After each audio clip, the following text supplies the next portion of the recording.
We're not meant to live on, we're not meant to be saved. Left with our vices, guess we'll just pray and hum hallelujah. If God's in his heaven, all is right in the world. Just hum hallelujah on my way through hell. I'm stuck in the middle, oh I hate myself. Just hum hallelujah, just hum hallelujah. Just hum hallelujah, just hum hallelujah, just hum hallelujah. Just hum hallelujah, just hum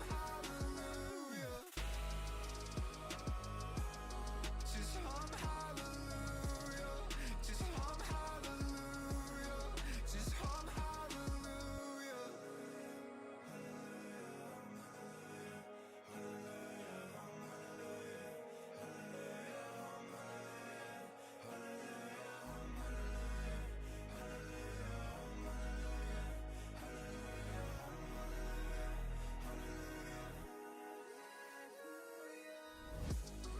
If God's in his heaven, all is right in the world. Just hum hallelujah on my way through hell. I'm stuck in the middle, oh I hate myself. Just hum hallelujah, just hum hallelujah. Just hum hallelujah, just hum hallelujah, just hum hallelujah. Just hum hallelujah, just hum hallelujah, just hum hallelujah. Hello. Just tweet out the stream as we start the day. And then we can get going. Hopefully you all had a wonderful weekend. Happy Monday. Cambridge United got another 3 points, so I had a fantabulous weekend. And even better, by the yays. I shall read that in just a moment. Let me just pop this tweet live on Twitter. And then we can get Gannon. Boom, boom, boom, boom, boom. Stream settings. Put this in the FC26 category players. Oops. Oh my lord. Press every single wrong button I possibly could. Okay, save. Ron, he's done it again. Dropping a $5 at the beginning of the stream. Thank you very much, mate. Spirit, Dan Reed, Scott, TX, and Baronimo. Welcome to the gang, boys, or back to the gang, as the case may be in a number of situations. Scott, you're up early, mate. Hope life stateside is treating you well. Thank you, Ron. Really generous of you, mate.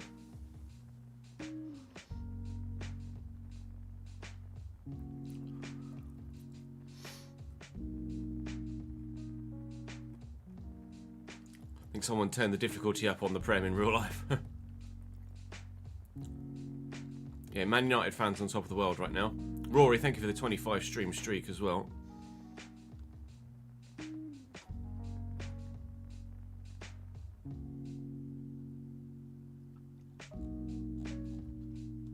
Hello, Connor, mate. How are you, pal? Hopefully feeling better now.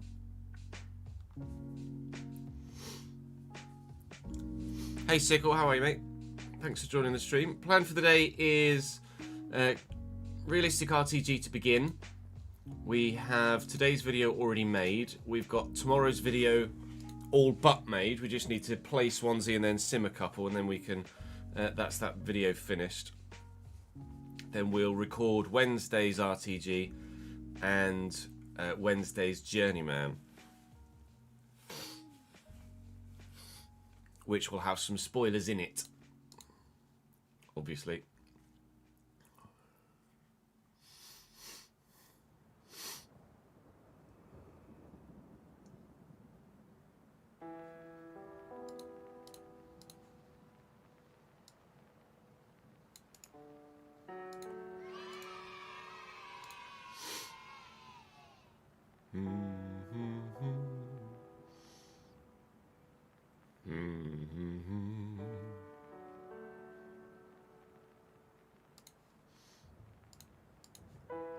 Cole with a 57-month streak with an update on a new save. 57 months. Started a Newport County RTG. Second season only had 600 grand to your name with 2 loan to buys.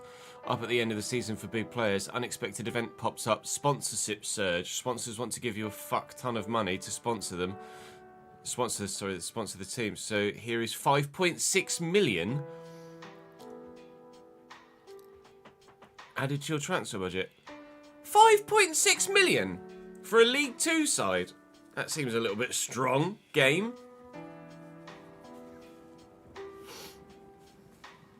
Also, you're a bit lucky, aren't you? Bloody hell. Yeah, I am, thank you, Benedict. How are you finding it, mate? Doing well, all good now, just starting cough at once. Yeah. Oh, you're in League 1. But it still stands. Yeah, 5.6 million is still a lot for League 1. Daft, to find out what... I know you're new, so I won't... to find out what's happening in any given stream, you can do the command !plan. And then to find out what's happening any given week, you can do !schedule. And it'll tell you everything. As once said in Little Britain, Bitty. You got a local investor in your Harrogate save of 790k. I've not heard of sponsorship surge, sponsorship surge, unexpected events like that. There is a 2-minute cooldown on command 6, so as Connor just did the ! Plan, then you won't be able to redo it for a couple of minutes. Life's going good over here, struggling with sleep, which is always fun, but I'll live. Do some warmer weather though, currently -7, feels like -13. It's been like that the past couple of days. Yeah, fuck that. Stay warm, pal. But glad you're doing well over there, mate. So where we were in the recording of the latest episode we were doing, we drew 1-1 with Bristol City, drew 0-0 with Millwall, lost 2-0 to West Ham in the FA Cup. We're now going to play Swansea, sim Sheffield Wednesday, and sim Watford. And then the next episode we'll have Birmingham, Portsmouth, Everton, Burnley, and Stoke in it.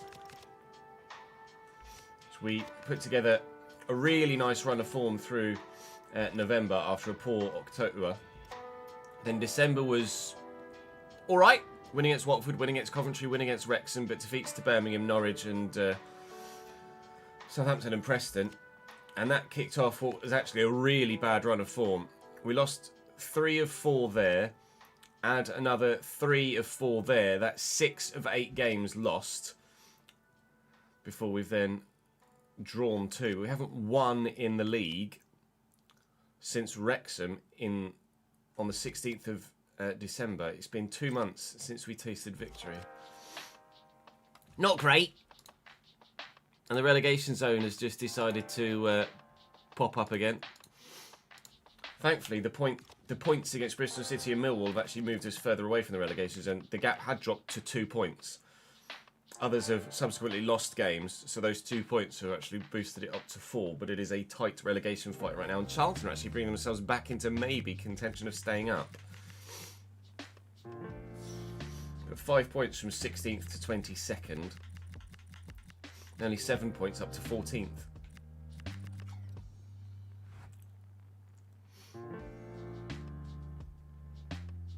Oh, that new phone feeling. Alright, let me put the Cambridge shirt on. There we go. Could probably hang the FM shirt up now, can't I? Really? It's cheaper, pay monthly than your current one. Oh, banging. Thank you for the follow, Mr. Black J Backup Bot on Kick. Appreciate it. Thank you for adding to the stream count. Even though you don't exist as a human being. What phone have you got? What are you going to? You've chosen to do an RTG with Bristol City. Only now have to start filling up the sheet. Nice. Bristol City would be a decent one to start with, actually.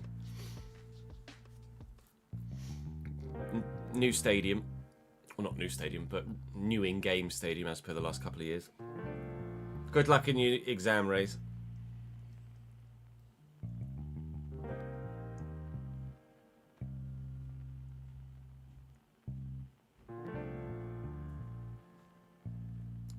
How are you managing to go from a 16 to a 17 and keep it and make it cheaper? Are you lessening your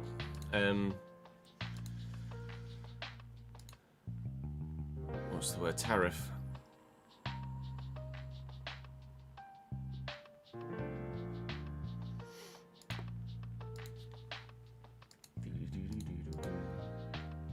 Oh, loyalty discount.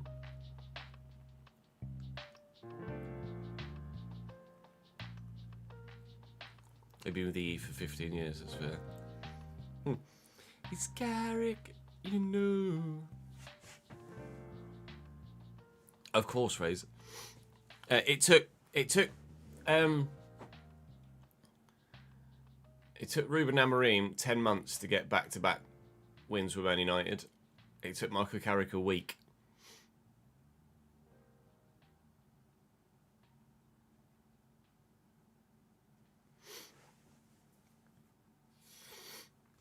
Unbelievable, Jeff. Right. Obviously, there's been a new manager bounce, etc. at Man United. But if Carrick keeps up like this, I really do hope they give him the job.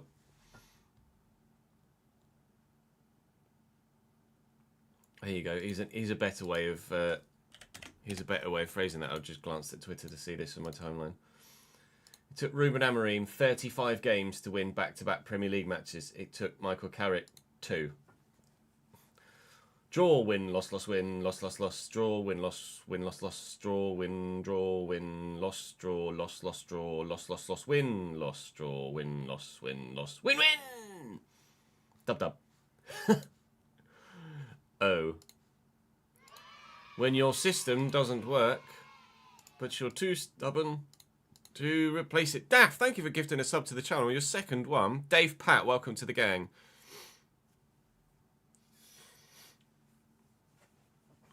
Every time you see the name Patrick Dorgu, you die. It was a hell of a finish. Actually, I hope I got his points in FPL.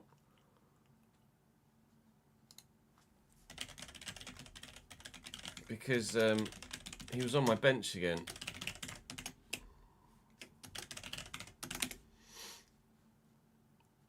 But I had Konate in that didn't play.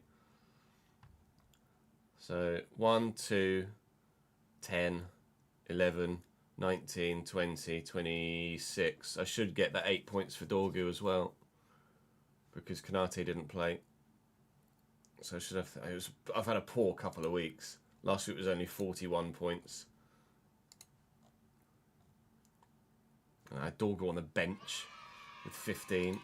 I think Dorgu might be coming to the starting lineup next week for that. I'm going to swap Dorgu with Konate. Actually, no. Take Pedro Porro out. Put Ekatike in. Go three back. Newcastle is shite at the minute as well, so I'm definitely going to have to make some substitution or some transfers, I think. Let's do it now. What transfers are we going to make, chat? I'm going to take Voltemada out. I've got 4 free transfers, apparently. Daffs has gifted another one! Renegade, welcome to the gang. Yeah, Wiss is starting in a minute as well. AtsVV, thank you for the follow, mate. We will get recording in just a moment, chat, don't worry.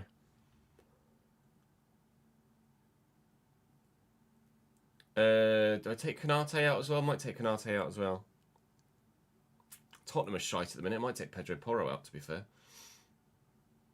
I'll take Pedro Porro out. Right, 12.4 million to sign a striker and a defender. Let's do the striker first because it's going to be more expensive. Calvert-Lewin has stopped scoring goals. I did house well Pedro in at the beginning of the season, then he dried up a bit and now he started again. Thiago's dried up a little bit recently.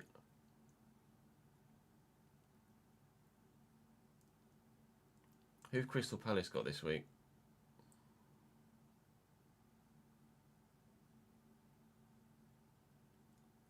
can't I see? My brain is dying. Why can't I see Crystal Palace? Ha! Forest away. Mateta in for Forest away could be an idea.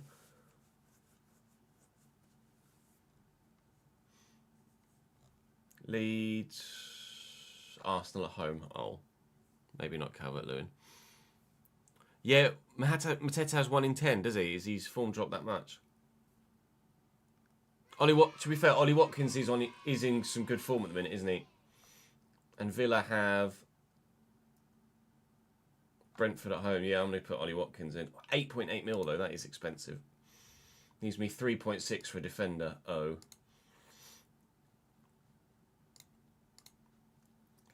Oh. Can't do that.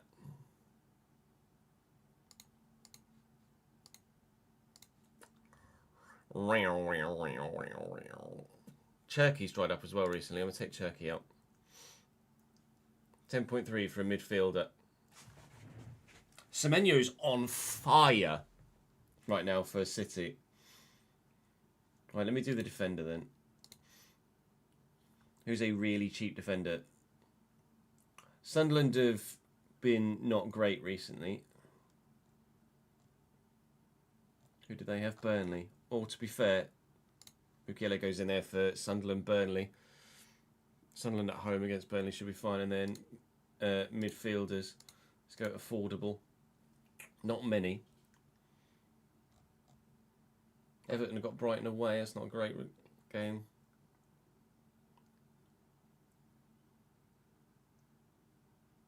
I could throw Johnny Reinders back in. He had a spell where he was getting loads of points, like 8, 8, 10.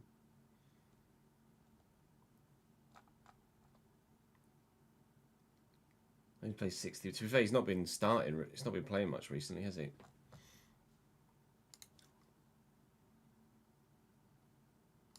Has he been playing many minutes?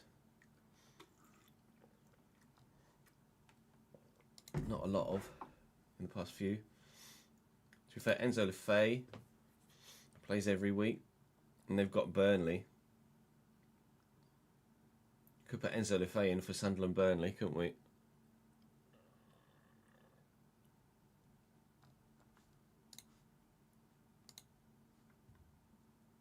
Yeah, Sunderland, Chelsea, Brighton, Man United, Wolves. And then they've got Spurs, Liverpool, Fulham, Newcastle, Leeds.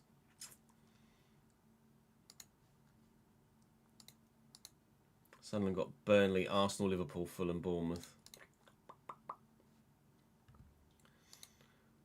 Leeds, Everton, Arsenal, Forest, Chelsea, Villa. Mateus Fernandes was banging. Scored a stonking goal. But Chelsea, Burnley, Man United, Bournemouth, Liverpool doesn't fill me with hope for him. Ayari scored a very good goal for Brighton at the weekend, didn't he? Everton, Palace, Villa, Brentford, Forest. I mean, a Brighton midfielder could pop up with some points. And Ayari is playing regularly. I might go Ayari, you know.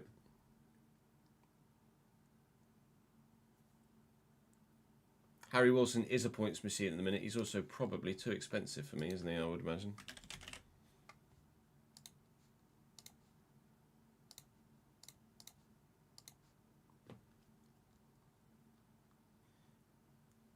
Yeah, I'm 200,000 short at the minute. Buendia. 5.3 is on 71. And he's not guaranteed to start. I mean, he's playing more football at the minute, but he's not playing a lot of football right now.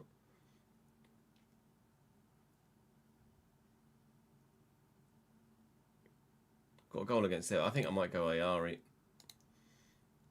because he's a regular starter.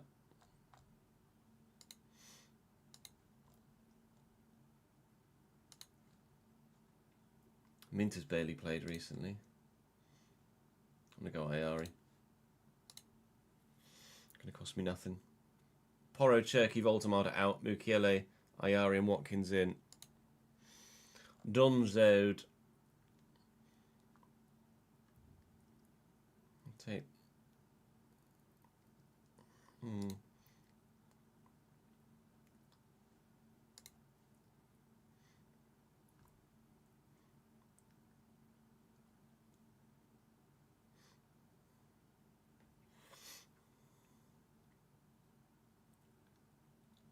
I kind of want to get Mukiele in, but I don't know who I'd take out for Mukiele.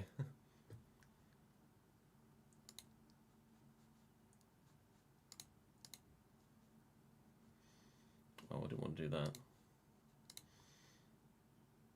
Full profile is what I wanted.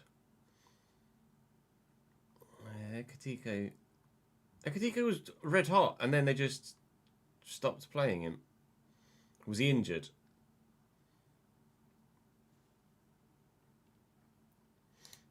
I'm sure Dugu will be reclassified if they keep using him. He's injured for a bit. I'm sure they'll be reclassified if they keep using him for as a forward player. Obviously, it would happen next season. Yeah, he sacks out for ages, right? You take out Gravenberg.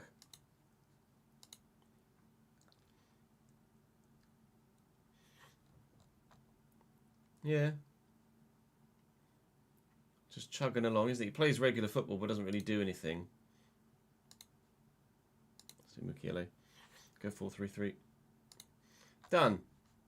Alright. FPL team sorted. Let's play some video games, shall we? Years?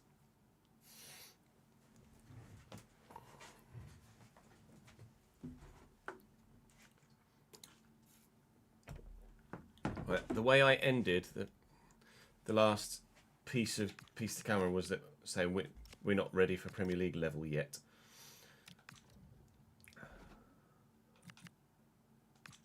Now we very much need to be ready for Swansea's level. Change my kit, playing the black one. Double check that they're not playing a 3-back, which they're not. Are they playing a strong enough lineup?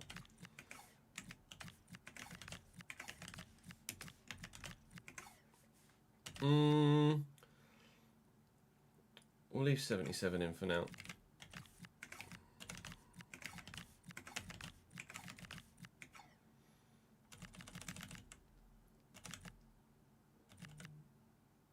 Yeah, that's fine.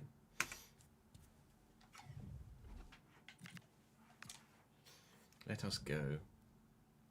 Daff gifted another one. Apologies, Daff. I missed the third. Mario coin. Welcome to the subscriber gang. Daff has been very generous and gifted 3 subs this morning or this afternoon.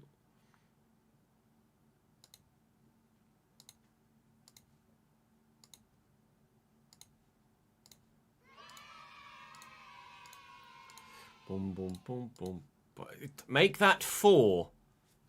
Stop. Hadri, welcome to the gang. 3 goal of the month contenders this week alone. I know there were some absolute stormers.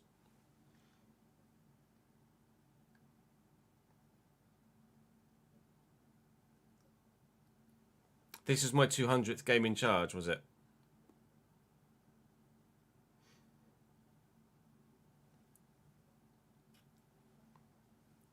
You're more than welcome, Jimmy. Thank you for the support from so far away, my man. Fingers crossed things take a turn for you, mate.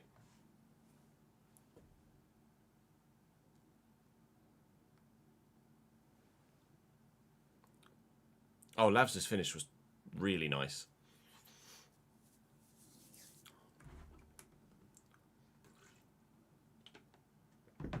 Similar to Dorgu's, almost.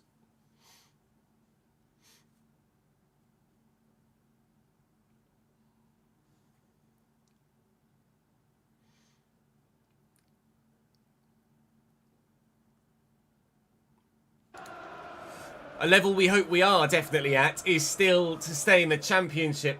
Swansea are a couple of places above us, but not far away at all in terms of a points tally. Cabango at centre-back for them is going to be really solid. Adam Eder up top is a name that you'll be very familiar with.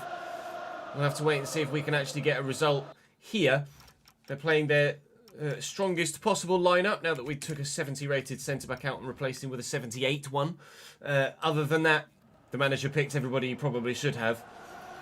We are 4 points from the relegation zone now, thanks to the 2 points we earned against Millwall and Bristol City, that's poor, earlier in the episode.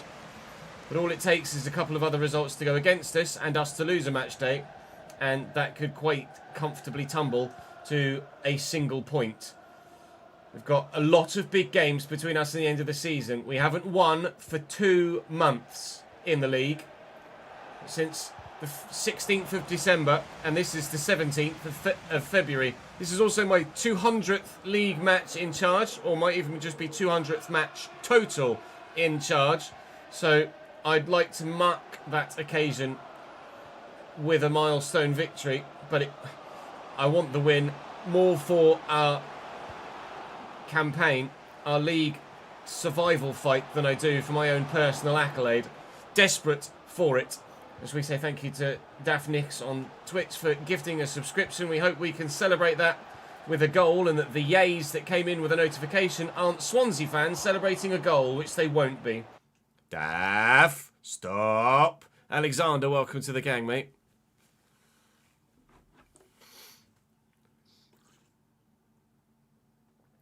You're going to do an RTG, we have only Pakistani players instead of English players. Go for it.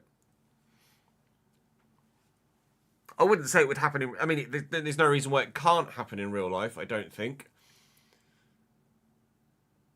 Depending on their homegrown status. I imagine there'd be...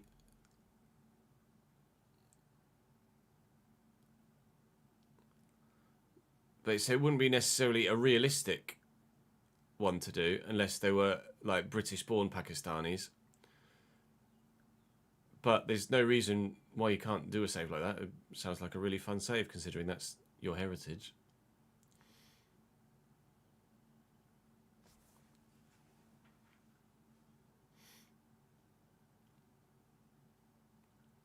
Oh, I see.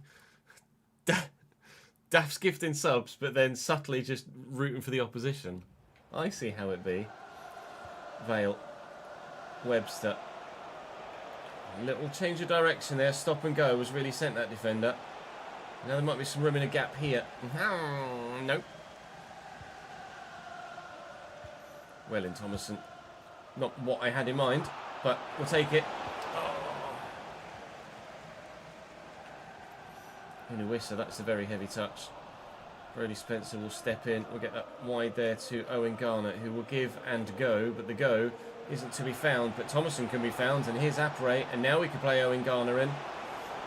And he's run straight into Wiley, unfortunately. Alright, I'm not really on it at the minute, am I? First game in 3 days and all that. Be a little bit of slack. Braith, stamina it. Can't quite get there. With Louis, intercepted well by Harvey Vale. Wozanovski, forward to Webster. We'll use Thomason first. Could go out wide here as the defender tucked in a bit, but it's not the best of through balls. Garner will look to whip it. Wiley's got some pace about him, it seems, unfortunately. So Owen Garner is finding it difficult out on that right-hand side in the opening half an hour. I don't believe there's been a shot on goal yet in said opening half an hour either. So it's been one of those games that might well end in a 0-0 draw, just like Millwall did. But at this stage, points are points. The way that we've not been winning, I'm not going to say no to an away point against the side that are around us in the table. I absolutely wouldn't say no to 3 points, but I've got to find a teammate here. And I have found Webster, but he's been immediately tackled by Ben Cabango, and still no shots on goal in the opening 35 minutes in this game.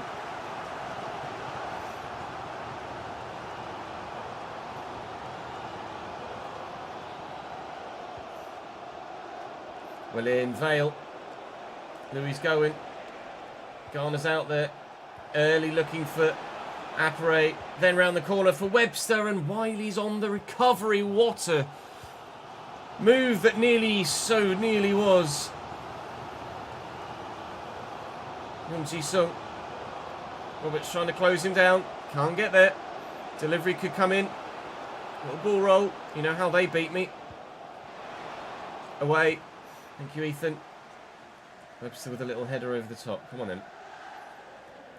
Have to go backwards to go forwards, but that's fine. Spencer. Garner. Turn inside one. Nicely done. Half time at 0-0 with that many goals and that many chances on goal. And I've just realised my camera's not zoomed in. that no one else had spotted either. Unless Ads has put something in chat and I missed it, and then he'll be frustrated that I've not said anything again. Not acknowledged. Be like, oh, streamer ignoring moderator. Oh, are you well, so you deaf? That's fair enough. I'll let you off then. There you go.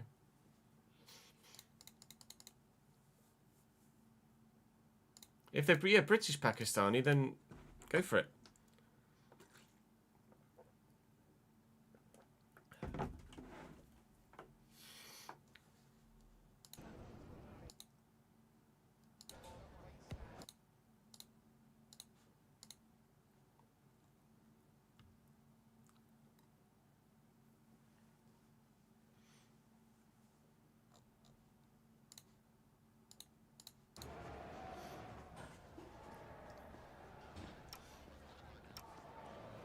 Oh, apparently I had a shot. I don't remember having a shot. There was one shot. Apologies for the zoomed out camera that's now repositioned. I've had a shot in the first half. I don't remember that. So far then, we're the better side, presumably. In a in a game where there is very, very little at all to pick between the teams.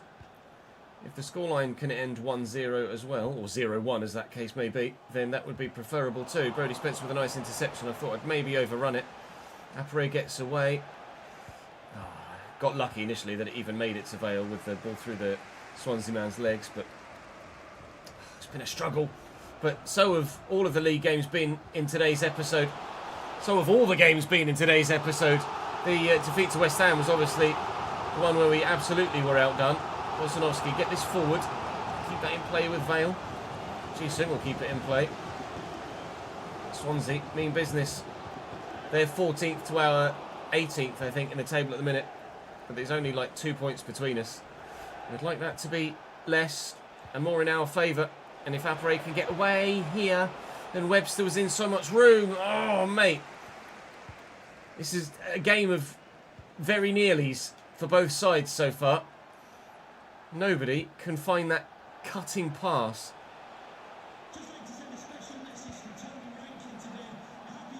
Oh, fucking hell.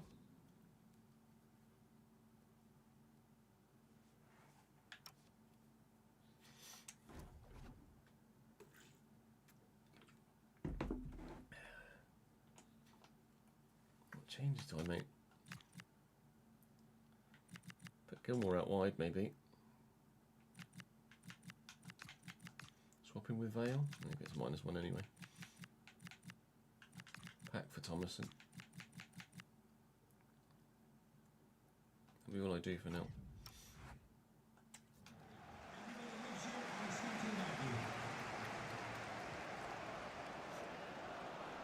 Inuasa. It's away from Brodie Spencer, and I can't catch him. I can't get near him. I think the keeper saved that as opposed to it hitting the woodwork. Bloody hell. Roberts. Vale. Bosanovsky. Thomason. Webster. Apare. This is a nice move. The defender missed the challenge on Apare there. And he's in.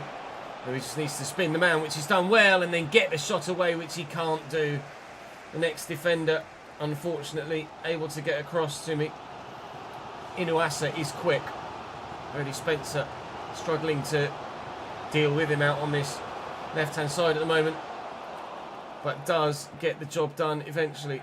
Garner's about to come off here, but could have something to say before he does. Louis looking for Vale. Vale found. Bosanovsky's making a break through the middle. Bosanovsky's found. And Bosanovsky's turned the man. And Bosanovsky might just have won the game for the away team. We said we hoped the game might finish 0-1 as the shot tally read at half-time. And it might just do that. Rhys Bosanovsky with the biggest moment of his Cambridge United career. And it might be the biggest result of the season so far for us to pull us further away from the relegation zone. Desperate for it.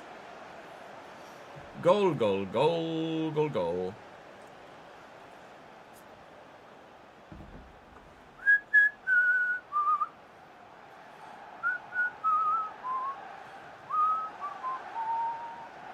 Wee, wee, wee, wee. Wee, wee, wee. Wee, wee.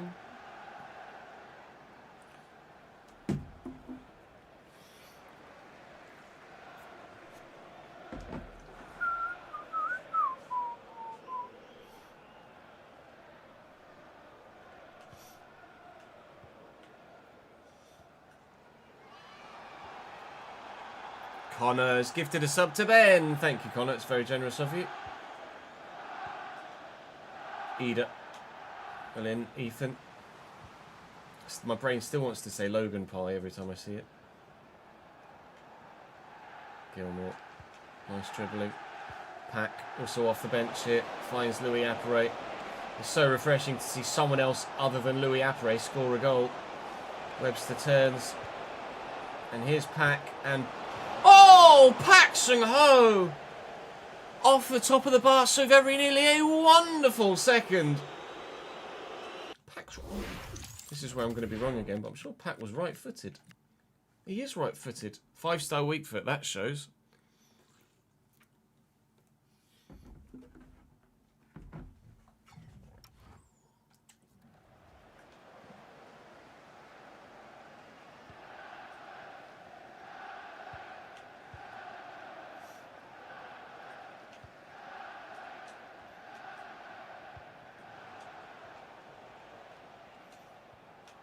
Nice. Run, Louis. Not got many in the middle. Here's Paxton Ho, though. Wrong decision to try and force it through. Should really have been more concerned about just keeping the ball. Challenge! That's a 50-50 if you ever saw one. Both players sliding in. Apperet will look for Gilmore over the top here, and I should probably just keep the ball in the corner with the time as it is. Gilmore's turned well, though, and Webster, and Bozanovsky again! Good save by Fran Gonzalez to keep the scoreline minimal, but unfortunately, the time remaining is minimal too. And with seconds to go, the referee should blow his whistle here to guarantee a big 3 points for Cambridge United. I mentioned earlier in the episode, earlier in the game, I'm not sure if it'll make the highlights package, that we hadn't won for 2 months. 16th of December to 17th of February. We taste victory once more. A long time coming.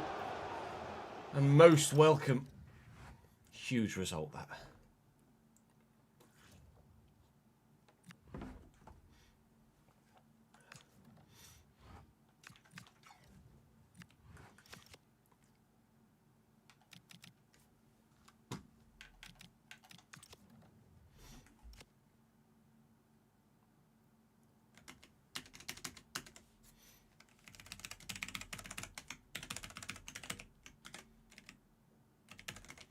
So it's 59-24.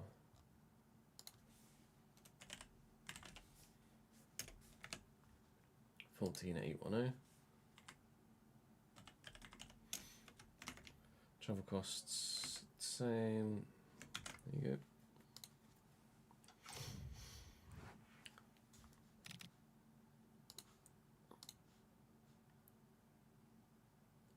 That affects quite cool actually, Ron, especially that kind of dark matter purple one. What's the first thing you need to fill in the sheet? So when you fill in this, when you fill in the sheet, the main thing, first thing you need to do is your players,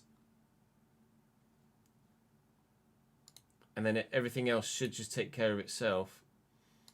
Firstly, on the team tab, you don't fill it on a seasons tab. Fill it on the team tab, and it will auto fill on the seasons tab. So you put in your position, their rating, their shirt number, their full name, then don't type their age in, don't type their contract remaining in, because you do that here with the date of birth and the contract expiry, and age and contract remaining autofill with formulae. So you're going position, rating, number, name, wage, and then whether you're registering them yes or no, typing in their date of birth and when their contract expires.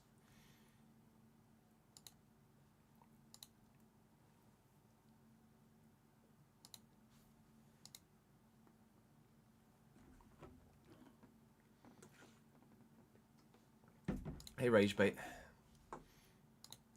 Hey, steady. Wrong screen, Chez.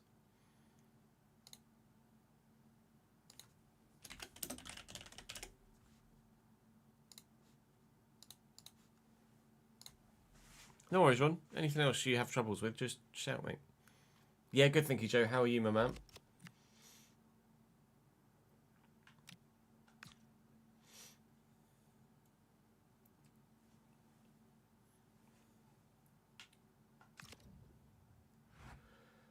That win against Swansea has drawn us level on points with them, but it's our goal difference that sees us below both Swansea and Queen's Park Rangers on 40 points. See, it's only 5 points up to Watford in 11th. If you go back 5 points, that takes us down to 20th and only 2 points above the relegation zone. So it's still very tight. And with 13 league games to go, anything can happen. Look at the run of form Charlton are on as well. They were dead and buried not long ago, and I wrote them off. They're now only 2 points from safety. Sheffield Wednesday are dead and buried, and they're our next opponents as we will sim this one against them.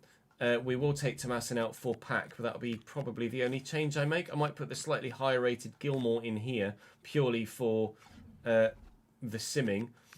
I mean, let's be honest.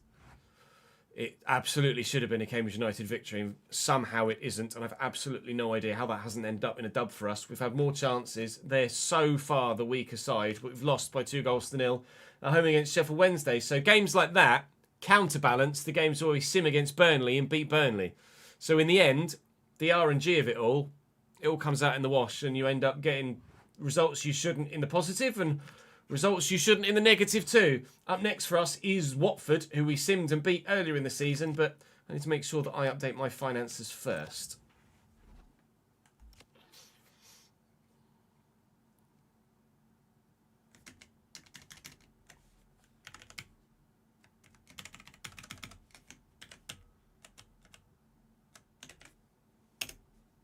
Oh, motherfucker.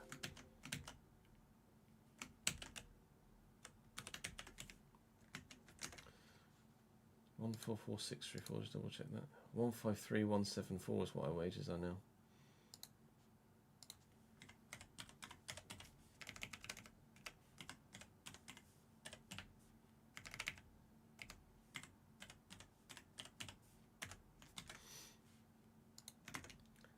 Match ticket 7841.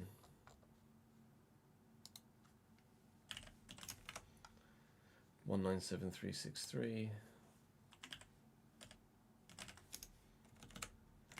Shirt sells 5924 again, which is exactly the same.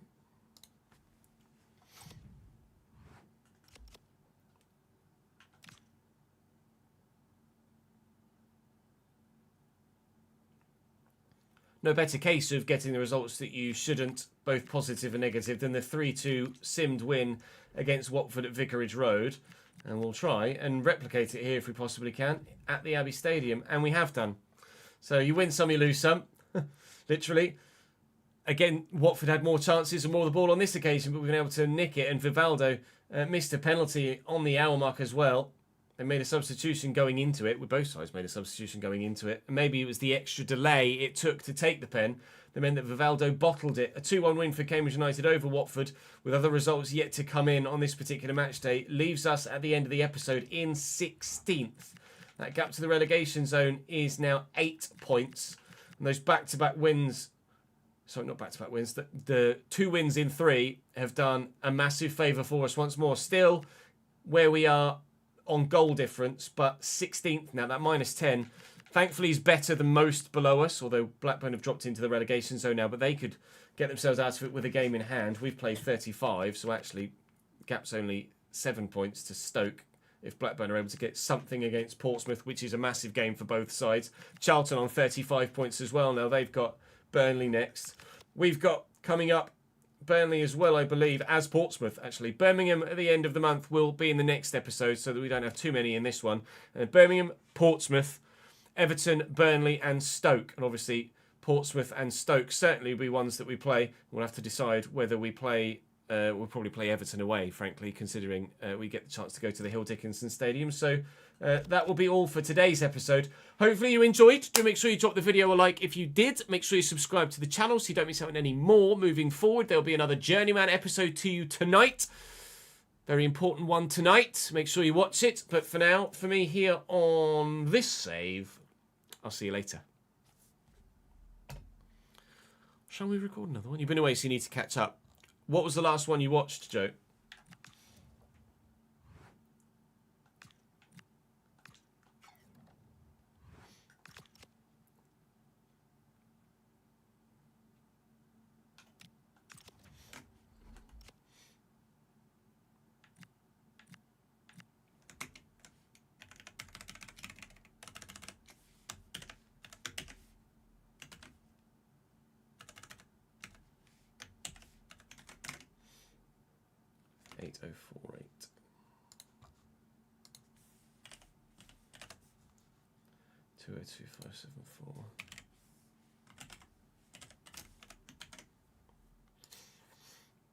Let me save that footage briefly.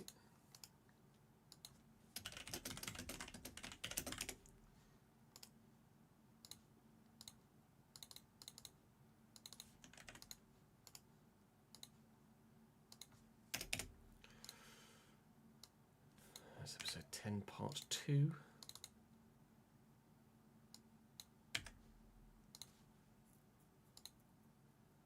James Jazz, thank you for the follow, mate. Welcome to the channel.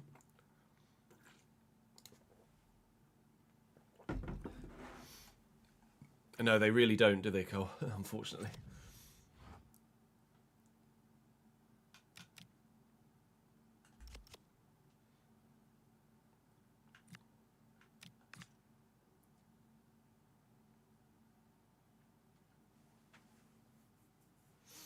So we'll start with Brum.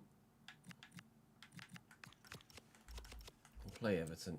I need to send my youth scouts out again. We're not done that yet, have we? Where are we going to send our youth scouts, chat? We did Scandinavia most recently. We could do the Commonwealth. We could do Australia and New Zealand. We've not done that yet, have we? Look for some Aussies.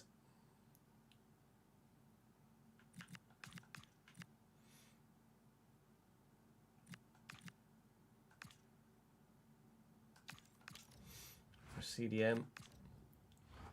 Look for Kiwi, Ethiopia.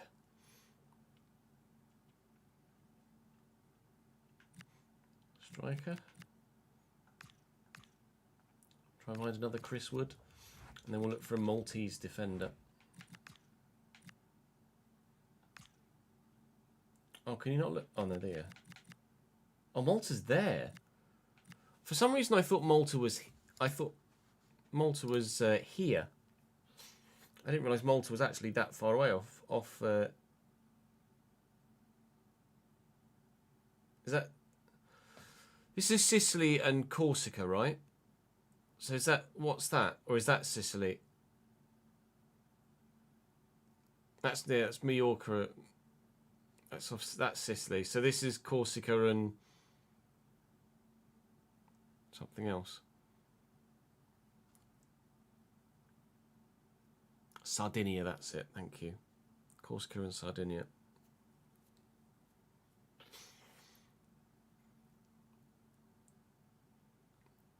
What's that big island then?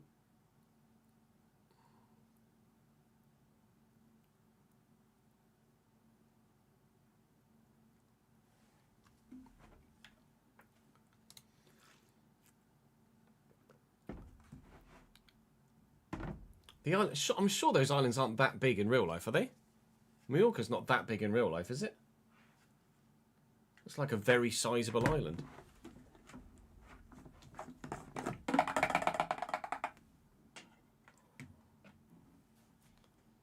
Yeah, I thought Mallorca was just a city as well.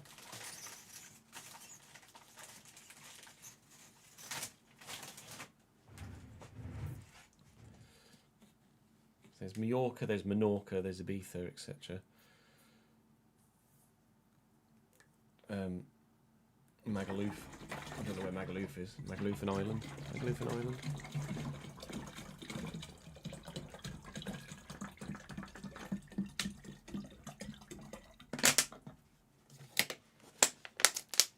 Magaluf's a place in New York, I think.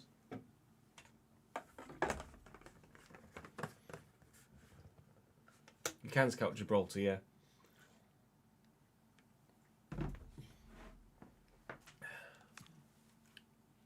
Look for a Maltese centre-back.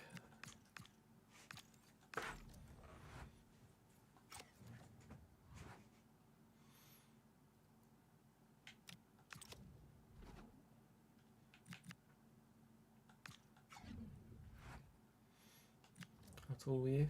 5'2". Oh, you need to grow, please, young man. He's only 14, to be fair.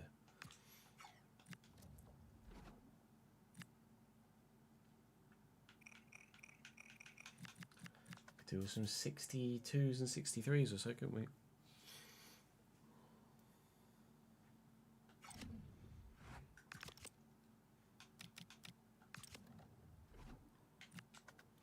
Ford's up 3 now to 64. Brown's up 2. McLean's up 4. Sutton's still only up 1. 12 goals for Connor Jones now in the league.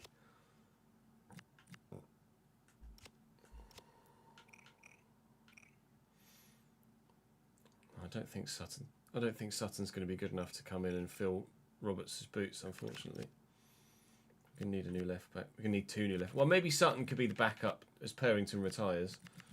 But I'm definitely going to need a new left back next year. Brown is probably going to be good enough to be backup to McGinty, but it's not going to be starting for a while. Maybe ever.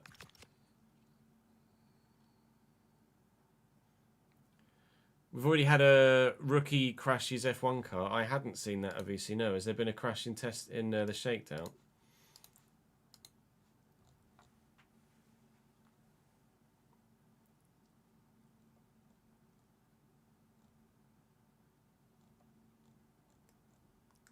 Be the RB, right? There's only 1 rookie this season.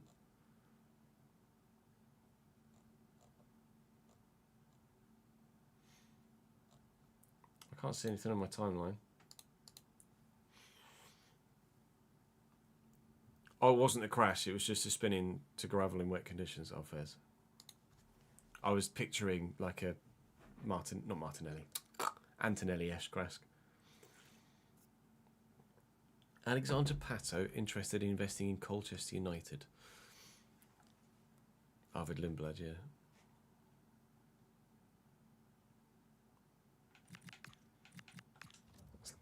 That's one of the most football manager-esque things I've ever seen, stuff. Let's record another one, shall we?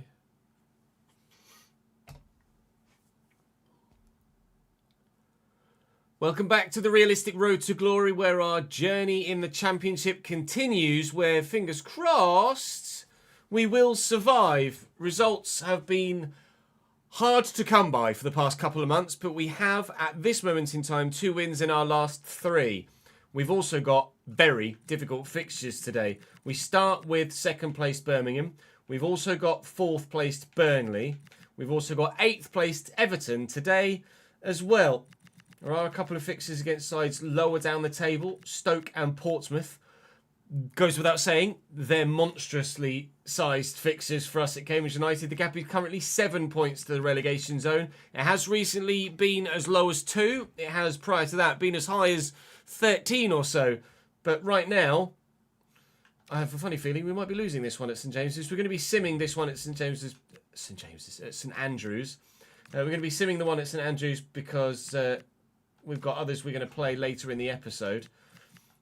Not anticipating a decent result here, but Louis Apre scores a brace. Louis Apre's not scored for a while, and he scored 2 at St Andrews, and we've beaten Birmingham City away from home. Because, of course, you do. After losing at home against rock bottom and definitely not good enough for this level Sheffield Wednesday, we then go and beat 2nd placed Birmingham. Nothing really makes sense in this save, does it? At all. Up next, one that we definitely will play is confirmation. Louis Apre is still the league's top goal scorer. It'll be Portsmouth And that's a real biggie. Do drop the video a like if you're enjoying. Make sure you subscribe to the channel so you don't miss out on more. I very much appreciate it. And of course, check the Journeyman save out as well. There's new things happening there, as you might well have noticed. But we've sent scouts out again. We're looking in Australia, New Zealand and Malta at the moment.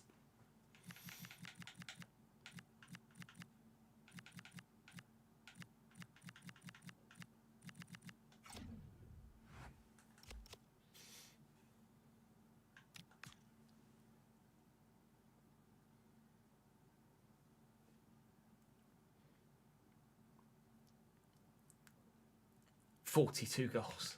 Fucking hell.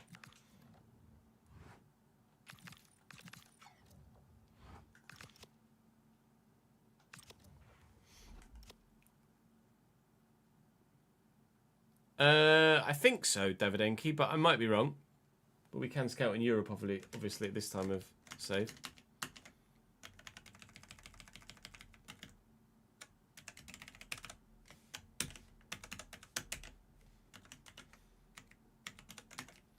$33.92.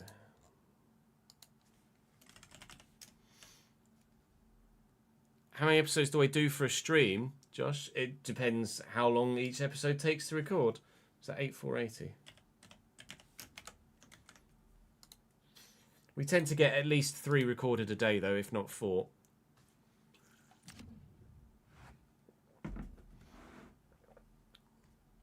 They refuse to sell him. I mean, I can't blame them, but it doesn't feel particularly realistic.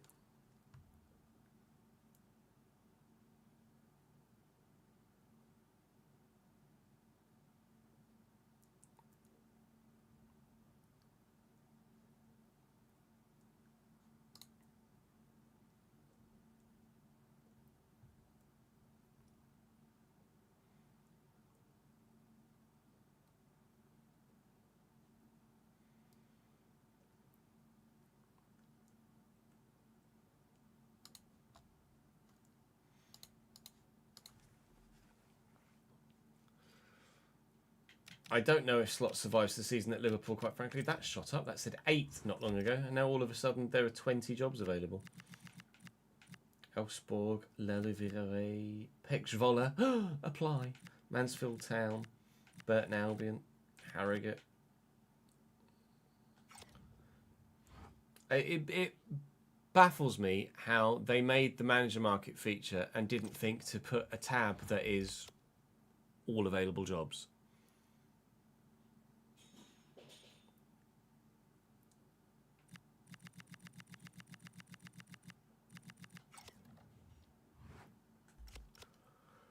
What can you do?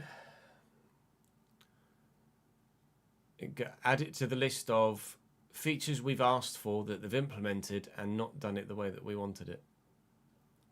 Again. Feature number 74 and counting.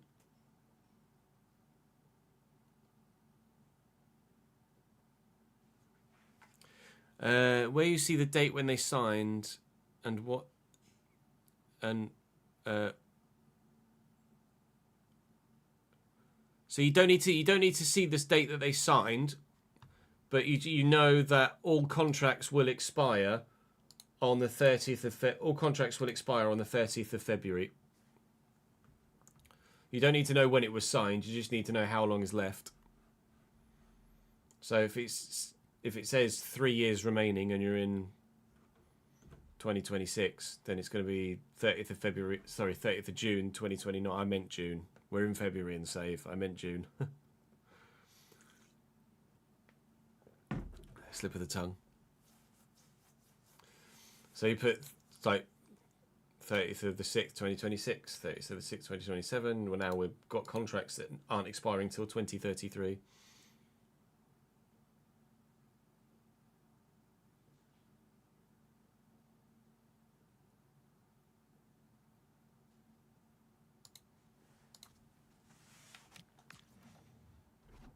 Let's go play Pompey.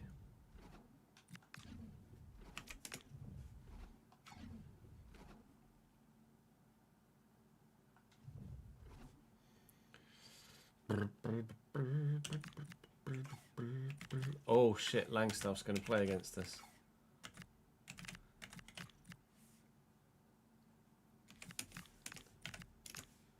Eric's still in their midfield as well.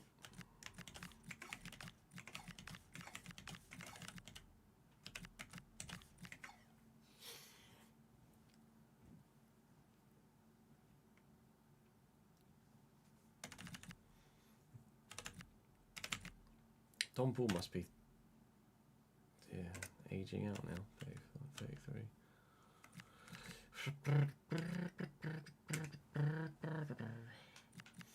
I'll put Pack in from the start. Nice to see Garner up to 66.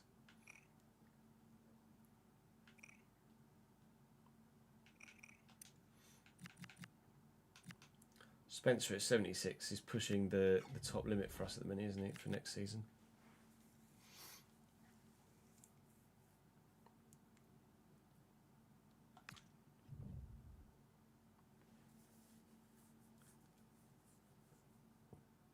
I haven't seen that, Cole, no, but I'd be intrigued to see it.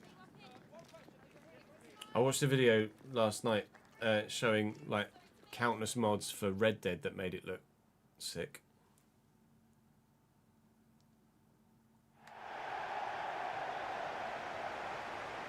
Or even more sick.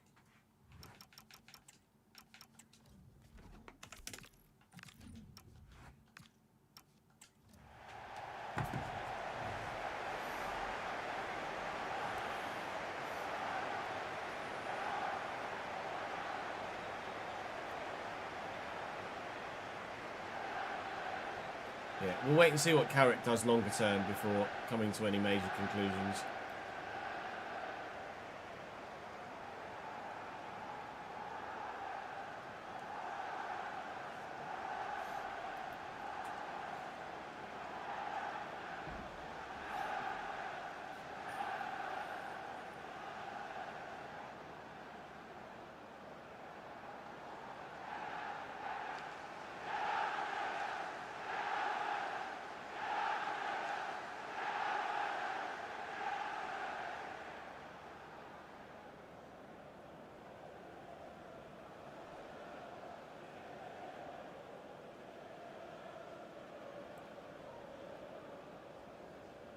He's a new gen named Adebayo.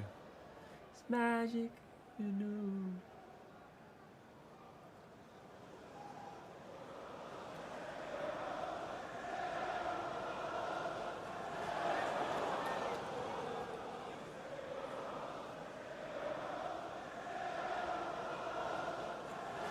We've got Adebayo. Oh, of course it does.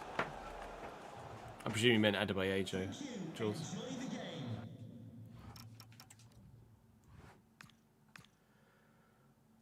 4-3-1-2 for Portsmouth. Nick Schmid still in goal for them. Terry Devlin right back. Adam Griffiths at centre back, a youth player, with Bowett alongside him and Jacob Farrell. Eric Wise, Patreon player, still in Portsmouth's midfield and playing very regularly for them at the minute still. Andre Dezelle and Luke Leroux still there too. Adrian Segatic in the cam spot behind the man we just sold to them in January, Macaulay Langstaff. Couldn't get game time with us because, well, rather obviously, Louis Appere was bagging the goals, but starting for Pompey, and Thomas Waddingham starts alongside him. They've got some decent options on the bench as well. Their starting lineup is certainly comparable to ours, so it's going to be, as it always has been, to be fair. Every time we've played Pompey, it's always been a game that we've either struggled in and come away with a defeat from, or battled hard in and gotten a positive result, but it's not been very easy to come by whatsoever. Pompey are just one of those sides. They're not quite Heron Vane in the Journeyman-esque, but they are certainly a team that have consistently given us a very hard time.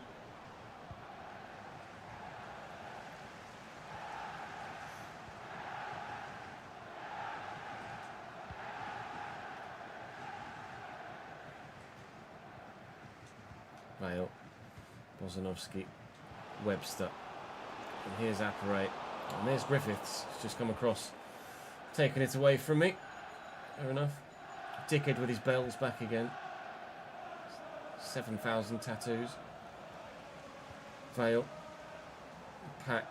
getting a start ahead of Thomason on this occasion. Spencer, Paxson-Ho, Bozanowski's on the run, but held it slightly.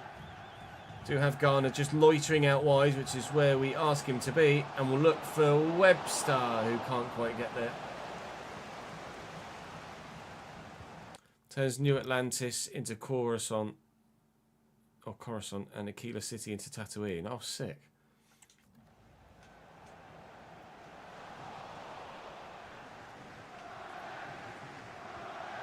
Lovely ball by LaRue into Waddingham. And quickly across to Segicic.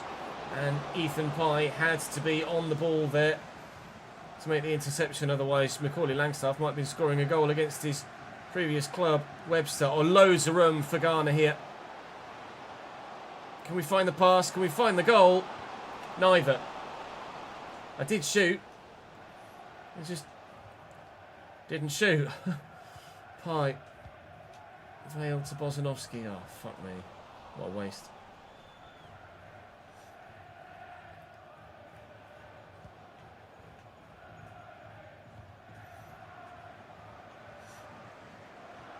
Wise. And Dozel. LaRue. And Segicic. Thank you. I'll have that. Brody's done well, as he has done all season long. Pack with a little 1-2. Need some support short, and it's just not presenting itself. And then, whilst powering the pass up to try and get it across to Bozanowski, we've lost it. Segicic. Brody Spencer, boys and girls. Brody bloody Spencer. Farrell with the throw for them. Very even game so far, as almost every game was in the last episode as well. Roberts just squeezing this away, and Vale try and leave the defender behind, and he has done. Devlin can't deal with Harvey Vale, who whips the ball now. Oh, please! Jesus Christ, that's got to go in. It's a gorgeous floated ball by Harvey Vale, who's put across some real teasing balls in recent games that has seen Louis Appere feast off them. But on this occasion, the goalkeeper was equal to it, but what a ball and what an effort. Great technique as well. And at the other end, we very nearly concede, but I'm just getting rid of that. No chances taken by Mamadou Diop, who's destined for Portuguese football in the summer. Oh, but still doing the business for us here in England at the moment. Header wide from them.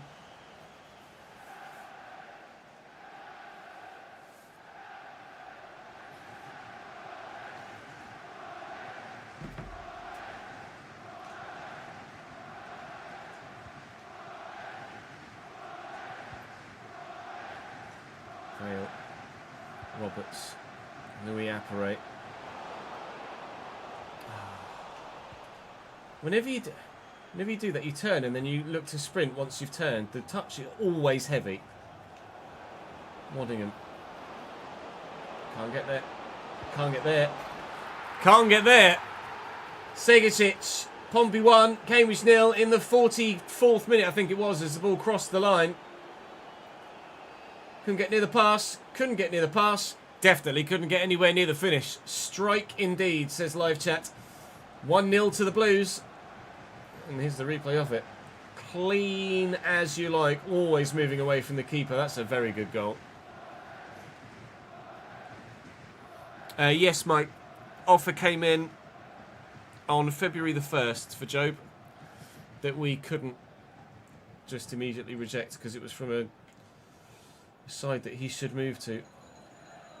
Oh, fuck off with your bell, you knobhead.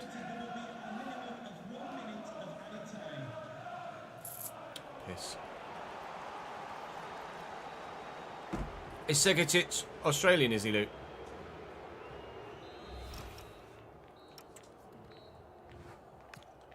Or was it Waddingham and... Yeah, he's here for the rest of the season.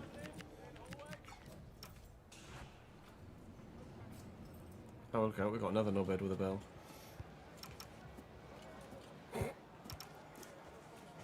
Insert reaction. Just for 26, yeah. For 26, they're releasing an update rather than a full launch. Yes. There's the reaction. It's only 26 that they're doing that for. 27 will be a full launch game. 26 is gonna be DLC.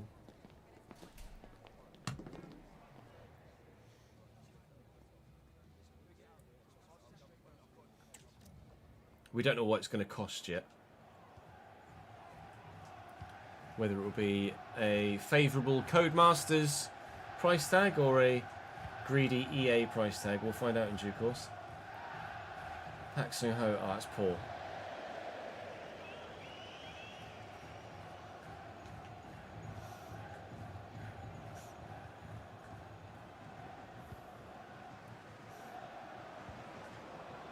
Wise. Root. Segacic, Waddingham, Wise, Langstaff. We know you're better than that, Macaulay, but I don't mind it if you continue that for the rest of the game. Nearly, he says, tongue-in-cheek. Pompey, 2-0 up. Thankfully not. Bozanovsky looking to get away. Vale's down the line here. Was just onside, I think. Apparate bursting into the gap. Has to go back here. We need that option on the edge of the box, and it is arriving through Pak Sung-ho. Still nowhere to go, though. We find Apparate in the middle again. No, we could find Owen Garner. Cleared by the defender. But another brilliant Vale cross. As he's grown, he's definitely getting better, Harvey Vale, or more impactful. I just can't get away from the defender, though, there with Apparate, as they gave the ball away. And on the hour mark, we still trail. Oof. We're nearly trailed by 10 men to 11, as well as 0 goals to 1.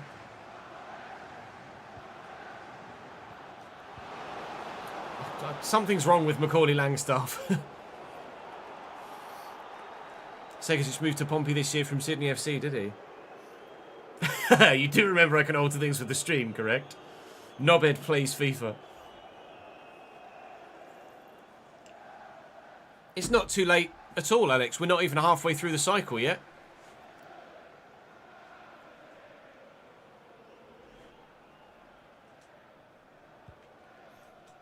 We're still 8 months away from FC27.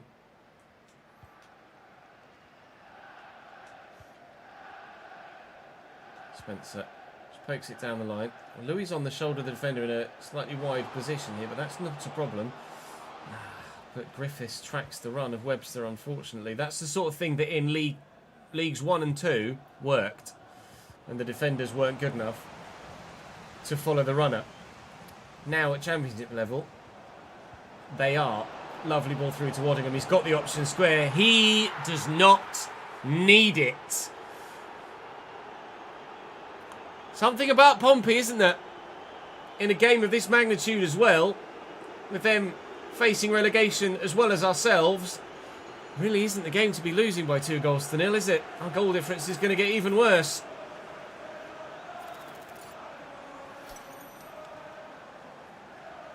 No, I need financially a FC launch every year, please.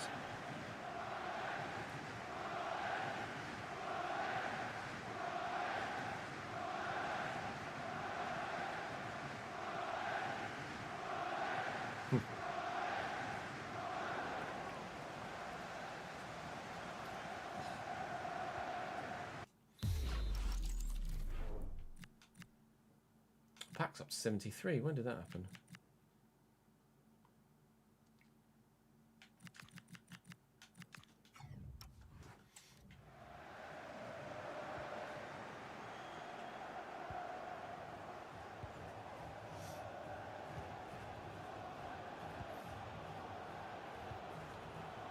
Here's LaRue. And Tazell. And Tazell. Oh, good save by McGinty. He's going to come and get it as well. It was nearly 3-0 Portsmouth. We just haven't dealt with them at all in this game. I don't know what it is about Pompey. I don't know what it is about Heronvane. Actually, I know what it is about Heronvane. It's that bloody Wamba Pereira. I don't know what it is about Pompey, though. We've always struggled against them. Regardless of season, regardless of 11, regardless of competition or level, Portsmouth beat me. Looking for Bozanovski here. Lovely spin. He's already got one today. He could make it two. He has, and maybe it might not be another defeat to Portsmouth. 2-1 in the 84th, and a lifeline is offered. Reece Bozanovski's turned up today.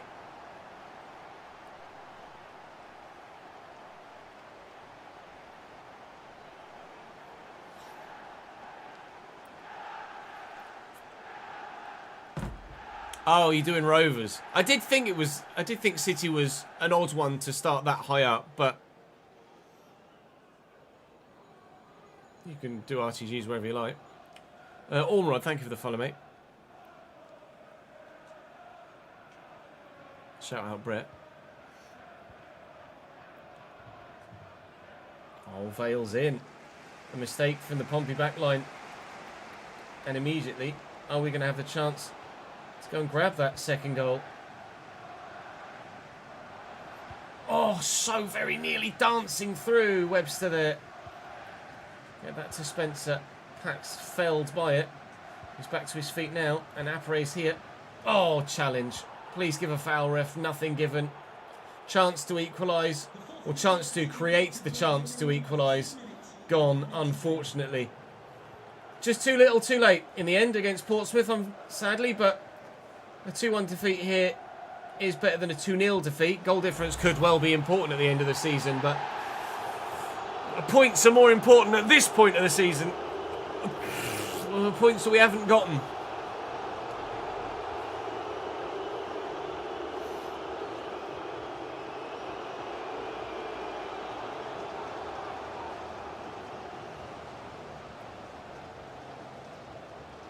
Oh, you forgot there were two Bristol-based teams who automatically put City. Oops.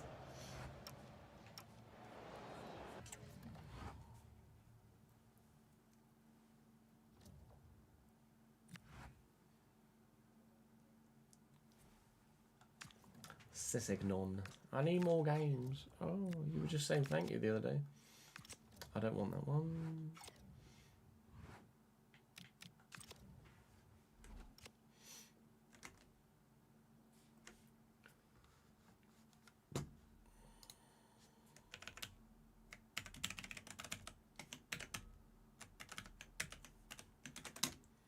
$33.92 was what it was before, wasn't it? Yeah. Match tickets, 8,003. Gives us 201,441.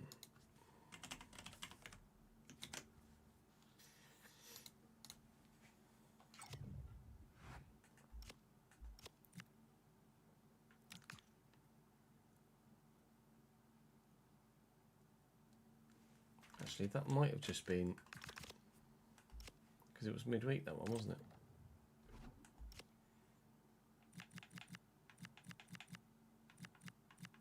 Yeah, that was just stadium maintenance and match tickets.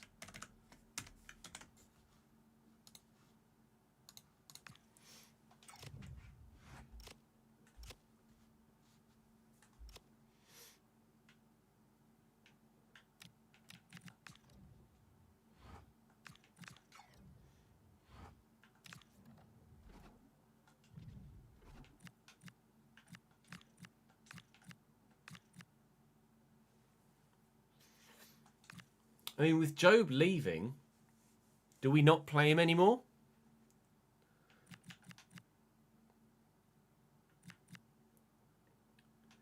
With Job leaving, do I put Spencer at centre-back and play Sessegnon at right-back?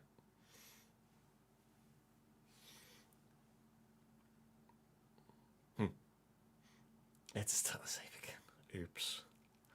Yep, Bristol Rovers will not play with red seats.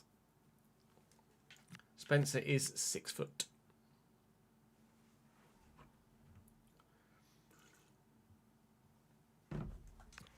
True. No point weakening the side unnecessarily, is there?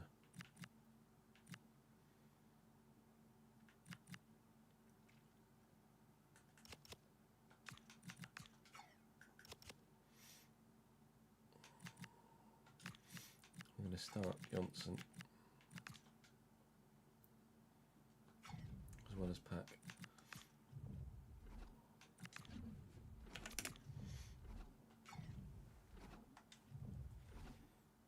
4-2-4 for them.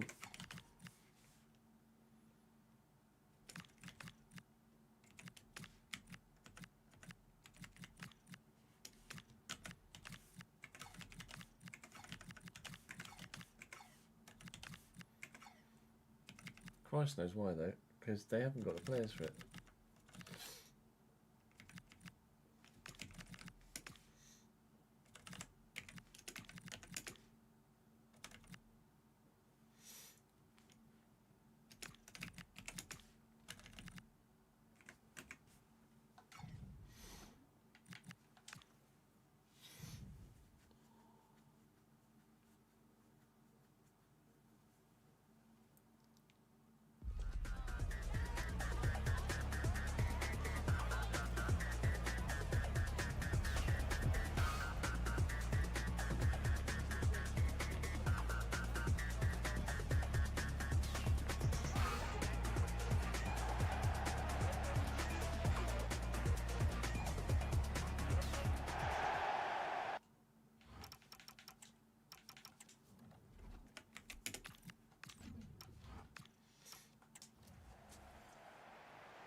Oh, just lost the screen.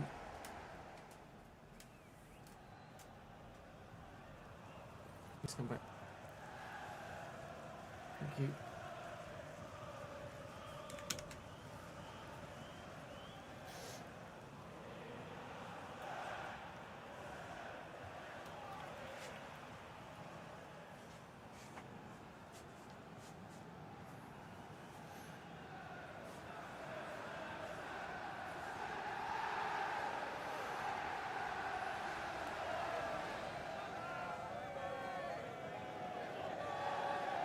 Oh, it's fixed, is it, Carl? Everton's starting lineup: Mark Travers in goal. Scott Parker is the manager. João Mario, Mancini, Branthwaite and Merlin. We're playing 4-2-4 with Garner and Armstrong in the middle. McNeil, Furich, Milik and Alcaraz up top. We played Everton last time and we did win, but only because they were playing this system that doesn't massively suit their squad. Milik is the second best striker at the club at 73 rated. They just really shouldn't play this way, but Scott Parker is doing Scott Parker things. And, well, it's how Everton line up. It's probably why they're only 8th and not challenging for an automatic spot. But it doesn't bother me on this occasion, or nor that occasion, because it gives us the chance to beat him. That wasn't meant for you. Ah, it was meant for Bozanovsky, but it played it to the offside man, so thanks, game. 0-0 after 5 minutes. Oh, that's not great.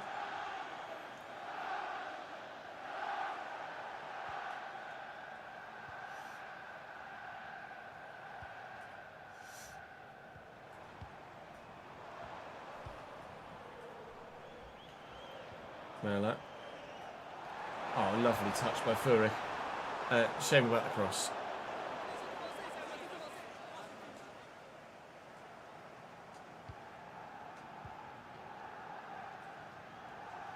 Bozanovsky to Roberts, getting forward here.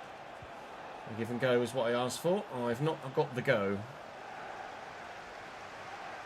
Only the give. Thank you. Everton did the give. The ball back to me. Looking for Vale. Who's in behind. João Mario, though. I think it's such a good backline for them. Oh, but a backline that we're in behind. Webster trying to force something out of Travers at the near post and does so. 85 rated Jared Branthwaite, 83 rated Mancini. I can't remember what João Mario is, but he's obviously not going to be 72, is he? And Merlin at left back's pretty solid too. Got a really decent side, but they're just not performing this season, Everton. Sorry, mate. That's where Dennis Johnson's pace really comes in handy. First time he's actually properly ripped apart a defence with it and been uncatchable. And Louis Appere has another one for the season. Somehow he still is our player next year.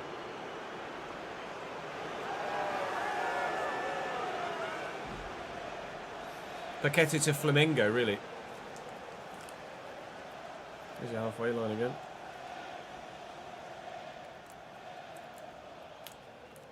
Well, he could probably match fix better in Brazil, can't he?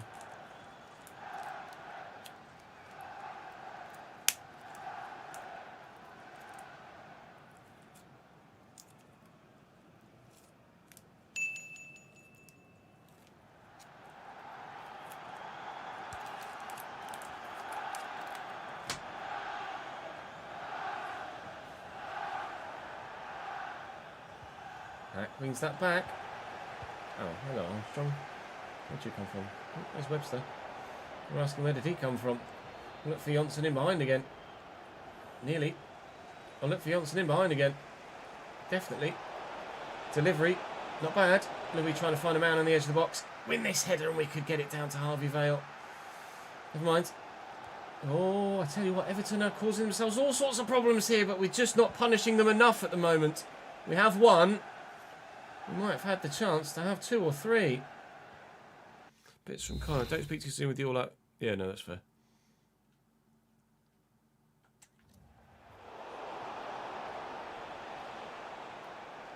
Pak Sung Ho. Back to Johnson again.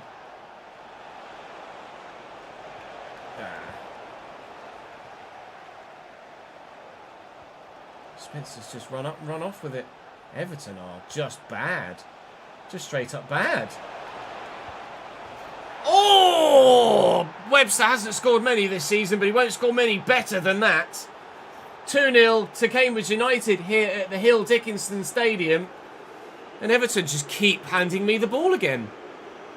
Completely baffled at how and why they're playing this way. But a defence that has absolutely Premier League quality just isn't good enough. Doesn't help that they got Mark Travers in goal, but still, when finishing is that good, might not need a 89 rated goalkeeper to keep us out. Seems like we score when we want to here.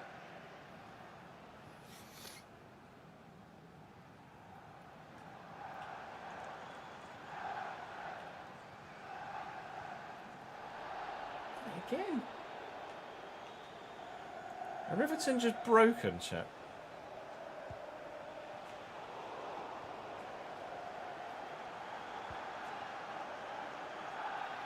Mario, and now Alcaraz, Milik, yeah, you square it. I just used my own move against me. Everton 1, Cambridge United 2, and Jimmy Garner has pulled one back. Let's not over-celebrate it though, shall we, lads? You're still losing at home to a side that's threatened by relegation when you're looking for promotion. You'll want to get the ball back to the halfway line, won't you?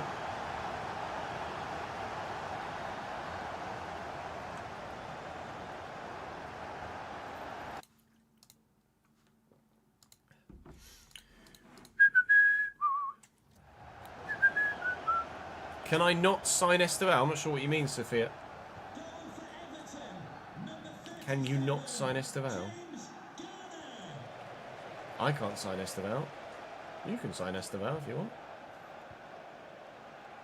Pack. That's a Johnson. Little lift. Nearly.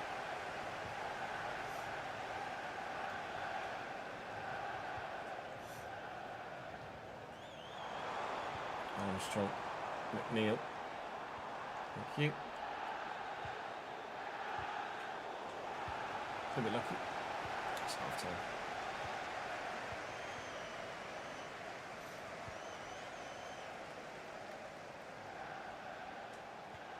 Oh, there might be time. Nope.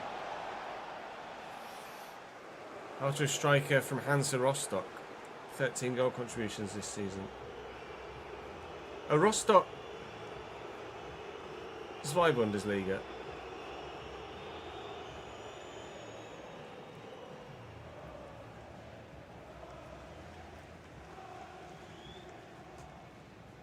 We haven't looked at Van Persie's son in this save, Andy.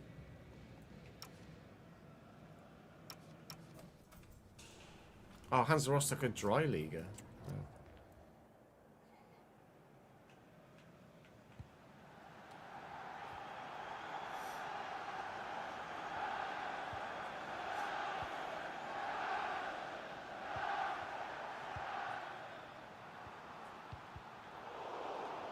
Given away by Everton again. Given away by Cambridge United. Alcaraz. With runner on the outside. Oh, given away by Everton again. Webster. Bozanovsky pack. Webster. Space, I think, is the word we'll use here. Looking over the top for Louis, who just wasn't on the same wavelength. Job's up well. Sending it straight to Jimmy Garner, though. How? Bob's going Fulham. Not those Prem wages, not those Bundesliga ones.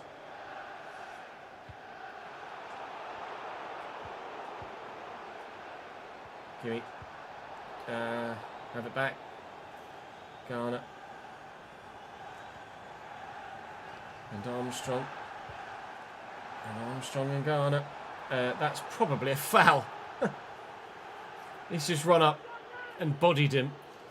Can Jimmy Garner take free kicks?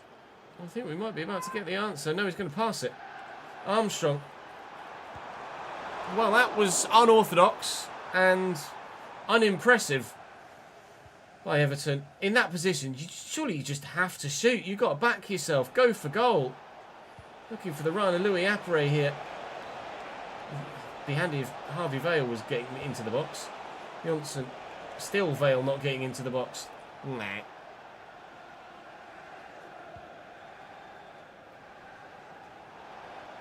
Pack. Oh, Louis.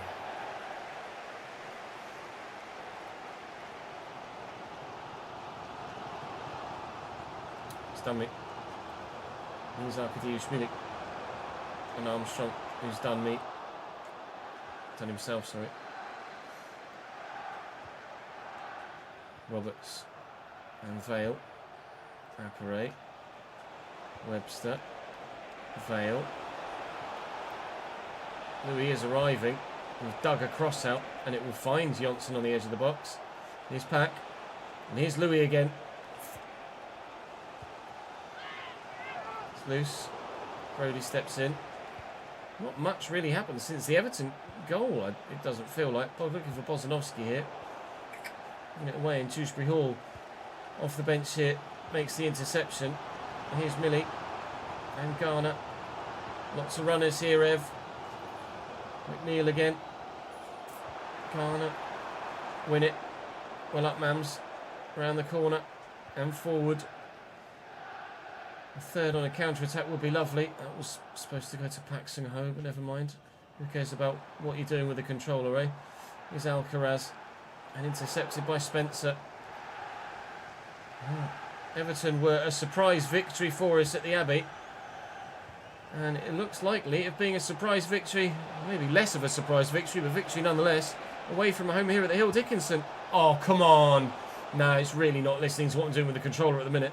That was definitely meant for the wide open Louis Appere, and he's tried to play it to the back of the box. Garner, 5 minutes or so. That's a little bit of stoppage to try and hold on to what we've got, or maybe yet still genuinely build on it. Vale. Turn, play the ball, build on it then, shall we? Yes. And that's why you shouldn't have Mark Travers in goal, Everton. Hit straight at him, rebounds down, hits Louis Appere, and just trickles past him, with neither man needing to take another touch to force it over the line. Boos from the home fans, unsurprisingly. But we need to see a replay of that one. See exactly what happened. It obviously won't be this replay, it'll be the next one. But that looked poor on the goalkeeper's behalf there. Shot comes in, falls next to him, and then Appere takes the first touch. And maybe it just got past Travers, I don't know. But Appere didn't need to take a second touch to actually shoot. Just trying to control the ball as it came back off the keeper was enough. Appere with another brace. And Cambridge with another win by 3-1 here. The 6 points we've gotten against the relegated Everton might be the 6 points that keep us up. 23 goals this season now for Louis Apperet in the Championship. Top goal scorer League 1, top goal scorer League 2. He won't be with me in the Premier League. He can't. He cannot. There cannot be zero interest in Louis Apperet in a transfer window from a meaningful side for the whole save if he keeps scoring the way that he is. But we've won again, and we've got Stoke next. Dava, thank you for the follow, mate. The replay bug is fixed, Joe. I just haven't updated my game because of the mods.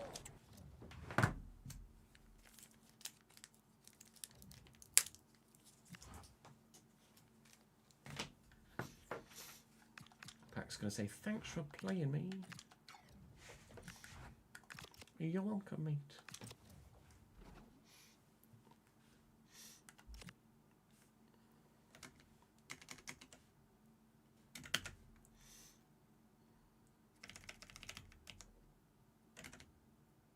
Travel costs and maintenance. Not maintenance, travel costs and thing. Golf. 34.26.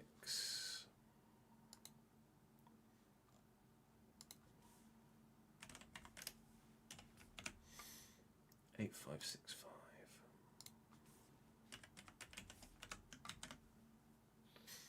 Making a heavy loss every week now with those new staffing costs. Still made a profit 18 million though.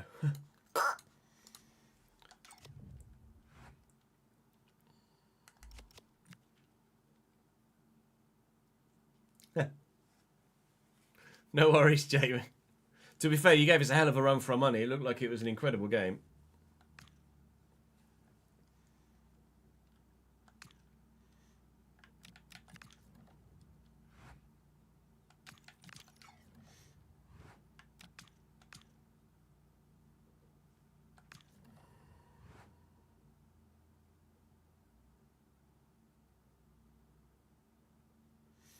Okay, Pack's open to a new contract. Yeah.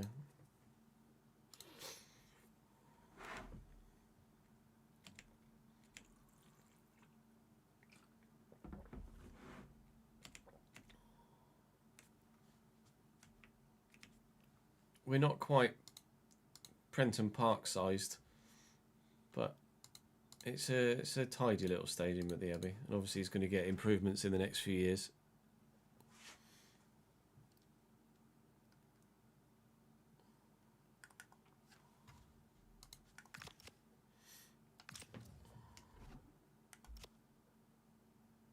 Same again.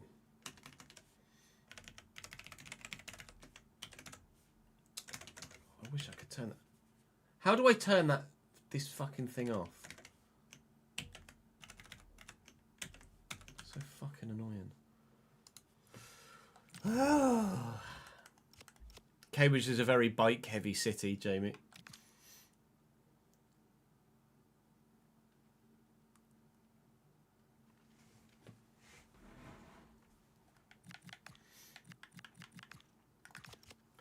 It was this run of fixtures that gave us the run of form earlier in the season, wasn't it? Back in like October, was it? Burnley a victory, Everton victory, Portsmouth was a victory actually back then at Fratton Park.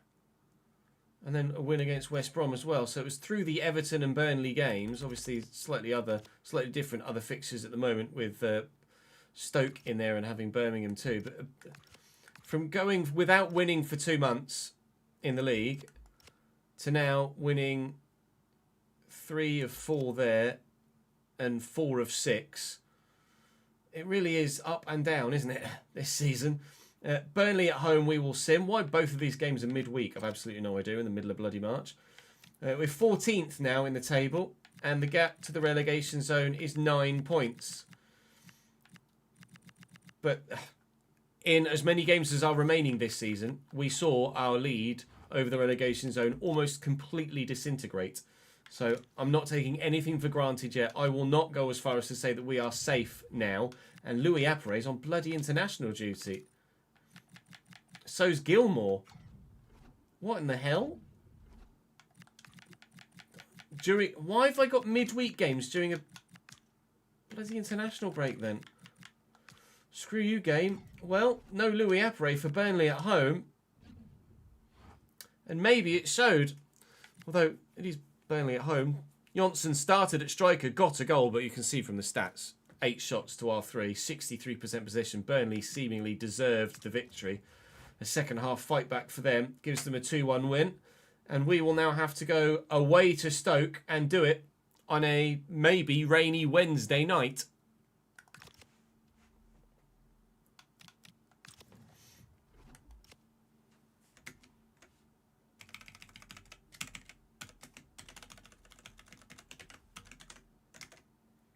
$8119. That's a huge attendance. That might be our biggest so far. 204361. Up there.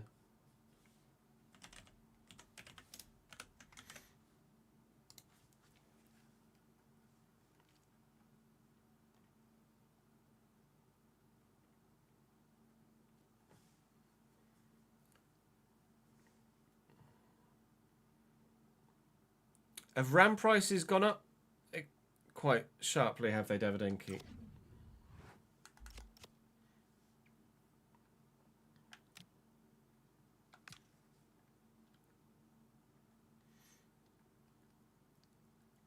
I didn't realise what caused a boom in RAM prices.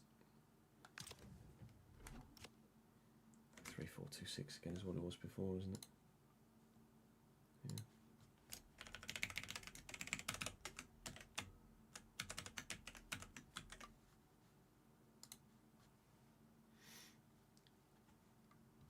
Oh, because of AI.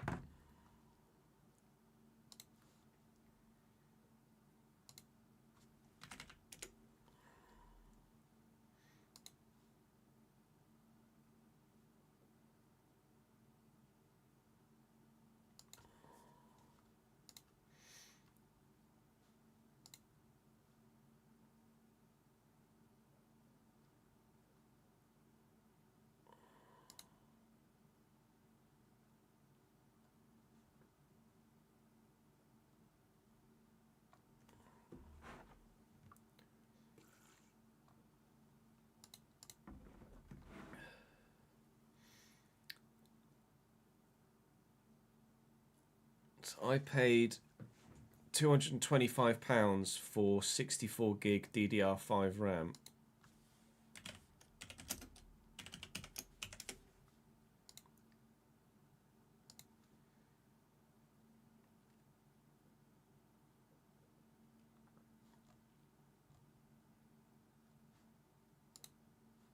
In 22. What in the fuck? £700? So what I bought for £225 is now like 500 to 700.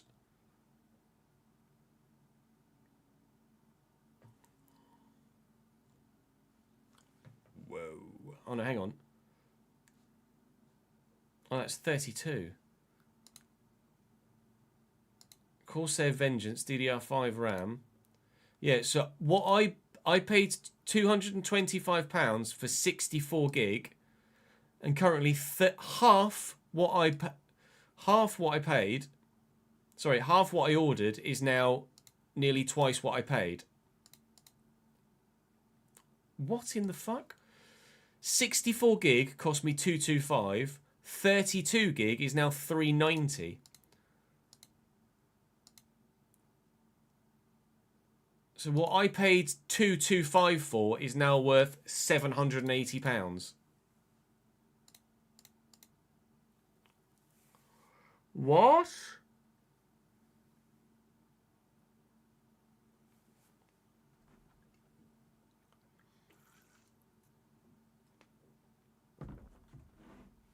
The AI data centers need to use a lot of them, so much so that Nvidia and other companies can't make them fast enough.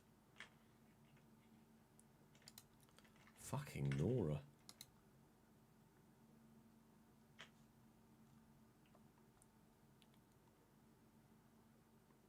I bought my RAM, my processor, and my motherboard for the same price as just my RAM now.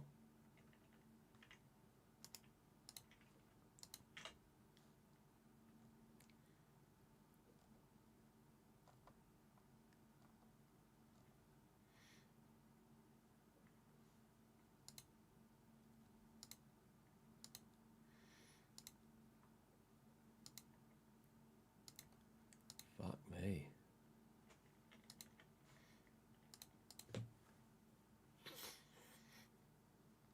Another chip manufacturer is expected to pull out of commercial production this year. Why?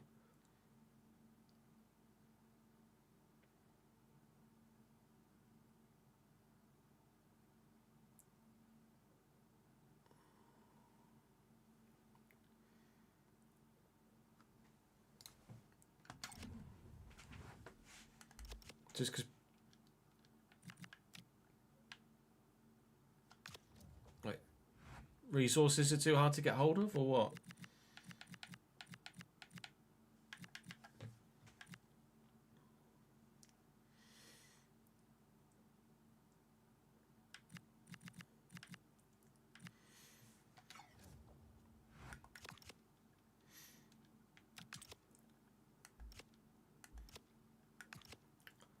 Shit, we're actually going to record the season finale today, aren't we?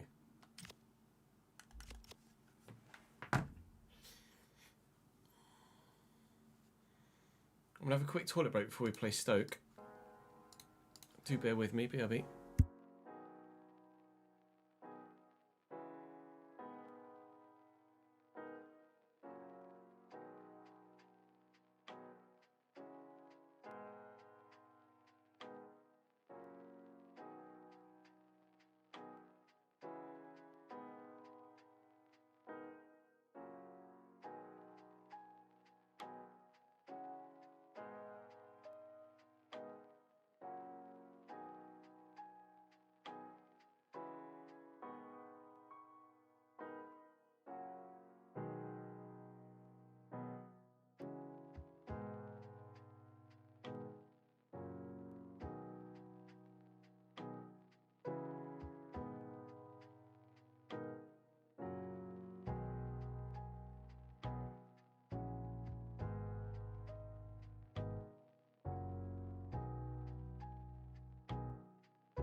food as well, just to make sure we don't have a double break. Can't meet demand, they're getting tons of money from massive corporations for data centers. I'll built on loan money.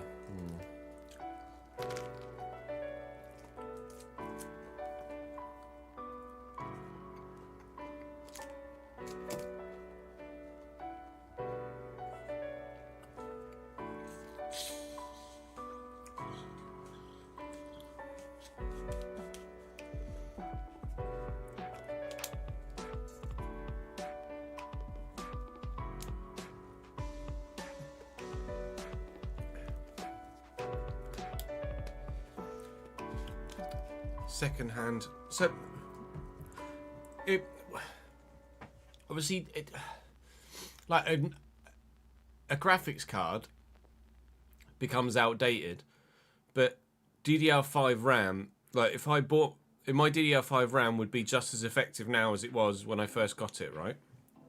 It's not going to have deteriorated in condition, etc. In theory, RAM is RAM, right?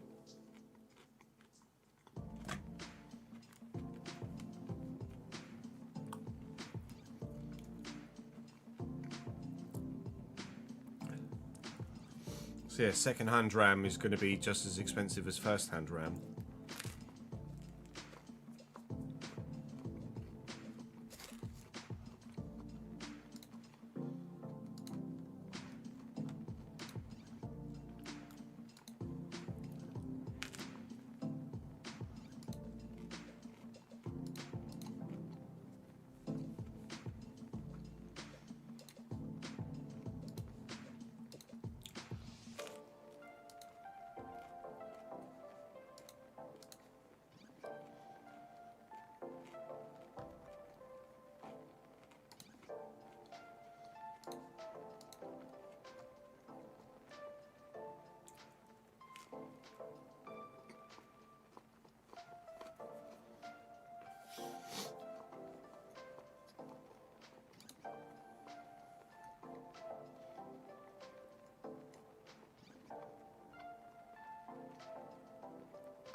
Who's ready for the joke off the penguin?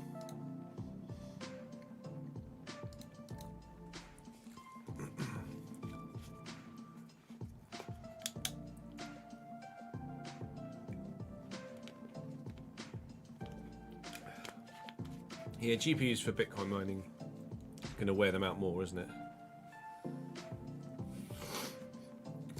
Right. Why did the penguin get up? Oh, sorry. What did the penguin get from the genie lamp?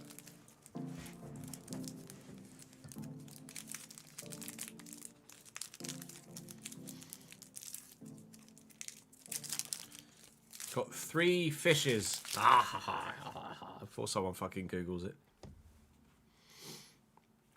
Rub the genie lamp and you got 3 fishes, not 3 wishes.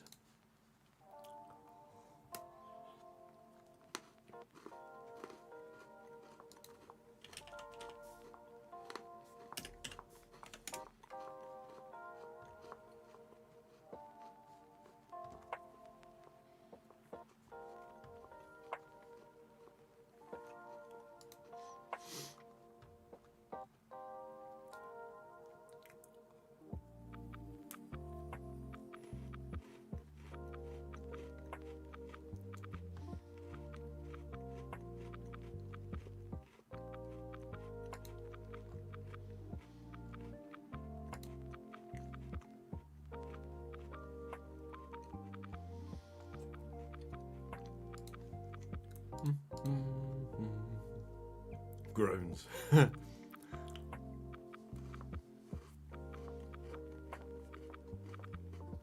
Yeah. You're the man to know these sorts of things, Jim.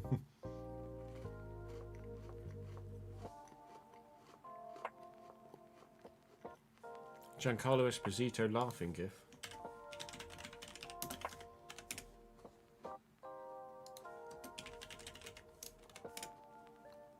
Oh.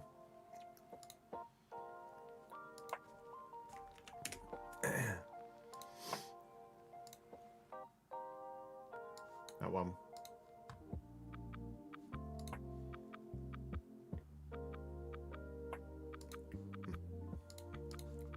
Ah. Alright, let's finish it. Finish this episode by playing Stoke.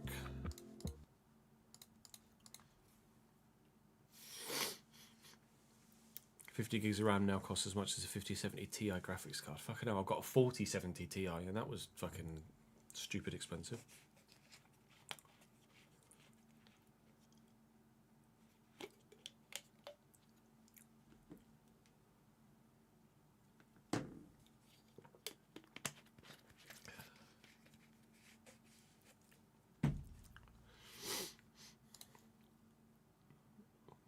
I think it's a 4070. I'm sure it's a 4070. I've got the boxes down. So, what are you, mate? Yeah. A 4070 Ti Super. I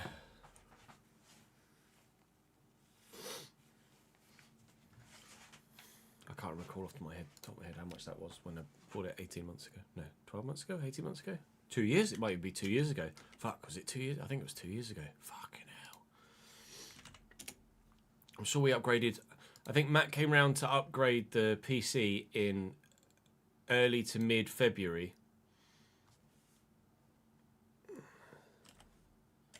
...2024, and then Jude was born like 2 weeks later. Yes, £778 was the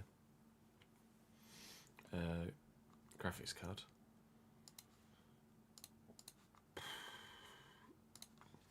I don't know what it is now. How much is it now? I presume because it's the whole 50 series now.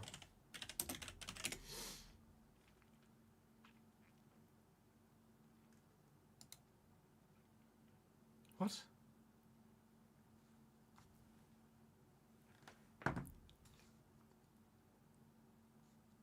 Oh no, that's a 5070. I was going to say, what?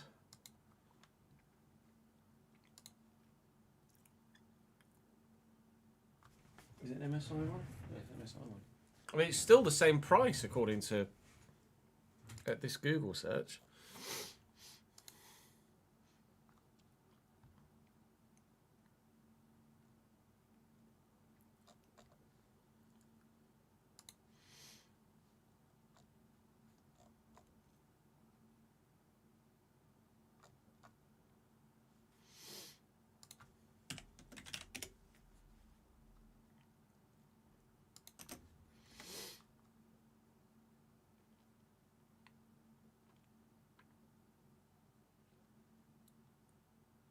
I know, it's 550 now.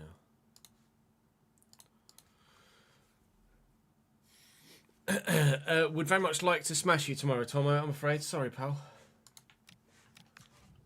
It would be very, very classic us to turn up and get beaten by you, though. You've already beaten us once this season. Webster's 76 now as well, which is excellent. I don't know if Webster was allowed to grow to 76, actually. I'll have to double check that. I think he was. I saw that he lost 5-1. Was it MK Dons? I saw that he lost 5-1 at the weekend, yeah. Which made me happy leading into our game upcoming.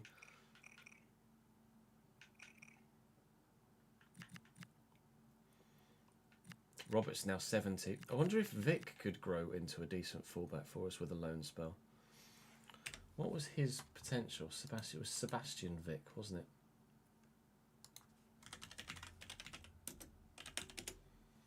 $76, not amazing.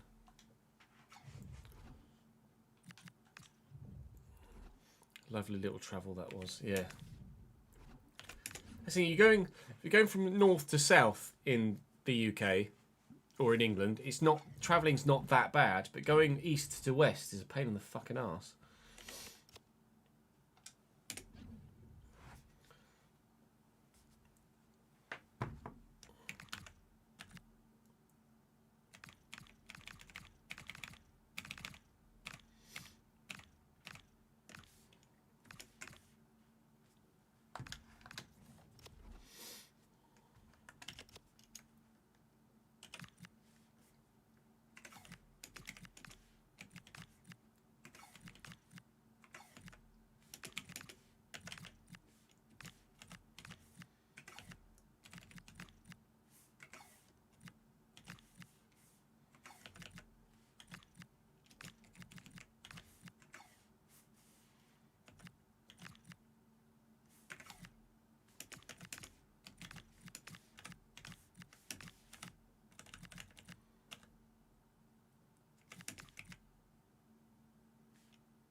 61 rated and Zonzi now at 40. Fucking hell. Pace of 22.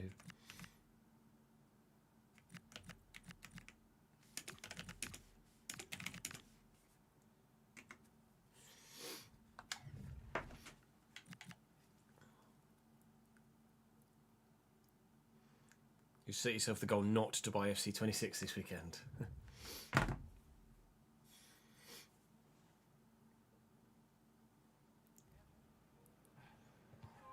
I mean, there's still a long way to go in this cycle, so if you were contemplating getting it for this cycle, there's no reason why not to. Shrews, thank you for the 10 stream streak, mate.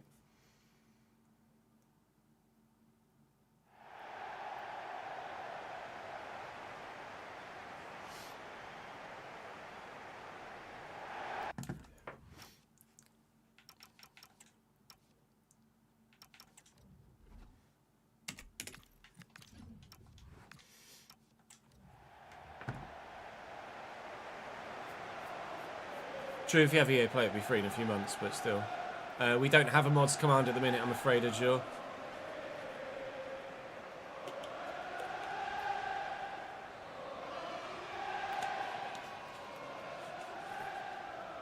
Ollie for the 35th month. I'll tell you what we could do. We could get a couple of Gatsos of the mods, couldn't we?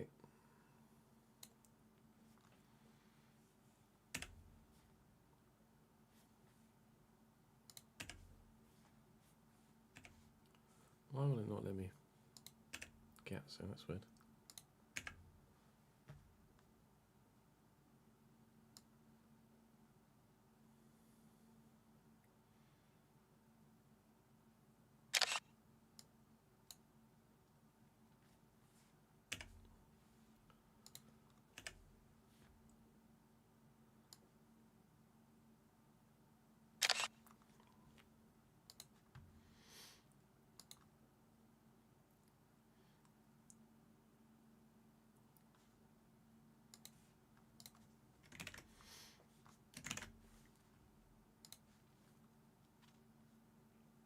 Let's do a mods command, shall we? New command.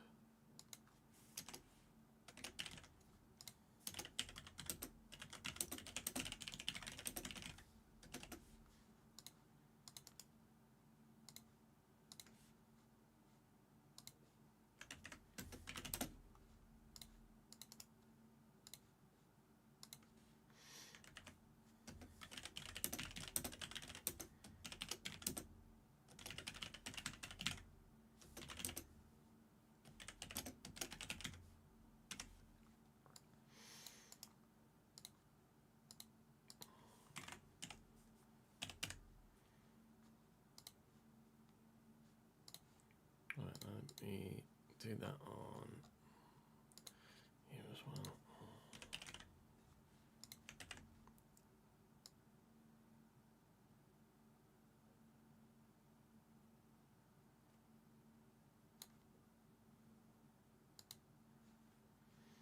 Right, so now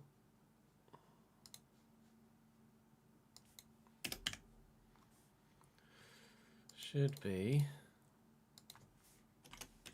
a mods command.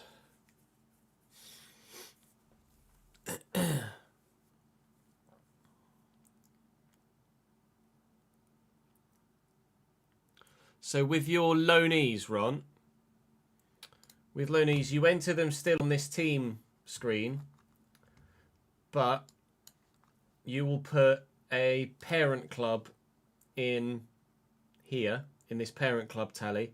And obviously in the wage percentage, you'll put whatever wages you're paying for them. And then at the end of the season, you put the information in here, or whenever the loan expires, you put the information here like I have. So it's as if you've sold them, but obviously you haven't. It's just the end of the loan. So fee received 0, season, whatever. And then club sold to is just end of loan. Similarly for released players as well. So you enter them as you normally would. It's just that they have a parent club, and they're obviously the contract expiry will expire at the end of whenever the loan spell does. Pereira, thank you very much for the follow, mate.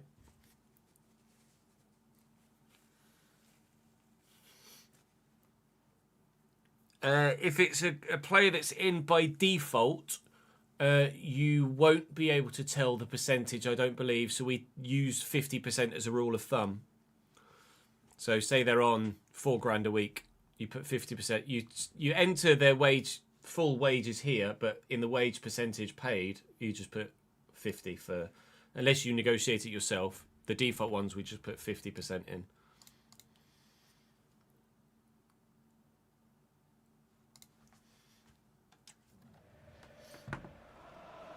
Stoke, a Dick and Dom song about Stoke.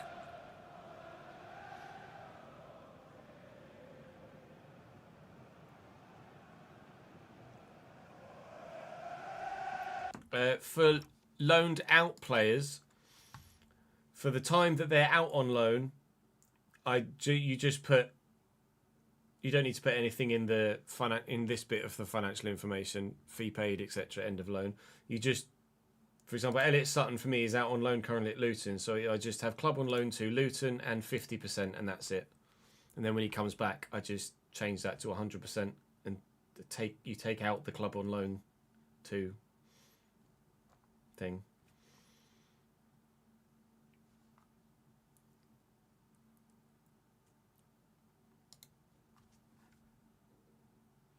Google it, you won't be sorry. I have a feeling I might be, Jordan. Tommy Simkin in goal for Stoke. Liam Rossignol is manager here. Nathan Lowe through the middle in their 4-3-3. Manhoof on the wing is late 70s. Lawal is mid 70s. We know how good Wasun Lawal is and can be. I'm intrigued to see how well Egbring plays, their right back. 71 rated, a player that we've been interested in and still is on my shortlist at present. A player that has room to grow and is well suited to a number of different positions. He's good at fullback, he's good at centre-back and at CDM. He is the perfect squad player. For Stoke he starts, for me he'd be squad, but certainly by the time we hopefully go up, he'll have developed enough to come in as a squad player for us at that time. I don't think he'd go from starting for Stoke to being a squad player for me at the minute. But certainly if Stoke go down, which they have the potential to do, then maybe he might come to me. Oh, Bozanovski's absolutely left that defender for dead and racing on and looking for Appare, but brilliantly intercepted by Bamo. Stoke are currently on the fringe of the relegation zone, but the right side of the line. They desperately need a win here, and we desperately need to avoid defeat. So we head into tomorrow's season finale. We hope to be safe as soon as possible, mathematically.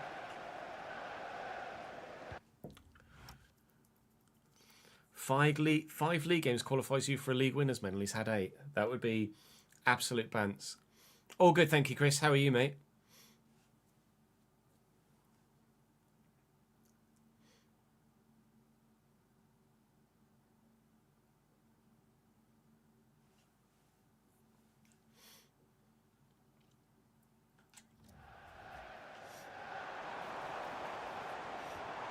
This ball around the corner and low. And Manhoof, and in, and big save, McGinty. If we stay up, it's thanks to McGinty. The amount of insane saves he's won. McGinty and Louis Appare. The performances of the single players at either end of the pitch. McGinty is the sole goalkeeper, obviously. Appare is the sole striker. They have been the difference makers for us this season, without any shadow or question of doubt. We know who deserves a big bonus at the end of the season for survival. I'll try and get this to Pack if I can, and he's got Bozanovski arriving, and Bozanovski forces the save out of Simkin. No goal to go in front at either end of the pitch thus far, but there might be another chance. There won't be.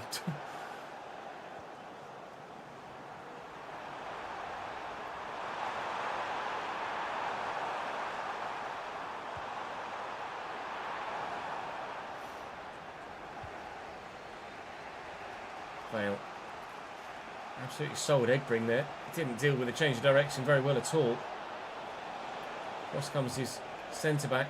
Bosanovsky. Can't get that to Apre or Webster there, unfortunately. Still not. Vale is available, though.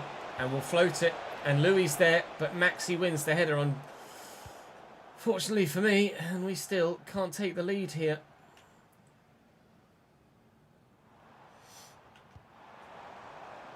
Manhoof into Low. Nice tackle by Pack.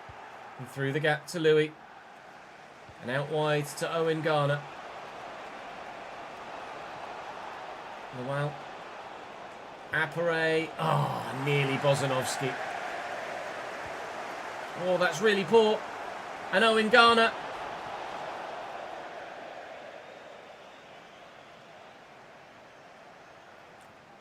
That is the sign of a 66 rated player.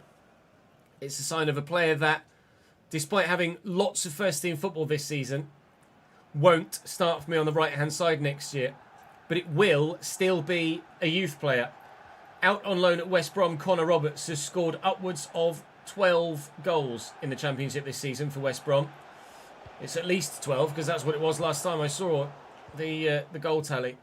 So he'll be starting on the right for me next year, and Owen Garner will either go out on loan or will be a squad player for us. But unfortunately, in instances like that, I really need that to go in. I could have squared it, but I wanted to give Owen Garner his moment of glory, and he didn't take it. Cisse. Two men out wide here. Manhoof, one of them. Bocat now. And Lowell. And Rigo. Someone needs to shoot for Stoke. If they don't, they'll never score. They have. And they have scored. 1-0 in first half stoppage time. Lamine Cisse. How important is that Owen Garner miss now? That is not Liam Rosenior.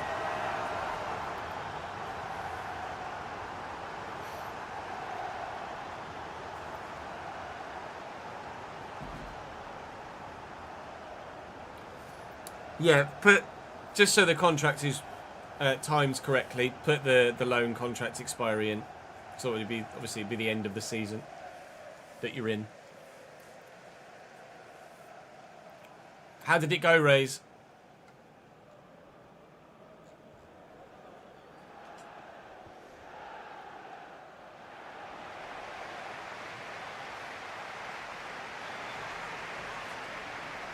Yeah, 30.06.2026.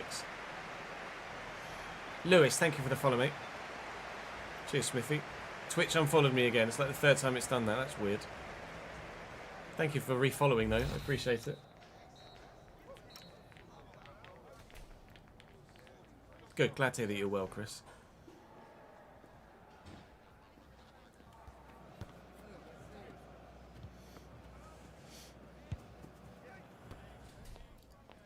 Nothing you revised came up on the paper. That's always handy.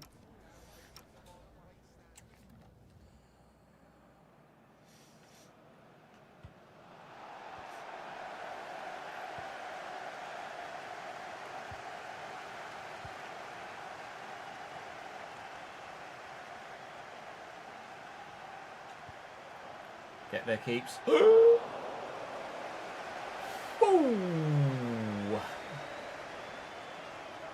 Heart, mouth, in. Vale. Oh. Rigo. And Low. And Lamine Cisse's in again. And the keeper's coming. And he's not going to get there. And it's 2-0 Stoke. Lamine Cisse at the double. Stoke are pulling themselves away from the relegation zone and tugging us back down towards it.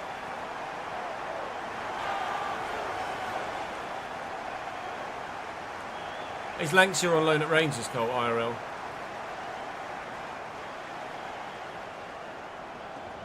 Maybe, Lewis. That's something that I wouldn't have considered, but there might be a bug in there somewhere. PMAC, thank you for the follow, mate. What was the paper on, Rays?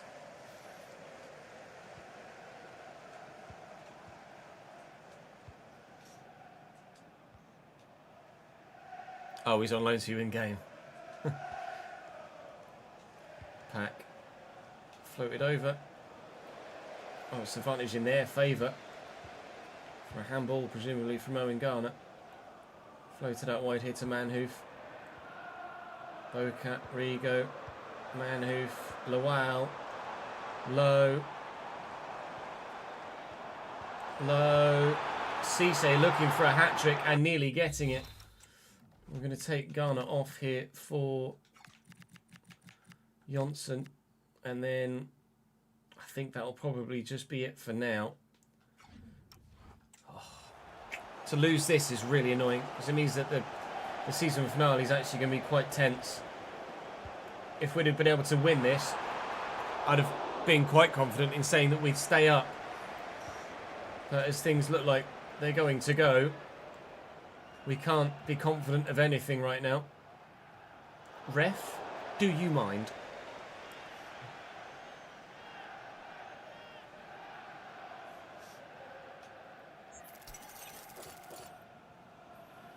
It's going to be Mams, isn't it? Mams quickly to Bozanovsky, though. He's away around the corner, trying to shake off the attentions of the defender, which he's done very well! Well then! Dennis Johnson off the bench with an immediate overhead kick to pull us one back. Manager's like, calm, calm, everybody stay calm. Brilliant from Bozanovsky, but secondary to the finish from Dennis Johnson. That is world class from the on loan man. Shooting.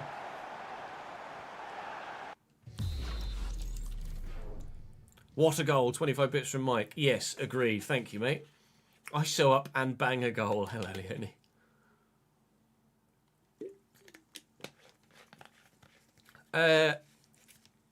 I could be on board with something like that. George?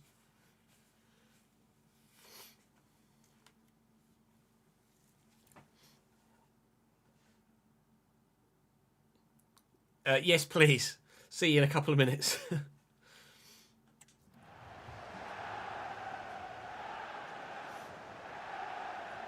Bozanovsky wins that back. All right. Stoke backline's getting a little bit tense now. Johnson.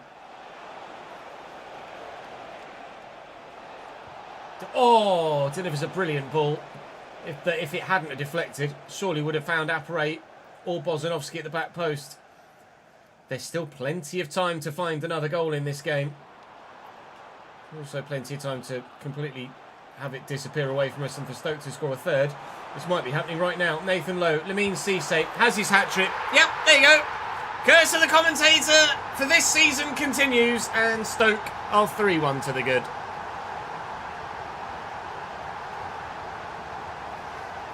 Meh.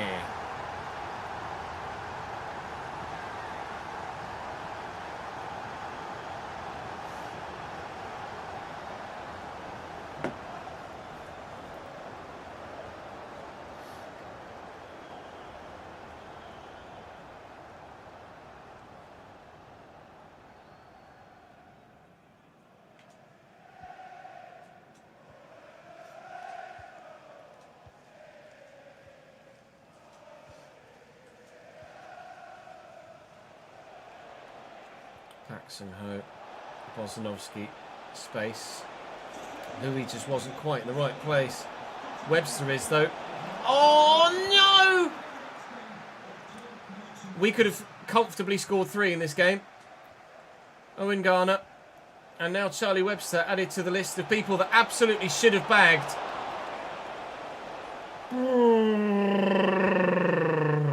On such things, games are won and lost. I hope on such things relegations aren't won and lost, or relegation battles aren't won and lost. We're certainly losing this battle. I don't mind losing the battle if we still win the war.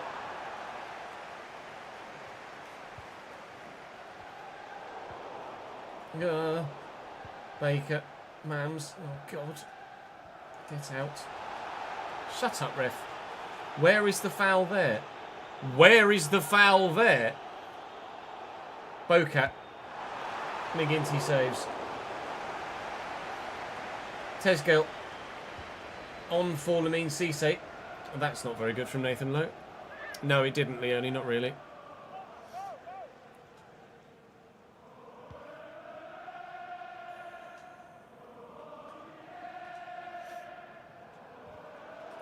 can't get that round the corner. And Lowe has the option here, well intercepted or deflected by the Cambridge United man. We'll move left. There's not enough time left. Even if we score one, we're not getting two. We might score one though, and like we've said previously, goal difference could be important. I'm trying so hard. We knew we operate to turn that home, but it just isn't meant to be. Stephen Nzonzi, a 40-year-old Stephen Nzonzi, called on off the bench here to still have a part to play. He's got 22 pace, so don't expect him to be bursting past anyone. The same way that Bosun Lawal just burst past me there. Vidigal into the middle. Roberts away, and I might as well just hoof it because that is game. A 3-1 convincing Stoke victory here at the Britannia. It could have been a draw if Owen Garner and Charlie Webster had finished their dinner, but they've left us hungry, and Stoke have full bellies tonight. That pulls them away from the relegation zone. What does the league table look like at the end of the day? Nice to see Blackburn losing to Southampton, that's for sure. With relegation threatened Charlton to come as the first game of the season finale, that's going to be absolutely huge. Bozanovsky is very happy with the football he's playing. That's not the tab you wanted, Jez. The league table sees us still 14th on 49 points. And, well, I was going to say thanks to games played, but some games haven't been played. Thanks to results. Well, we've got Coventry in the season finale. We've got Charlton in the season finale. Having lost to Portsmouth and Stoke and Sheffield Wednesday in the last couple of episodes, we're not ideal right now. We've got a sizable gap, 9 points. It could be 6 or less, or just over perhaps with other sides around them. But 3 defeats from 4 games today is not... Or 3 defeats from 5 games today is not helped, but the win against Birmingham and the win against Everton, huge. Charlton, Blackburn, Middlesbrough, Hull, Wrexham, Coventry. Big day tomorrow. Season finale on the way. It will be a bumper one if we end up playing all of those games, but for now, that is all for me for today. There will be Journeyman tonight. There will be RTG tomorrow. Don't miss the season finale. Good. I'll see you then. Yeah, no, I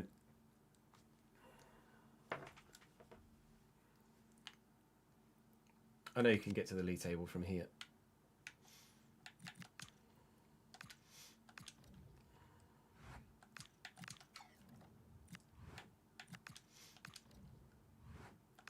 Look at these scout reports. Fuck all in Australia then.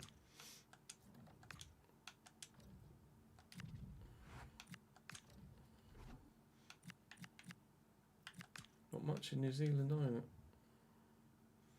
Luke Old. I'm just going to say no, I think. It's going to take him so long to grow. Take him 3 seasons to even get to 65. Maltese centre-back. Not yet.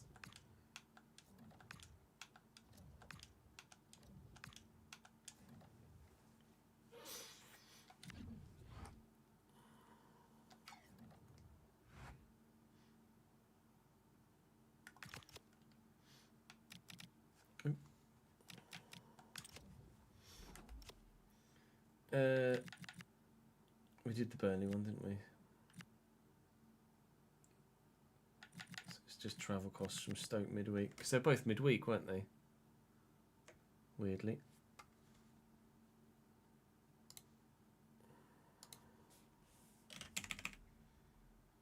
$4130 for this one, isn't it? Yeah. Because it's 1652.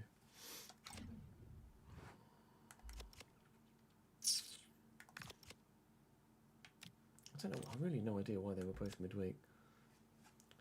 Charlton's midweek as well. We've not had this game on a Saturday for 3 weeks.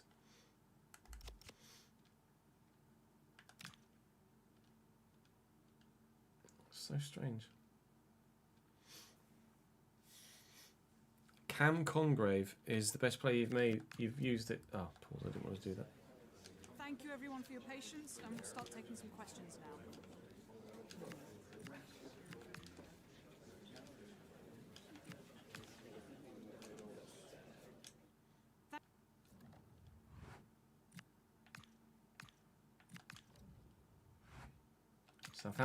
Southampton jobs available.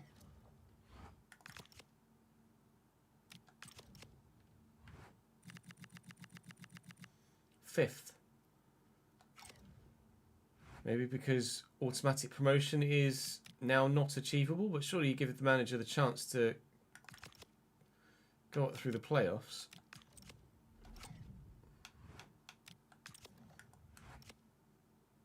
Yep, what a surprise.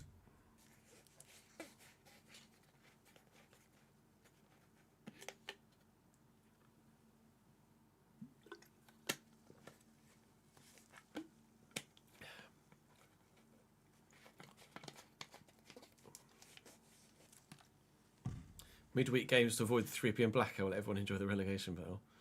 Yeah, the manager market is completely fucked. I agree.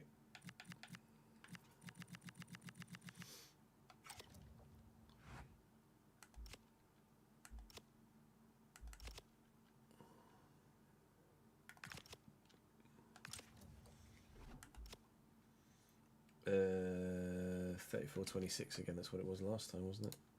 Yeah.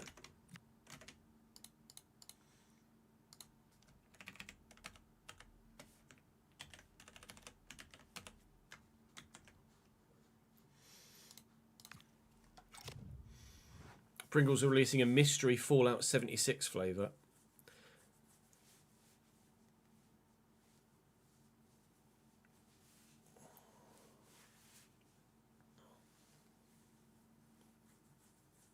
Is it going to be rotten flesh? I have seen McLaren's stealth livery for the shakedown, yeah. It's swish. Next step after listing all the players, when first setting it up, if you got your stadium info in, you need to enter your stadium info here on the finance tab.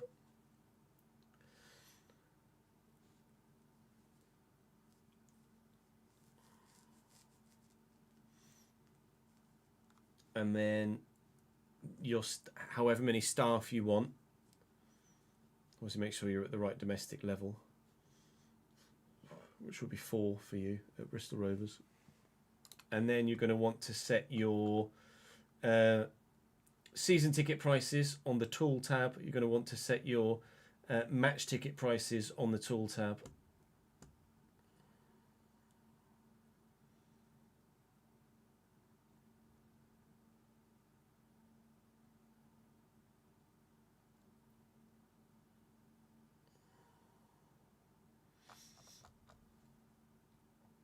And I think you're good to go.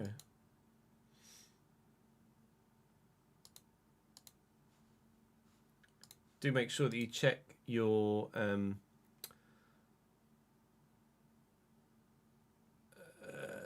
budget transactions every Sunday or every Monday at every Monday, because it updates once a week and you only get like 2 to maybe 3 weeks max of stuff tracked. Stadium in real life is 12,500. It's Memorial Stadium, 12,500 capacity. Fucking Nora. I would never have said that Memorial Stadium was 12,500 capacity.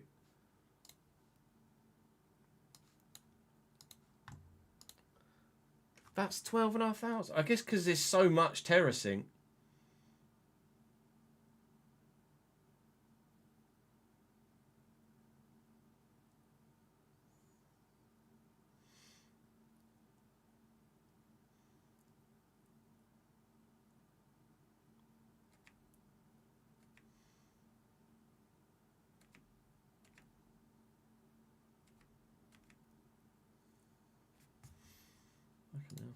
So, yeah, so you would put up here what the in-game selected stadium capacity is.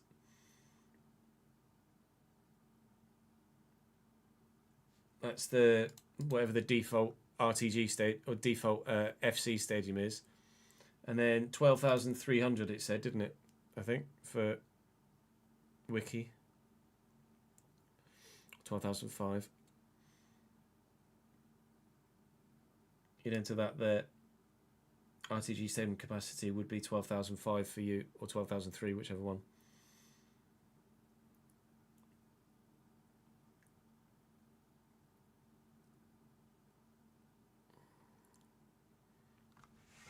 It's because of all the terracing, Rays. You can fit so many more people in on a terrace. You remember Dover playing there in the league? What league were Bristol Rovers ever in? Dover were Bristol Rovers in the national? Bristol Rovers weren't National League, were they?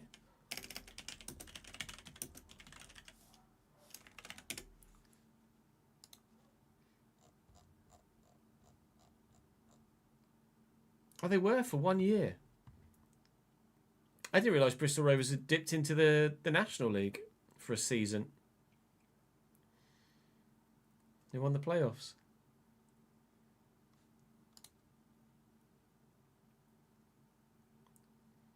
Your default is 12-9.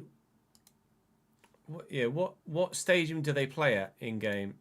Bristol Rovers.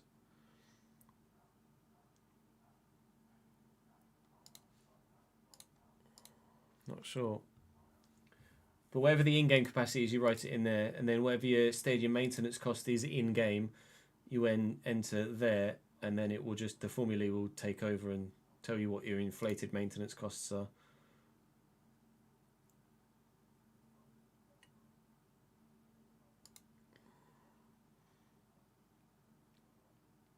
Oh, you chose the one closest to 1.5k. No, that makes sense.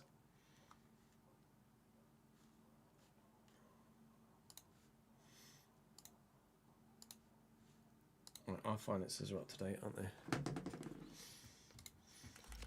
Right, it's 3 o'clock. So what we shall do is we will have a season finale, but it will be the Journeyman. And then we will. There's enough time to film the whole Journeyman season finale and potentially most of the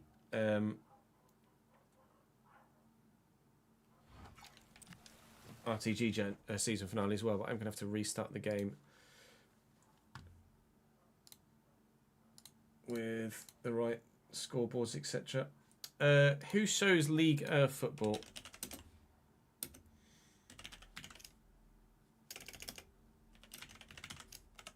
Liga broadcaster rights.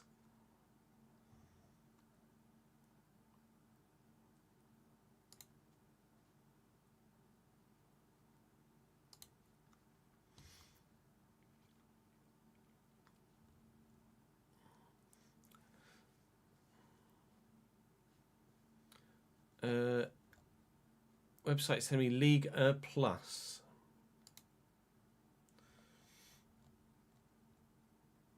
French scoreboard series, apply mods.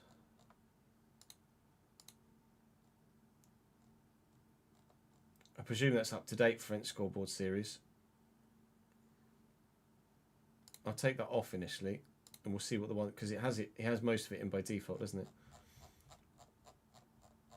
L. Liga Plus, that's Liga Plus 2. So it would just be Liga TV or Liga Plus 2. Do we have any French people in? Hey Sierra, thanks for joining us again, mate.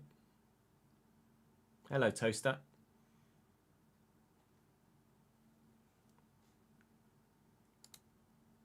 Would be Liga Plus or Liga TV. The Liga website says that it's Liga Plus and B in Sports. There is a handful of B in Sports ones.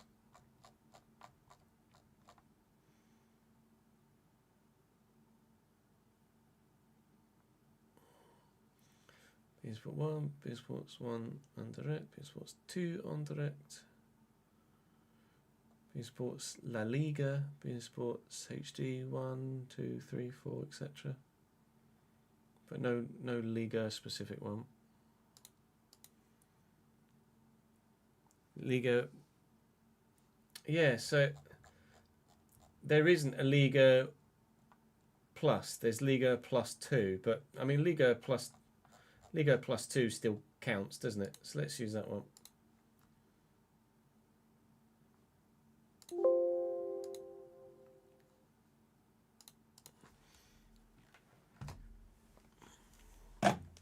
Right, just gonna have a quick toilet break, and then we'll record an episode of the the Journeyman. Sorry, BRB.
We'll go into a friendly and see what the Liga Plus logo looks like.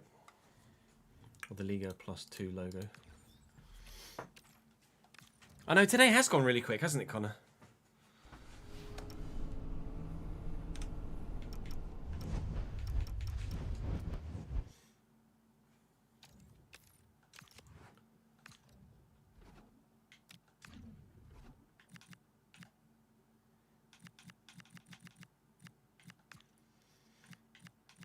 Who are Lille's main rivals?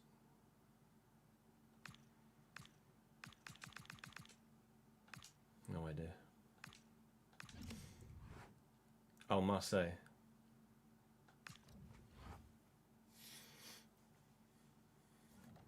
Oh yeah, absolutely, Colin.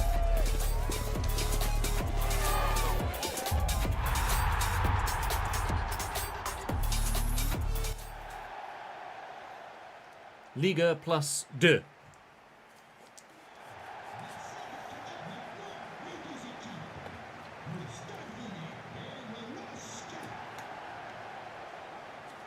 Oh, it's Lens, is it? Oh, you heard Lille first. Oh, sorry, Lyon. No, I said Lille. Derby du Nord. With Lens. Derby of the North. Okay, so we know that the Liga graphics are in the game. I want to see what the let's go cup final.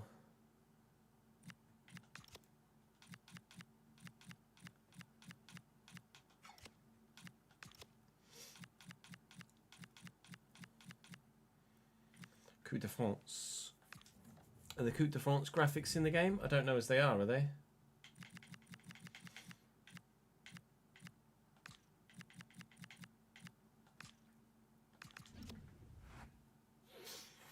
If they're not, then we'll use the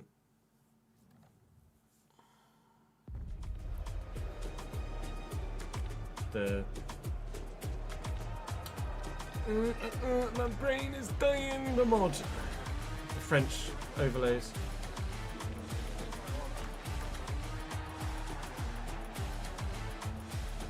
I mean, that is the Coupe de France. But has it got broadcast overlays or not is the question. Carabao Cup does. Coupe de France does not.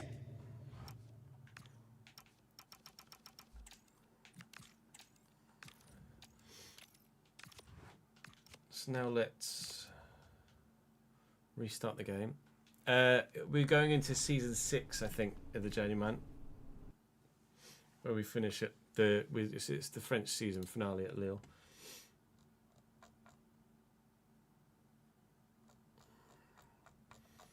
Scrolling forever. Scoreboards. French scoreboard series.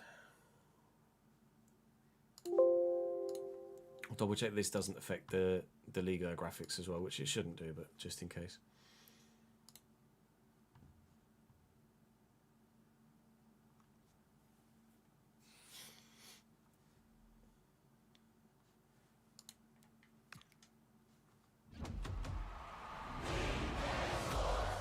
It's in the game.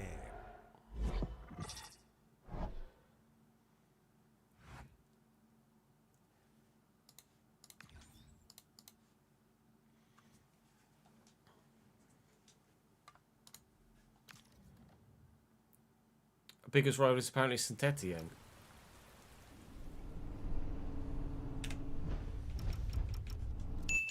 Okay, I'm getting mixed responses. It is Lens, is it?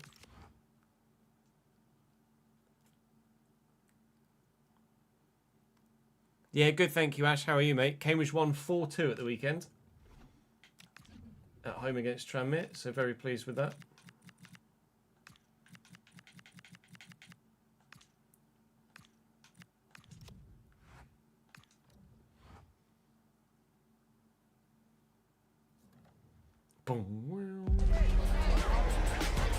Oh, French. We at least got French, please.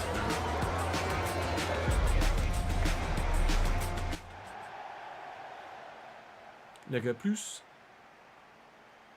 Oh, Lyon's biggest rival is Saint-Étienne. The capital. Okay, so the Liga graphics are unaffected by that. I just wanted to make sure that the Liga graphics were unaffected by the mod. Let me do a cup final. Croquis Cup, lol. Coupe de France.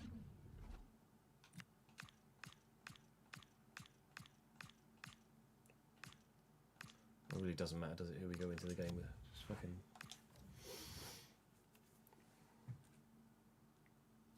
19 million for Sariki, wasn't it? Was the bid anyway? I don't know whether it went through or not.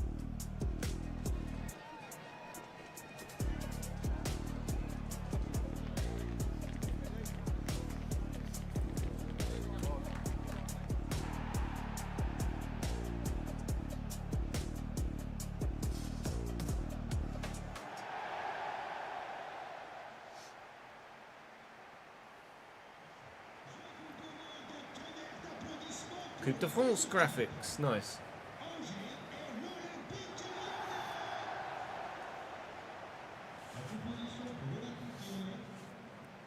Olympique Lyonnais. Nice.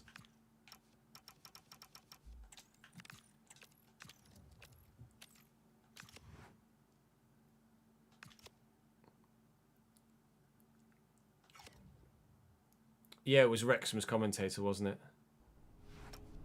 Have my children.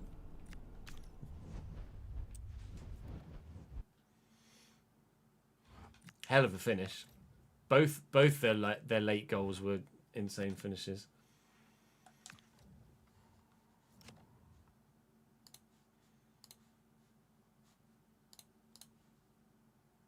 Who's it in England?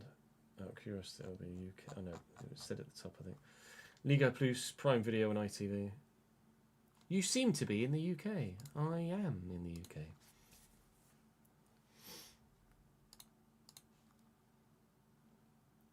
Oh, Rex, we're paying 12 up front and 7 in add-ons, are they, supposedly? Yes, exclamation mark, spreadsheet. Yosso.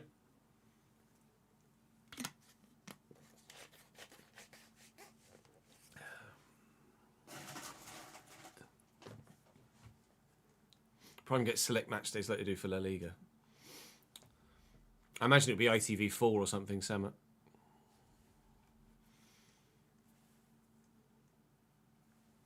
Pre-gen of Keller.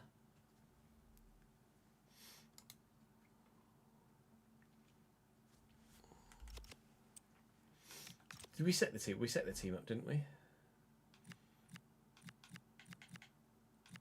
Not a fucking 5-pack we didn't. I don't remember.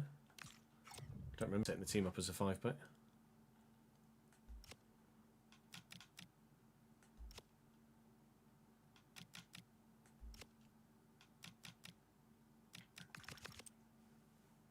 Oh, ITV gets Liga highlights, does it?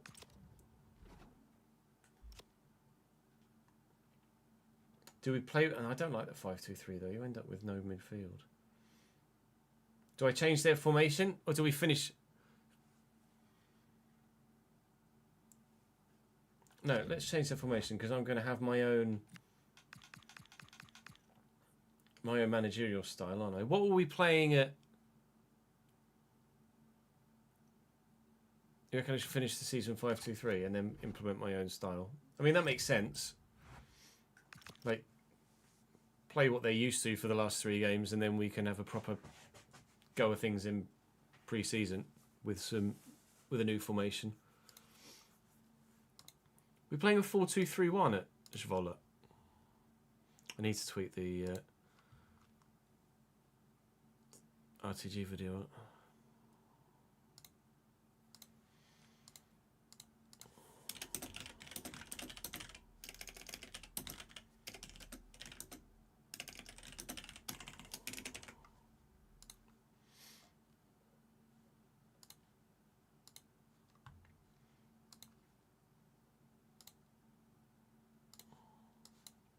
With our future set in the Journeyman, we're not far away from the end of the season here now at Pek Zwolle, and currently, thankfully, their man... I had Rots on the right.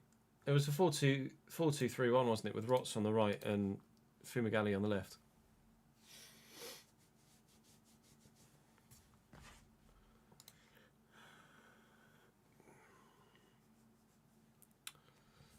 Let me have a look.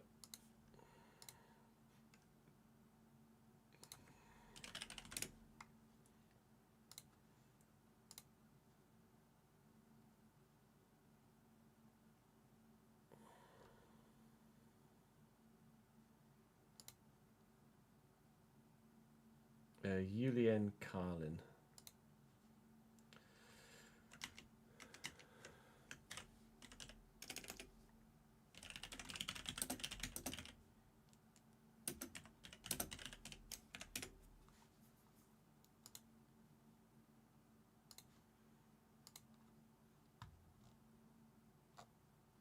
So we used this. And Keller wasn't on this thing.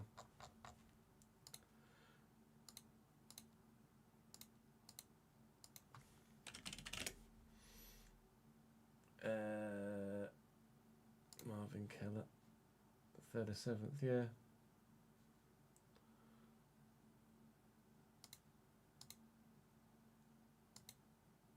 Carlin is a Keller Parisian. Well, Leipzig have got enough goalkeepers to deal with the mudding of this guy. So consider yourself mudded. Rip. They just spent a lot of money on him and all. Tough Tartars, I guess. Oh, they were both at Elche, were they? Thank you, Taps.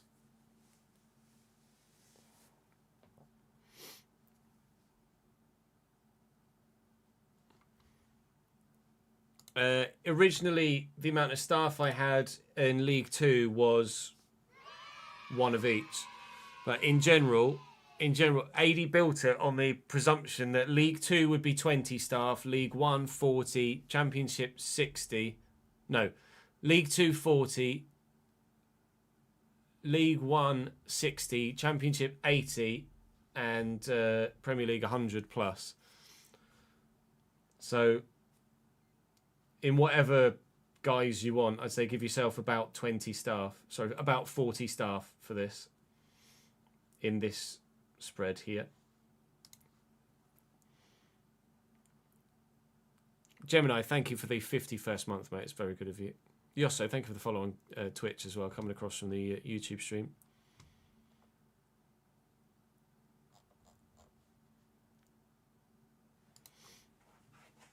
We've done a couple of Youth Academy saves over the years, Gitley. We absolutely will do another one in the future.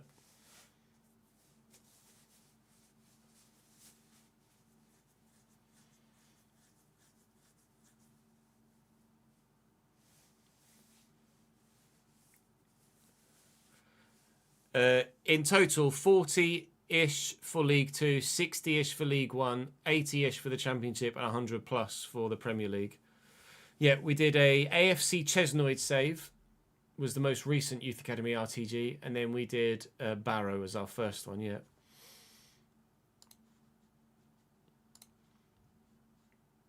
Right, so this is going to be our first episode of our time in France. Yes, 40-ish for League 2. Obviously spread out among the roles, however you wish.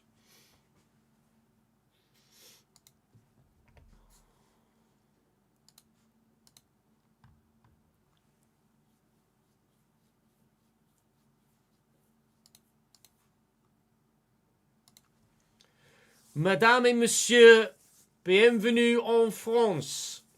We have a new job. We started our time at Zwolle with a season finale. We start our time at Lille with a season finale. Welcome to the French division here in the Journeyman save now. We have moved from Pek Zwolle in the Netherlands and come across to France. The plan was to stay with Zwolle until the end of the season and then move in the off-season or early in the next year in save. Then this Lille job became available 3 games before the end of the season, and I just couldn't turn down the opportunity. I'm recording this prior to you guys seeing me actually make the move, but I was influenced in taking this move by your reaction to the idea of the then Marseille and Auxerre jobs potentially being available. There was a lot of thumbs up and a lot of positive comments about potentially coming to the French division, and that finally swayed my decision to come to Lille. With them being 12th and obviously being well out of sorts with themselves at the moment, it seemed like the ideal place to take a step up in, a significant step up in size of club, step up in level of competition, albeit only just. And then it's our first job in one of the major leagues in European football. Lille obviously have a squad, or certainly an 11, that is really genuinely decent. But the case is, can I get what I need out of it. We're going to finish the season today. We're going to play their default formation for this season finale. And then throughout the course of the pre-season and into the new year, we will then implement my own 4-2-3-1 formation that we've been using at previous clubs as my own managerial style. And then hopefully we can see some success with Lille next year. I'll give you a rundown of what their squad looks like at this particular moment in time. So in goal, they've got lots of players, a 34-man squad. At the minute, we're going to start young, 75 rated Elia Sorrentino in goal over Arnaud Baudard. Then at left back, we've got Bashir Humphreys and Mitchell Bakker, as well as Romain Perrault. At centre back, there's Ngoy and Riedel, and then a couple of others like Saavedra, who can certainly do a job at 6'3" and 23 years of age. At right back, there's only Dedic at the moment. Deeper midfield options include Mukau and Buwadi, who are both utilised as centre mids at this particular moment in time in the 4-2-3-1. Bentaleb is retiring at the end of the season at 35. And there's some half-decent squad players there. One centre mid at the club entirely. That's Daniel Coffey, but we've set him to the loan list. On the wing, Thiago Moraes actually, despite only being 78 rated, actually pretty good. He's very quick, can finish, and I think maybe he might go up as a left winger as opposed to a left mid. But a lot of players are balanced already. Well, not balanced. A lot of players are peaked here, as you might well imagine. They've also got Felix Correa as well, although he's transfer listed, as I'm going to prioritise the younger Thiago Moraes. Haraldsson is, well, rather evidently one of the best players at the club, but at this moment in time is on the bench, although I might well find him a spot in the starting lineup. There are two Patreon players here, Daniel Violin and Nick Allflat. The first time I've ever been at a club that has Patreon players at it. We don't do that in the main single club saves, but in the Journeyman last year we said that we wouldn't mind ending up at a club that had Patreon players in. We just so happen to never actually do so. We have landed a club with some Patreon players now, but they're both going out on loan because obviously they're not in a position to be able to join the starting lineup at the minute. Ernest Poku is here as well at 80 rated. There's Marius Broholm as well. Some more youth players that are loan listed. Up top, Nelson Viper is the only striker of any real note, but he's also quite a striker. So fingers crossed he does okay.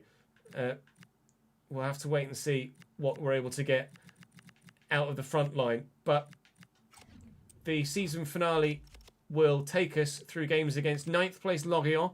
Then we've got Montpellier and Stade Brestois before the end of the season.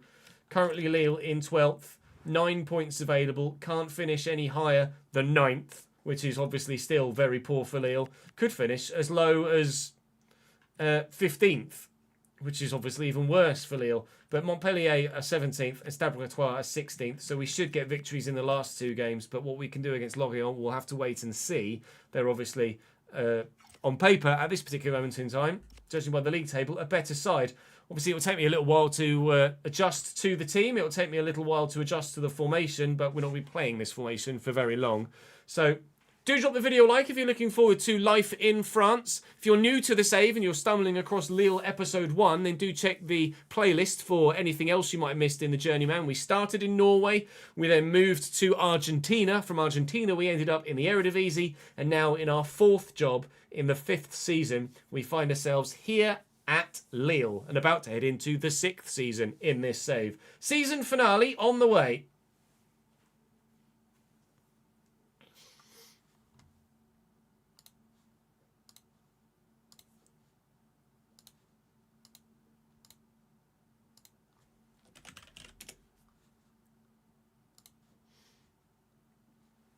Right.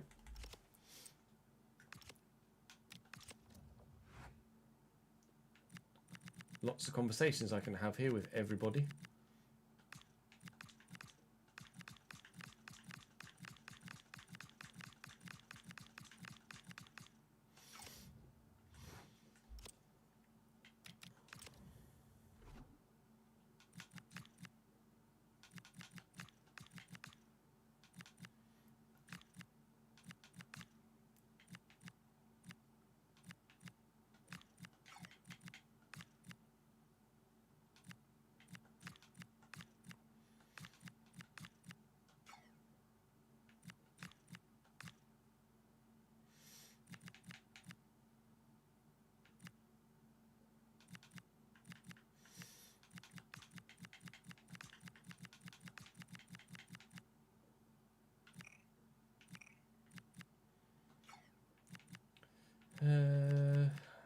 else down here we're going to want in the Miramon, we're going to want in there as well, aren't we? Let's take him out for Dargo.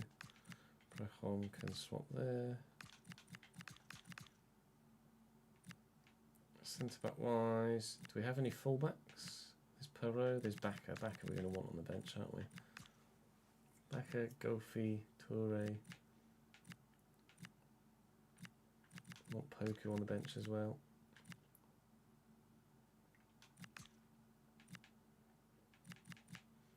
I think that's probably it, isn't it?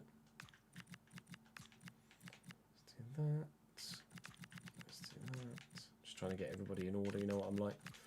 I like to have things the right way around.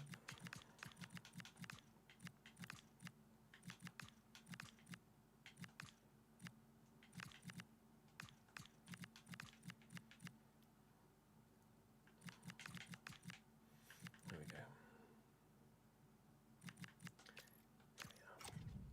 Oh, we're going to actually. I don't want to play them. Poku could start. He's quick, but there's not much between him and Thiago Moraes, really. I want to see what Moraes is like. They both have 5-star weak foots, actually. I want to see what Moraes is like, so I'm going to give him the game.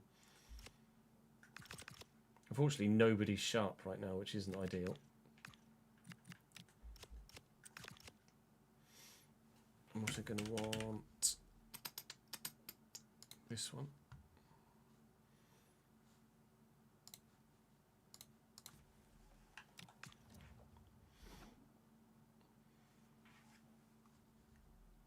They're what my season ticket prices are at the stage of the save where I updated the spreadsheet, Ronald. Our season ticket prices are not 7.10 in real life, no. That's after 4 seasons of promotions and inflation, etc.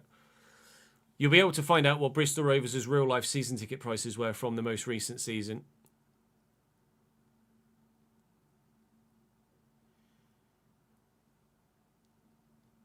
Because you've got adults, concessions, seniors, under 18s, under 10s, etc. Yeah, you'll be able to find out by Googling it. They'll have had an article on their website.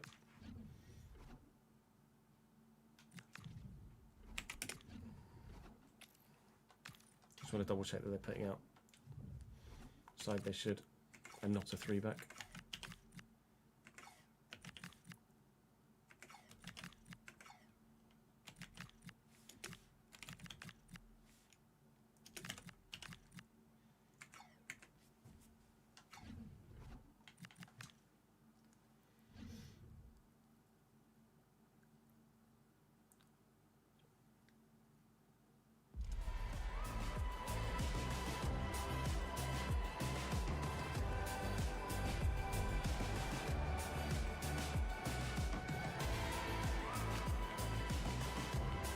We did do that, STM at San Martin and at Pexvola. Prioritised Argentinian, prioritised Dutch.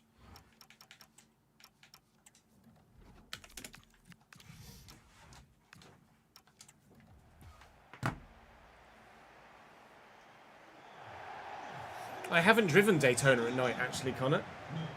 What game are you playing Daytona on night at the minute? Oh, good. Game crashed. Fantastic. That's good, isn't it?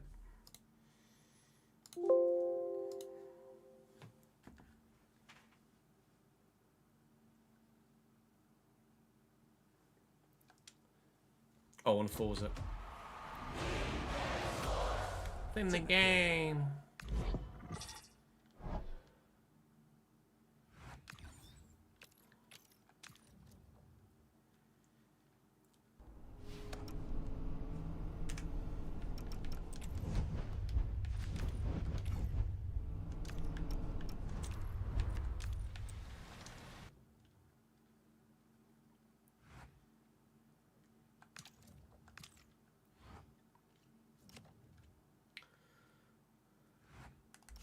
Should have saved it, shouldn't I? Did it save? Oh, thankfully it saved. Thank God for that.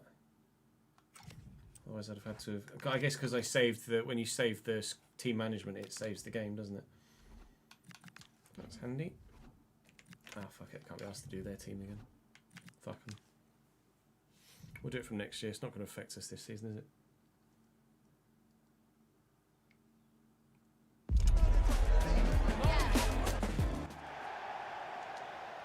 We'll just skip these pre-game cutscenes because we did just have a game crash for those of you watching on YouTube. The Lorient side up against us today is Jakubishvili in goal. I'm going to go ahead and say Georgian. Dembo Silla, foremost Mendy, Nathaniel Adjei, Philippe Luberetsky, and Joel Mvuka, with Siltanen, Avom Ebong, Enzo Lamy and Pablo Pagis in the midfield five, with David Datro Fofana up top, the Chelsea or former Chelsea, not sure if he's actually moved away IRL or not, striker. Isak Torres here as well. They've got some okay players on the bench like Sambu Sombano and Mateo Perez Vinlerf. And obviously you can see a youth player, Michael Reich, on the bench for them as well. I've lined up like this: Sorrentino, Humphreys, Riedel, Ngoy, Saavedra, Dedic, Ukau, and Bouadi, with Moraes on the right, Haraldson on the left, and Viper through the middle. Brought to you by Liga Plus and Liga in general when the graphics pop up. And there we go. Graphics package, of course, is default in FIFA, just like the EFL graphics in the Premier League, etc. Although we have got the Coupe de France graphics in the game now via the mod as well. Although that will obviously be next season. Fofana's in, and welcome to Lille. You've just conceded your first goal. Our first time at a club with their real-life stadium, though, which will be nice. That started well, hasn't it? Oh, Jakubishvili is a Hungarian youth international. Does he have Georgian ancestry?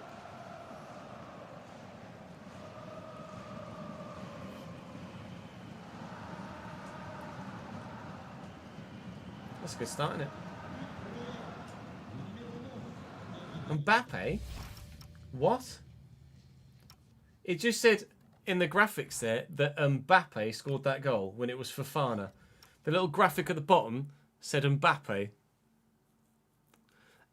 No, that was not Mbappe, game. Well done. Oh, fuck me, Bashir. He's Jad's Georgian, there you go. I presumed as match. Up we go. Well up and going. Lukau. Bouadi. Bouadi might well be a player that we unfortunately see plucked from us in the summer. Players of high quality, given Lille's poor year here, I would imagine, would be suspect or subject even to transfer bids in the summer.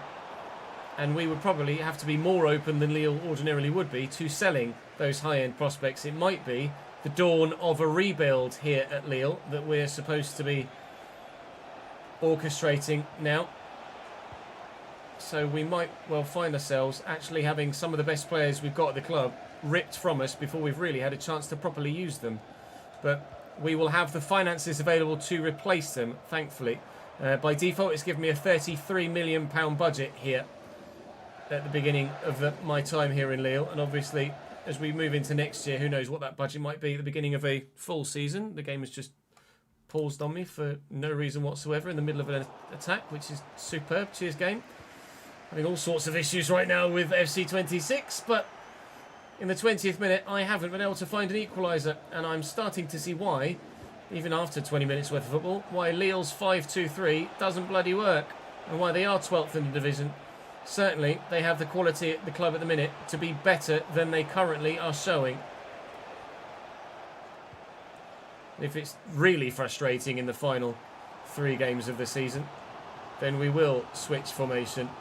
But it was my intention to start as they'd been playing, just to give the players a little bit of familiarity with the change in management. But I'm rather quickly seeing that I'm going to be playing a 4-2-3-1 in the subsequent 2 games against Montpellier and Stade Bretois. And we're 2-0 down now in the 29th minute. His team does have quality, but not in this formation.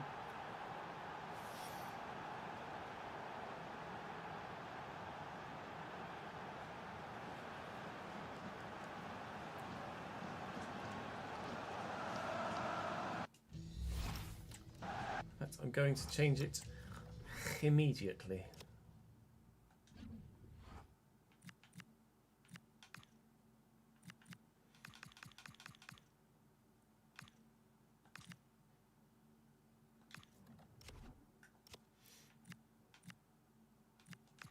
So it can.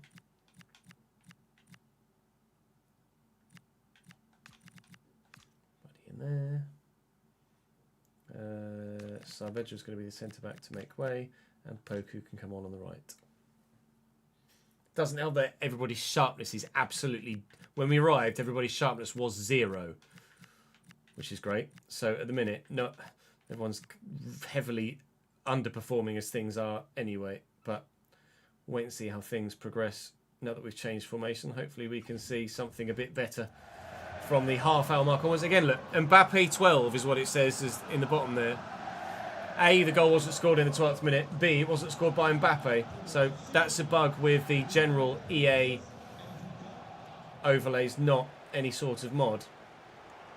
Moraes around the outside, delivers a ball, and I can't get anywhere near it, but Brady might be able to recover. Nope, anywhere will do for Lorient. They want their win.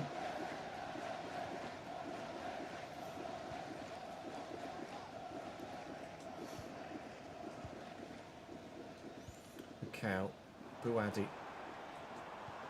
driven into Haraldson.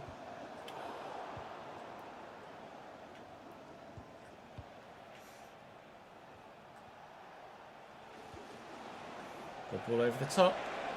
Lamy into the path of Fofana. He's going to pick up a man at the back post. Ashia Humphreys up. Mukau, well, I hesitate to say away. Avon. Sultan and Fofana, lovely spin. Keeper's there, can only fingertip it away, but away it goes, thankfully. No, third goal. I have switched to a 4-2-3-1 in game now because that 5-back was just diabolical and I didn't really want to put myself through it, quite frankly. We've been better in possession since we changed the formation, but we haven't yet had a chance on goal. That might be about to change here, as Moraes maybe should have squared that. Definitely should have squared that.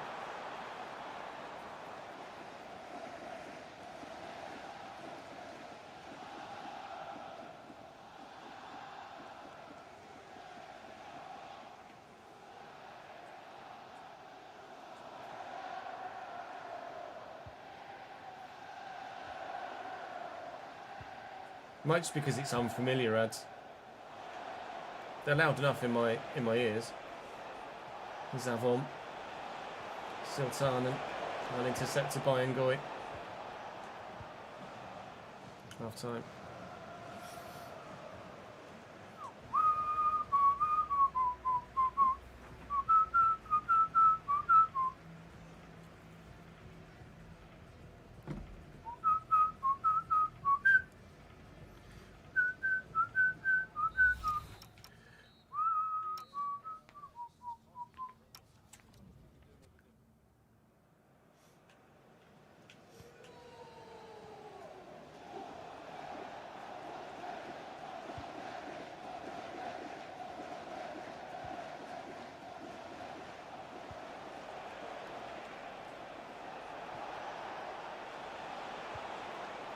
It's a great ball out wide. And Vuka back to Sultanen and Avon in the way. Is Viper just slow? 84 pace. Doesn't look or feel particularly quick. Poku's in. Mukau even. Haraldson, don't lose it. Poku's going. And guess who has 94 pace? This man. Looking for Haraldson. First time looking for Viper. Intercepted well. That was a good move.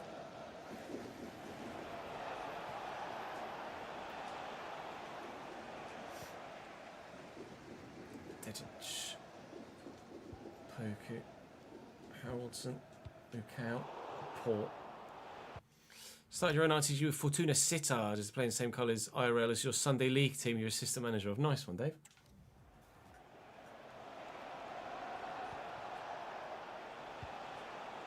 Will it be a single club save or one that you'll move around with? Poku And Haraldson. Viper's making a run. Poker's making a run too. Float it. Viper's up. As are two defenders, and nobody touched the football.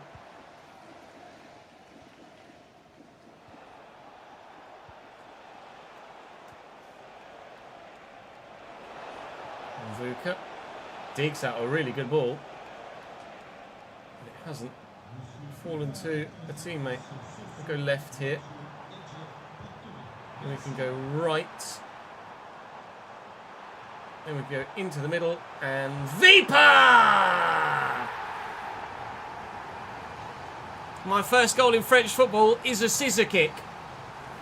Nelson Viper, I keep saying Viper for some reason. Nelson Viper makes it 2-1 here.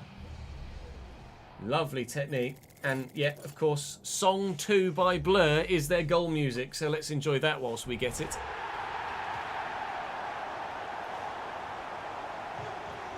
Mbappe 12, Mbappe 12. Surely that's been highlighted to the presentation team already.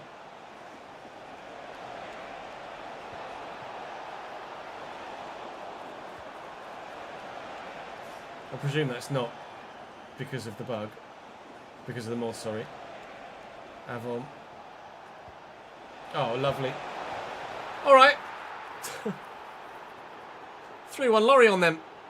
Keeper got a foot to it. But Pablo Paggi has another goal. That's a big hand.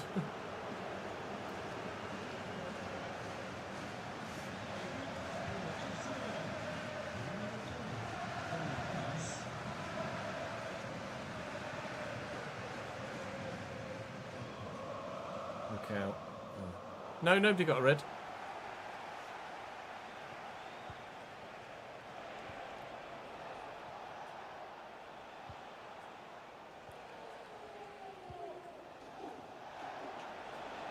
There's Lammy and Fofana. Oh, right. See ya. Oh, nicely done. And Poku. And Haraldson. Back to Poku again. Back heel. Take your time. Haraldson. Mukau. Oh, that was struck very firmly. And the referee has given a penalty. Now, there will be VAR in the French division. So we will have a look at it. Well, that looks a little suspect to me. I think this might stand as a penalty.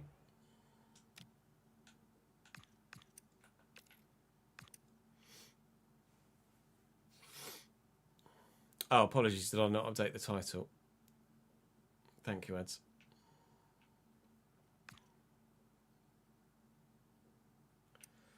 Struck here by Mukau. Yes, that's handball.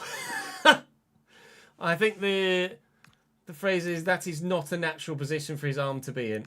I think it's on its way wide. Although it might be curling back towards goal. Certainly curling. But that is absolutely handball. Right, who's going to take the pen then? I think it was Viper on it. It was indeed. That's rather a quick thingy. Circle. Top left. Top left. 3-2. Well, we've been terrible defensively, but 17th goal of the season for Nelson Viper. And it's 3-2. And we might still get something on French debut.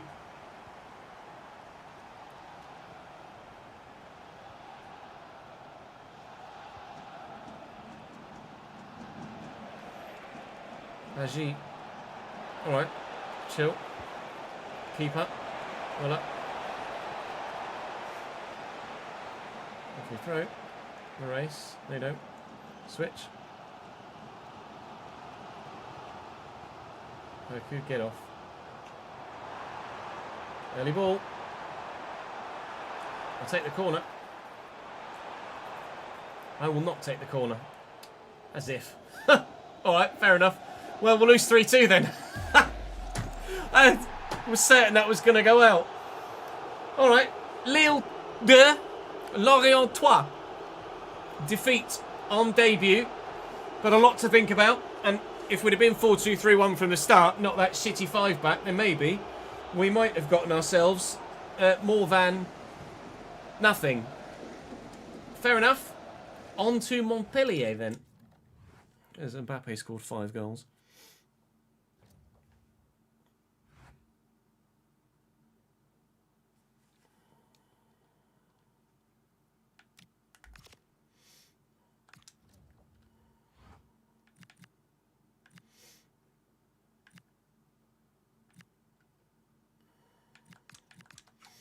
That's a point. Didn't check contracts, did we? No one's running out, thankfully.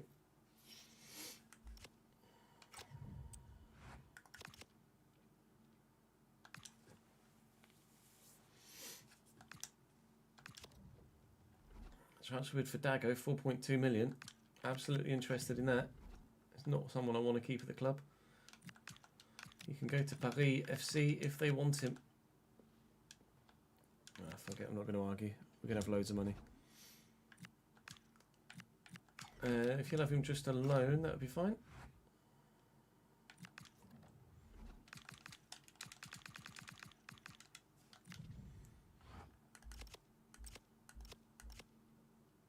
That'll be under transfers, won't it? The scouting.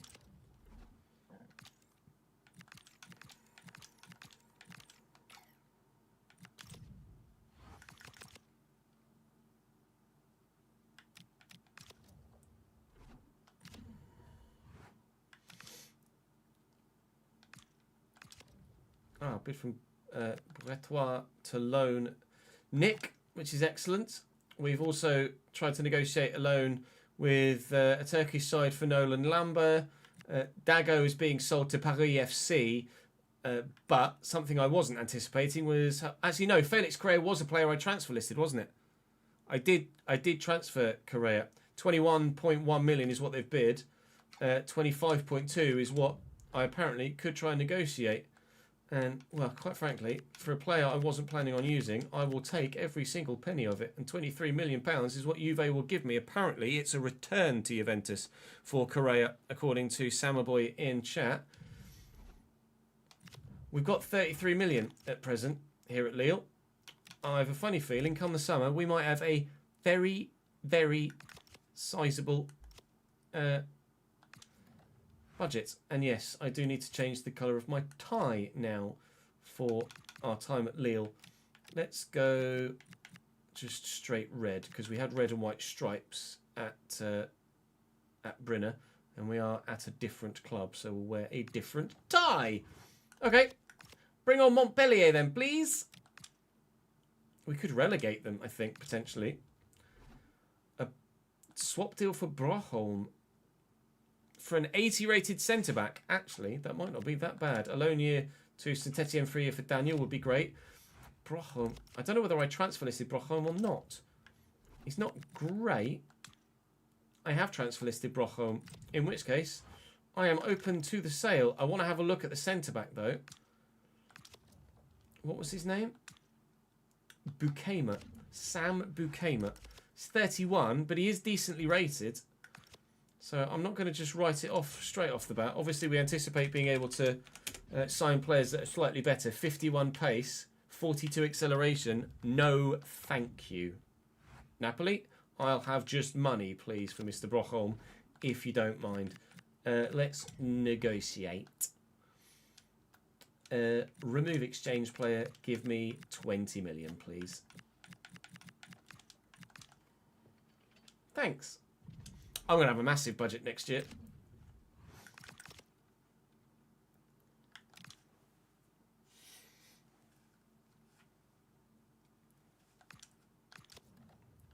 Bid for Bodar from Lyon.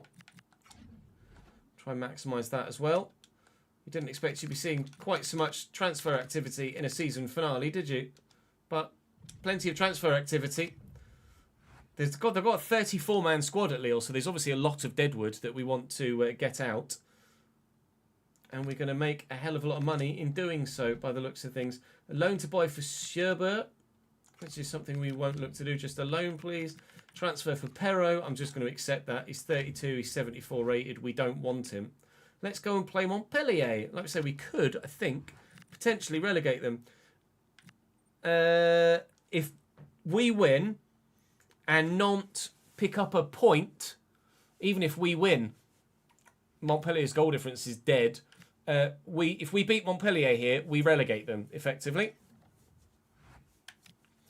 Quite the first episode at Lille, isn't it? Loads of money raised, potentially relegating opponents already.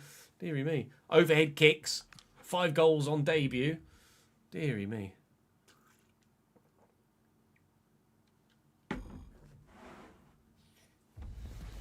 Oh, you're making the players, are you, Rays?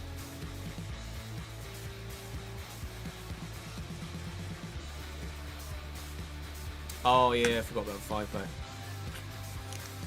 Fuck my life. Never mind then.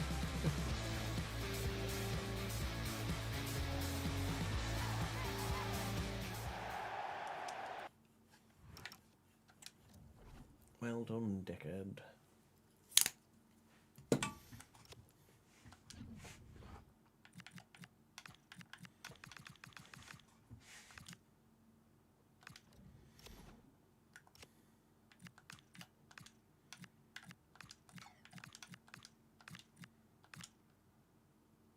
Simple enough for that, isn't it? Oh no, it was Mongolian there, wasn't it?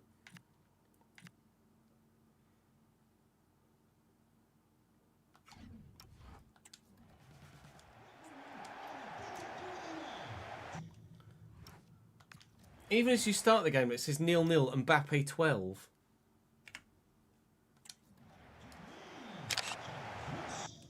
Let me just feed that back.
Tuzzy, 72nd month. You've done a screenshot of your scored numbers in the FC chat. Can you look and see if you're missing some stuff? I certainly can.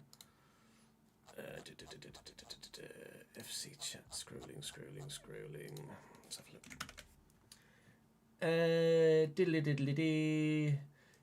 Just date of births. Date of births and your registration flags is all you're missing now. Put your date of births in, and that'll obviously change the age from 125 to their actual age. And then registration is just a capital Y or a capital N, depending on whether they're registered or not. And then you need to put 100% in all of the wages for the players that are yours. You need to put 100% in those wages.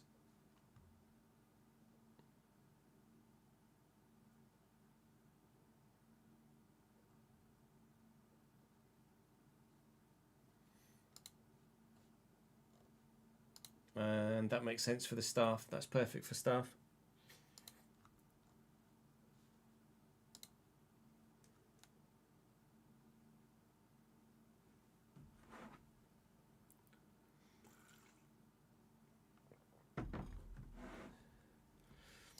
So with the rules of the league that you'll see on your seasons tab, you'll be allowed a certain amount of maximum players registered, and you'll be able to see what competitions each player is eligible for once you hit Y and N, because some players that are under 21 don't need to be registered. You don't need to register goalkeepers in leagues 1 and 2. All of which is in the rules tab. Should be in the rules tab anyway.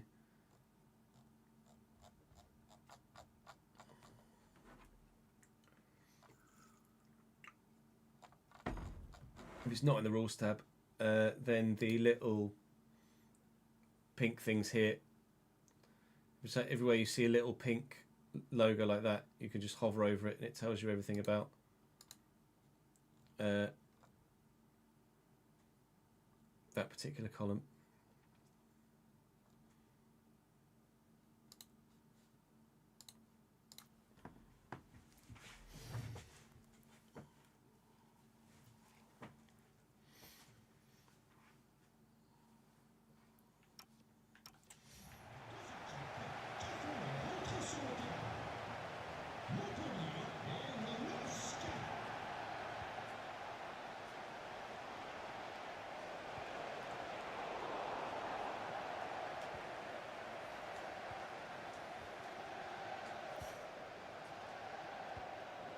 Oh, I didn't show the Montpellier team, did I? Well done, dickhead. Montpellier's team playing against us today: Bogdan Kołodziej, a Polish, presumably, youth player goalkeeper; Enzo Sciarto at right back; Modibo Sagnon; Becir Emiragic; Yal Mwanga; Tate Johnson. It's a 5-back for them. 5-2-3 with Teo Chenahi and Khalil Fayad in the midfield. Then, Gaba Bernard out wide right at 85 rated, Davud Demirovic 79 rated, and Thibaut Noel. They love a youth player here at Montpellier. We'll have a look at him. He might get mudded in the pre-season. Can confirm Mbappe bug isn't on console. He just had a look on the kickoff mode. Okay. Oh, for fuck's sake. Why is that over there?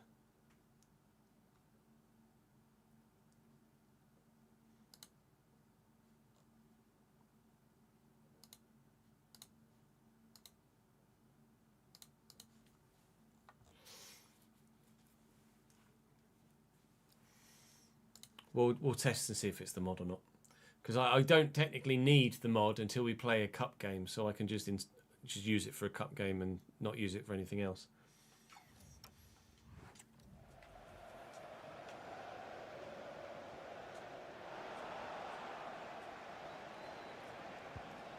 If I find out what that guy's birthday is, could you guys try and find me who his pre-gen is? Or who he's the pre-gen of? Gaba Bernard was born on 7th of the 7th. Who was born 7/7? July 7th. That is right mid, cam, right wing.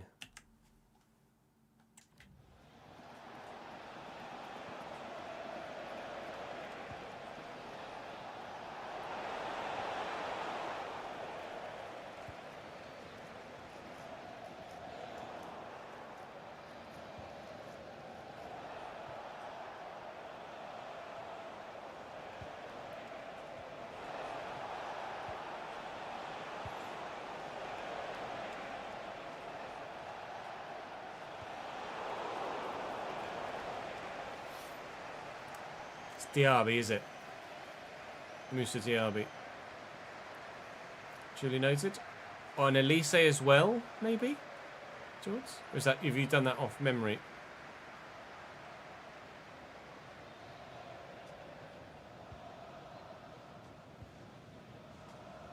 You're trying to go off the positions rather than an actual birthday. It's definitely Diaby, is it? Hold on, Dickhead. Demirovic. Forward here for Montpellier. Fayad. And Bernard. And Bernard forces and draws the save out of the keeper. He is a supposedly Moussa Diaby pre-gen, is old Bernard. So once we've played this game, and I'll allow them to have him at 85 rated for the finale season of the, or finale game, sorry, of the season, if they haven't been relegated by us on this particular match day. And then we'll see if they can replace him, but we will mud him. We don't mind youth players that are generated that are genuine youth players in their own right, but pre-gens of real-life pre-existing players we don't like. Viper! 1-0 Lille. Le but!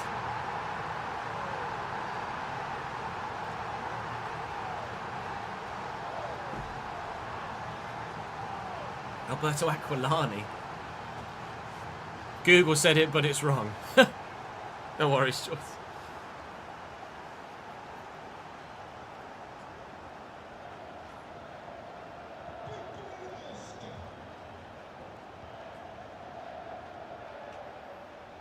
Thank you. Dedic should have that back. Poku. Aye.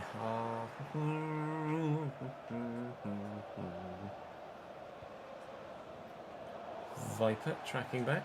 He's a big boy, he's old Viper, isn't he? Fuadi. And Viper. We've overrun that.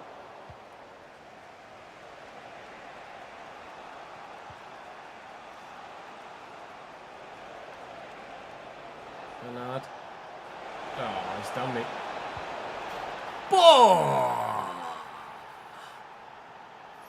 All right, Gabba. Make the most of it, pal. You're not going to be 85 rated for long.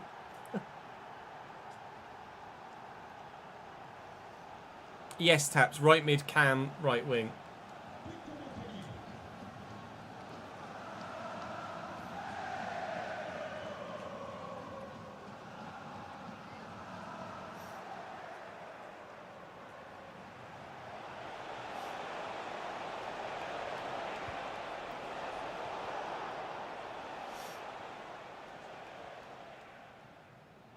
Haroldson. I'll look for a Viper through the middle. He's gotten away from the defender. I'm not sure what his weak foot's like, but he's forced to save out the goalkeeper. Definitely finished very well on his right foot.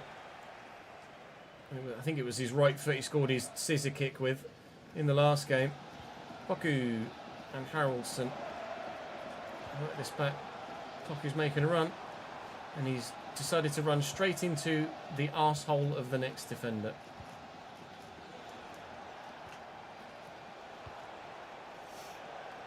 Diaby doesn't have cam.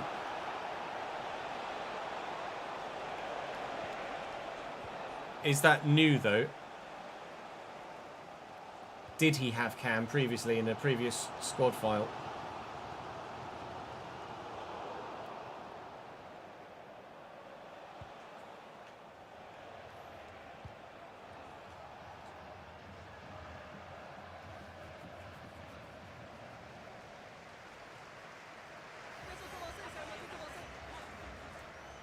You have to Google it, Ron. You can't see it in-game. You'll have to Google it.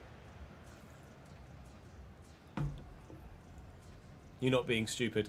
You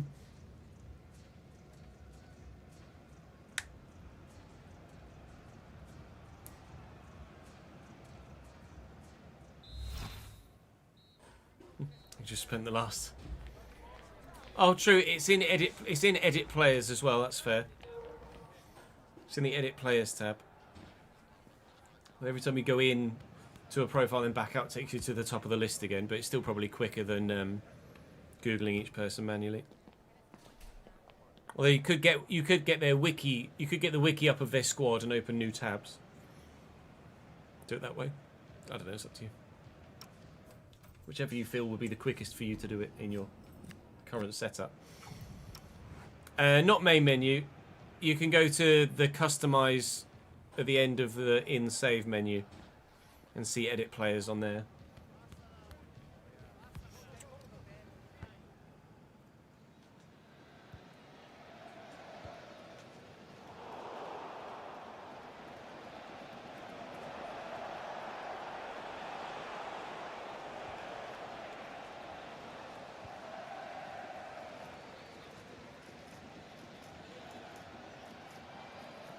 Maurice.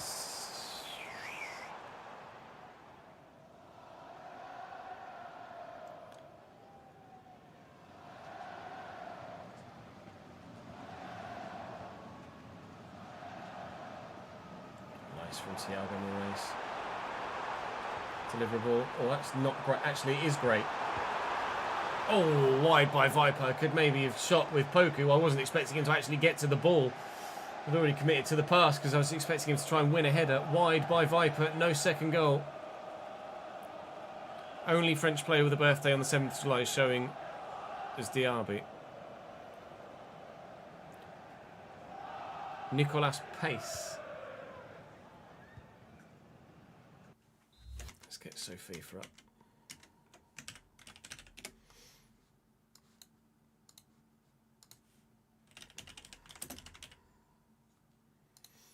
Nicolas Pace, right mid cam, right wing.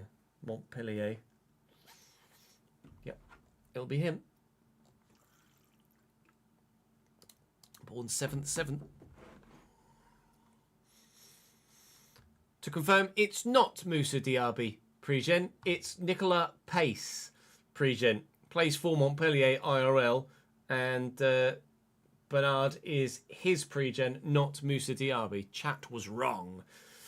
Moussa Diaby's right mid, right wing, but doesn't have cam. Nicolas Pace does have cam. That's who Gabin Bernard is a pre-gen of.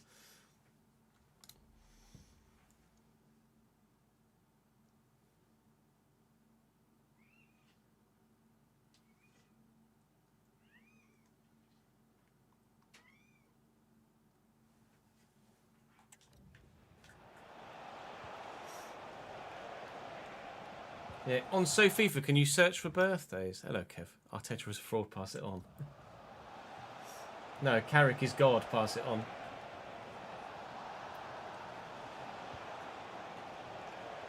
It's Fayad. And Chanahi. Advantage played. Here is Bernard again. Fayad, Demirovic. 2-1 Montpellier. We were saying we could relegate them. We could also say that Montpellier could save themselves against us as well. Clearly, this Lille side really are a little bit poor.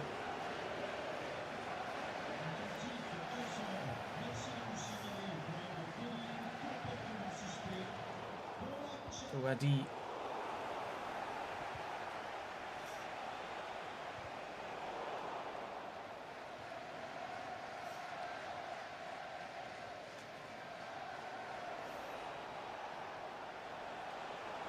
Noel.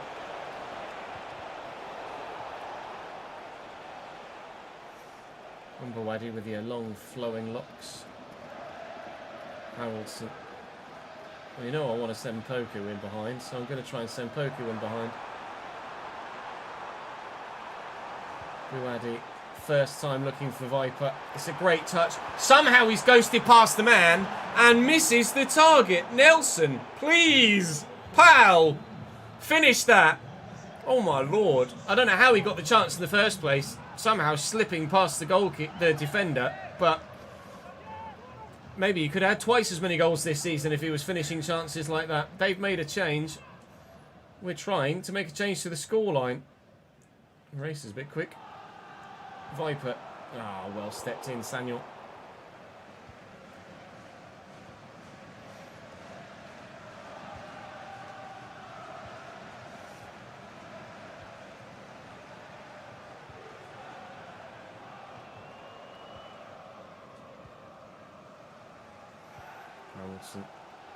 Look out. Viper wants to go and he's going to be onside here. It's a great first touch. It's a decent second touch. And goal! Put it on his right. He'll bury it most of the time. Duh. What's French for a Desmond?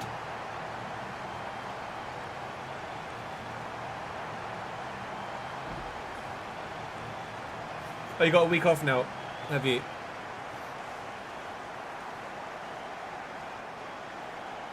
Nice one, Kev. Enjoy it, pal. Many a takeaway, many a video game, many a nap.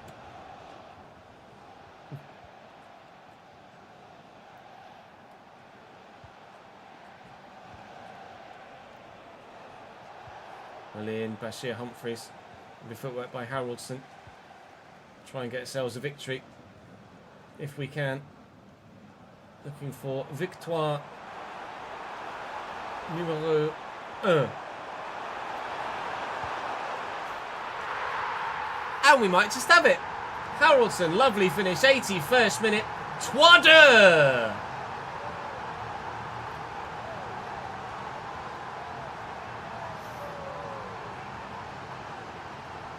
How did Carlisle get on over the weekend? By the way, Kev.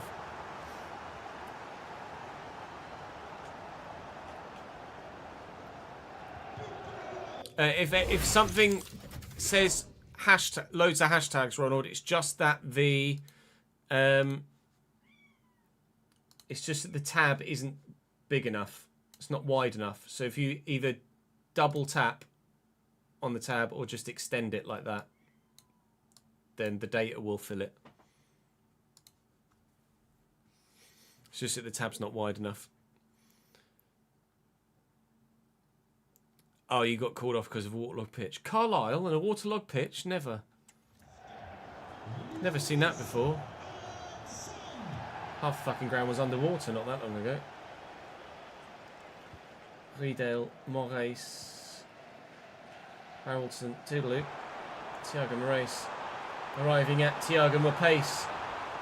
And Haraldson's back here, edge of the box. Go on, lad. Oh, dearie me. Absolutely not.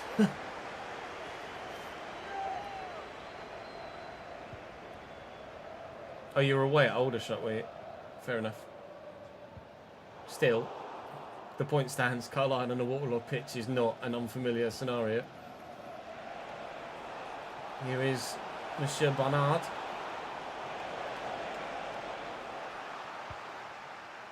All right, Dedic, bloody all right. There's a ping. Let's not, shall we? Montpellier fans will be gutted. 2-1 up in this second half, looking like survival is a potential outcome for them. And then Lille kicked into gear. 4-2. We've just relegated them back down to Ligue 2. Je suis désolé, Montpellier. Au revoir.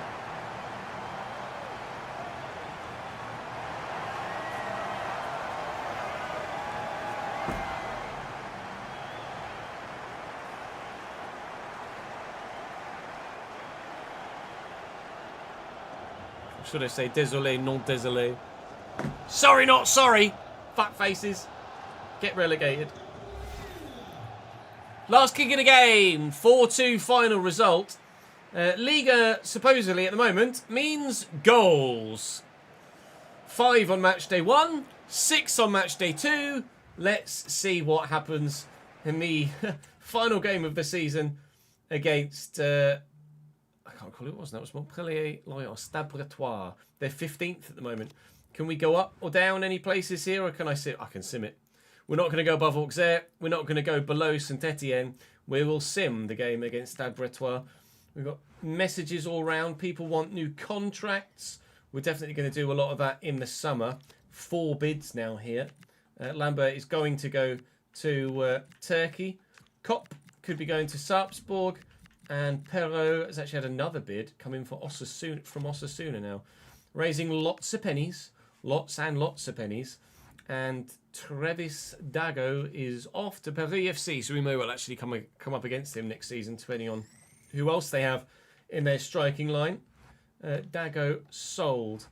Game against Bretois is still a few days away, but there's plenty of football still going. Mohamed Bayo is another player we're not wanting, so we'll sell him too. We're going to have so much fun in the summer. We're going to have a lot of fun in this summer window.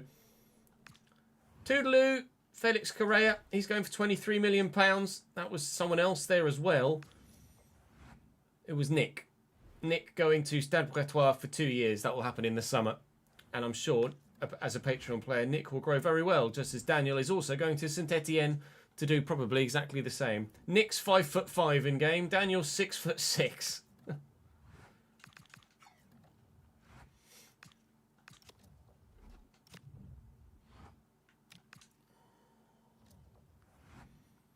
Bodar is going to Lyon for £4.75 million.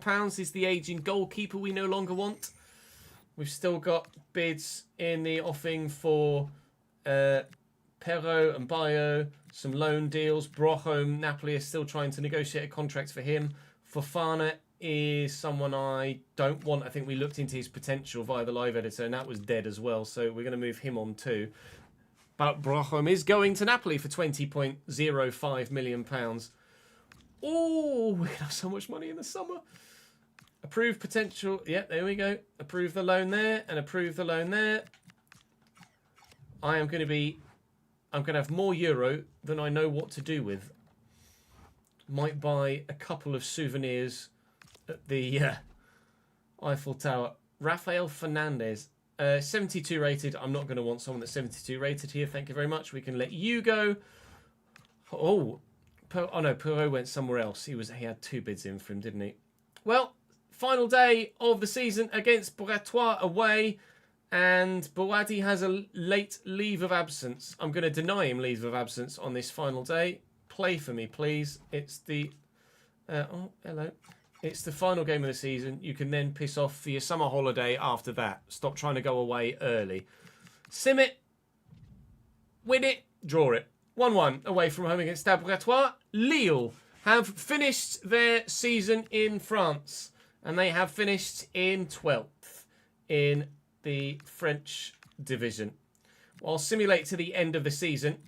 And then we will give you a full season roundup for this 5th year in this particular save file. Bio's gone, and we've got 30 million quid for finishing 12th and all.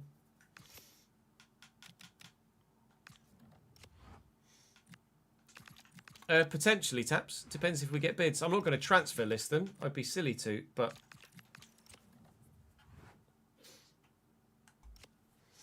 Big Mixer's favourite team, for fuck's sake.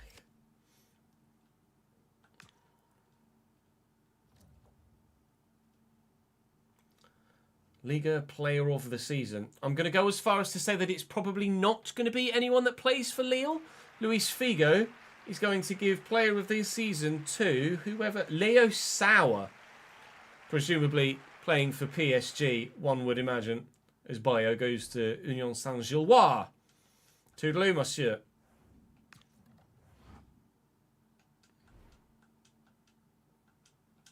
Yes, yes, yes. Skip, skip, skip.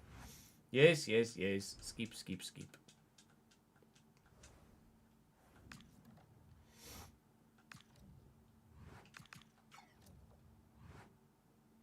Yeah, PSG's Leo Sauer. Yes, yes, yes. Skip, skip, skip.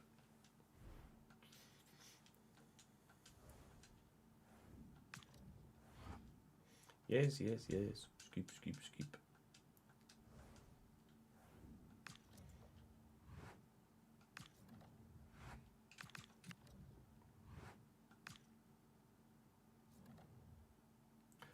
Yes, yes, yes. Skip, skip, skip. Repeat, repeat, repeat.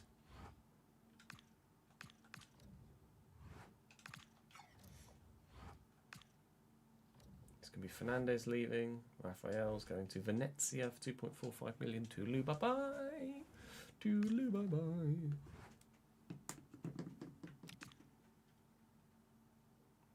What does Bouadi want now?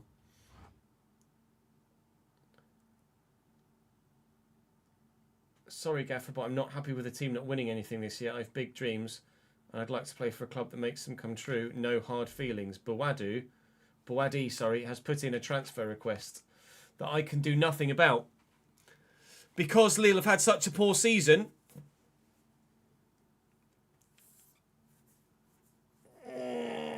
Bugger! We're going to lose Bouadi.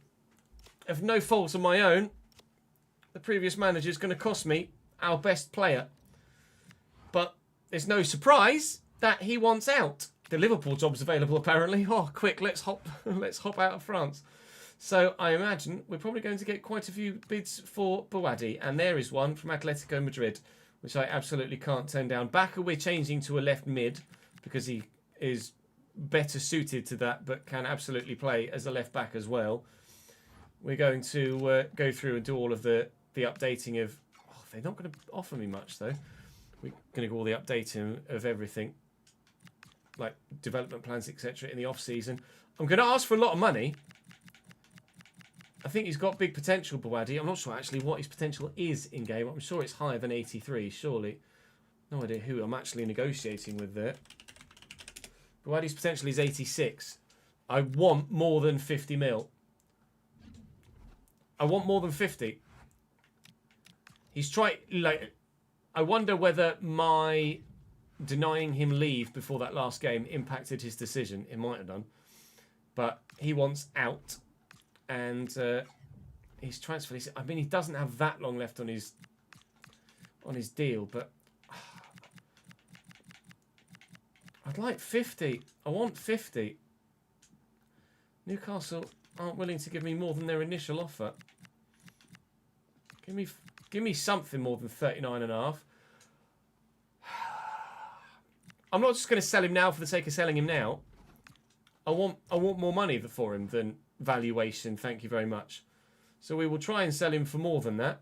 Arsenal have now bid. Let me guess, 39.5. Let me guess, they're not going to be open to bidding any more than 39.5. How about 49.5? Say yes. I think I'm only going to be able to sell him for £39.5 million. That's not Mikel Arteta. Fine, go to Arsenal then. They love a French player over there, don't they? It's just my hand is forced because of the way that the game works. It's only going to offer me £39.5 million. I'm not going to be able to get anybody else. Oh no, Cossier's unavailable. What a shame. This is going to be Bawadi leaving. Ayoub Bawadi is off to Arsenal. Will significantly strengthen them. I think it's a realistic destination for him, certainly. Bawadi sold. Well, I'm going to have an absolute cubic ton of money to spend in the summer. We won't go unrealistic with who we're signing. We'll make sure we keep things relatively understandable, if you know what I mean. But I'm just going to go and make sure that I speak to everybody. Oh, you want a new contract, do you? Not going to get one, pal. Let me go and make sure everything's in place, and then we can give you a full season roundup.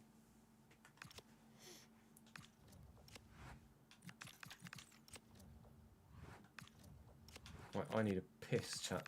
Like you wouldn't fucking believe. So I'll be back in a sec, and then we'll give you a full season roundup. BRB.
Let's just see what's what.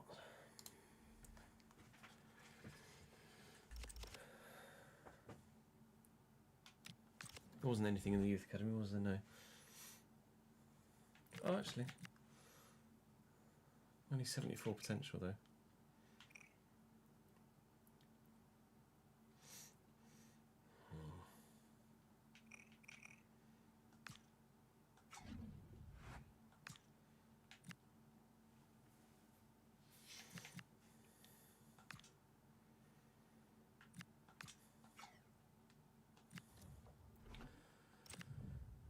I might as well just release everyone I don't want, mightn't I? Don't want you. James. Okay, good. Mathieu Barthélemy. Enzo Charrière. Jean Dubrel. Anthony Roger. Germain Jimenez and Stefanos Kos. Doodle fuck Lou. Only just getting out of bed now. Villy, thank you much for the follow, mate. Villy Lidley.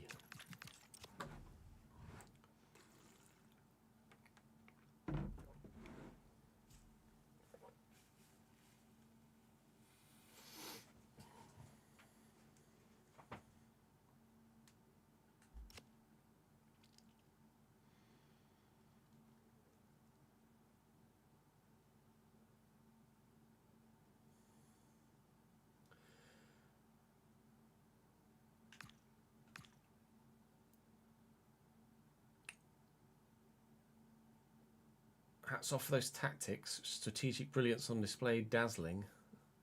For a manager announcement. 8.24 million likes. For Mark Robins being announced as Liverpool manager. I presume it's Mark Robins.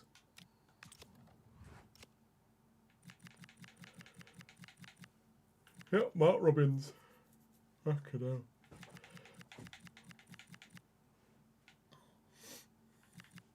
Nice to see the occasional manager move between clubs rather than just sackings and hirings.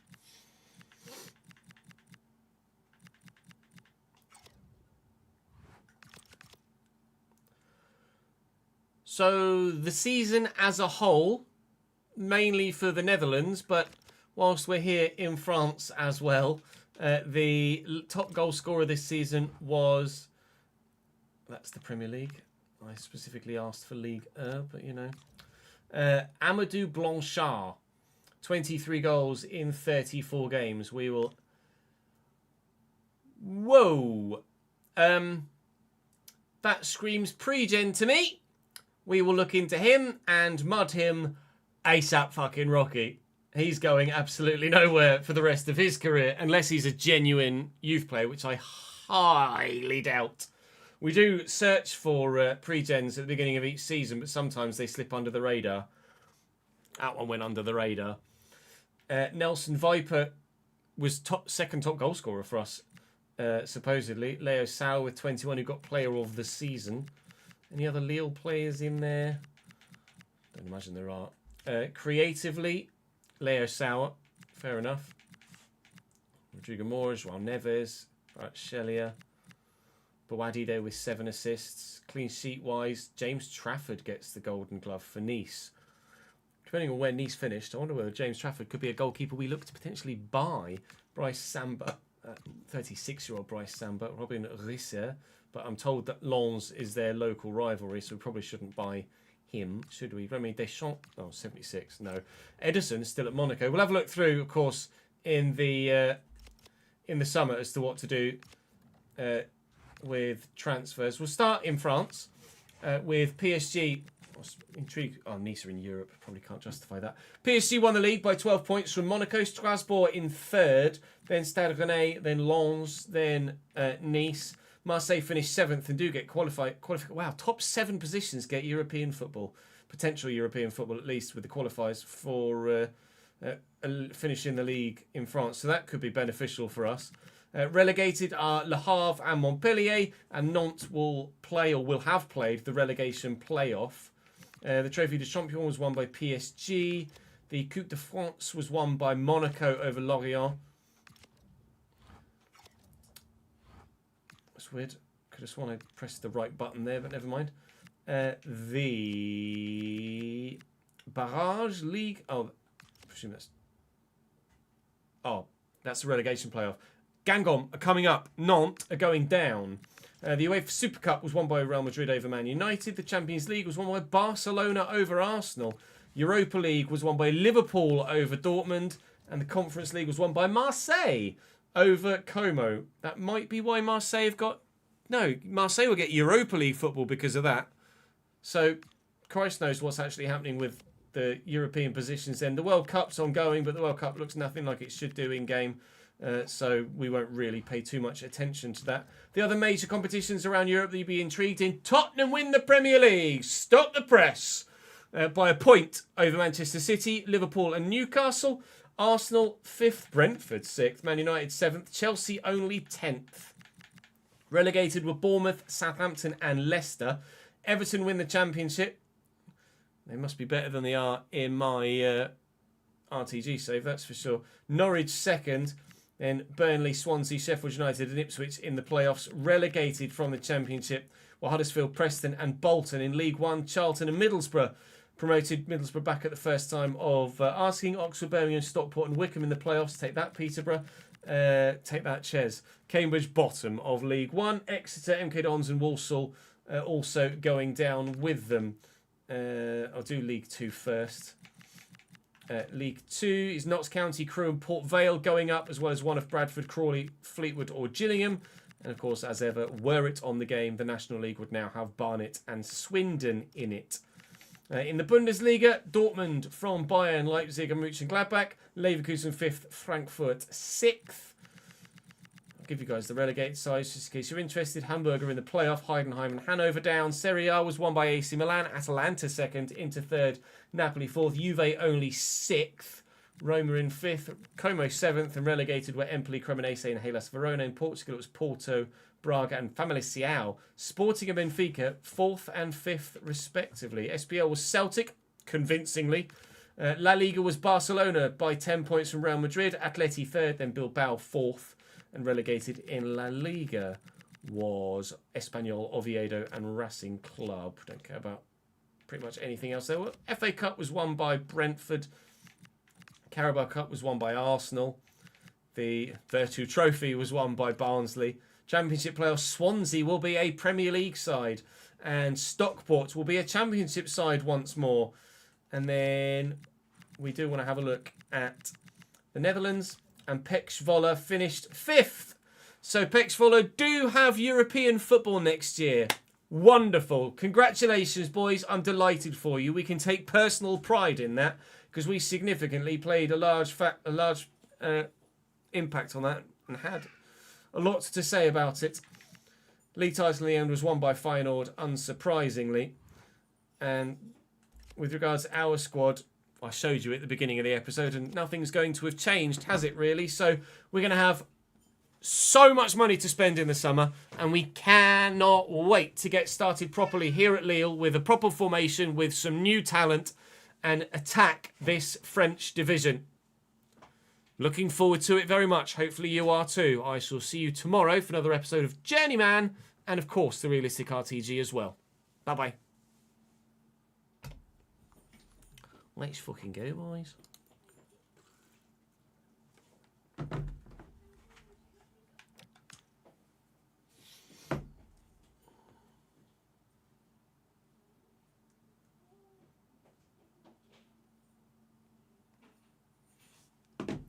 End season. Season ended.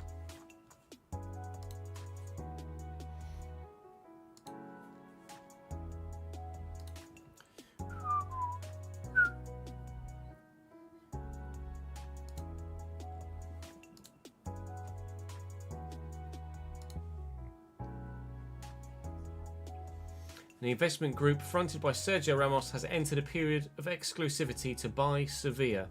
Ramos is pushing to finalise a £348.2 million takeover of his boyhood club.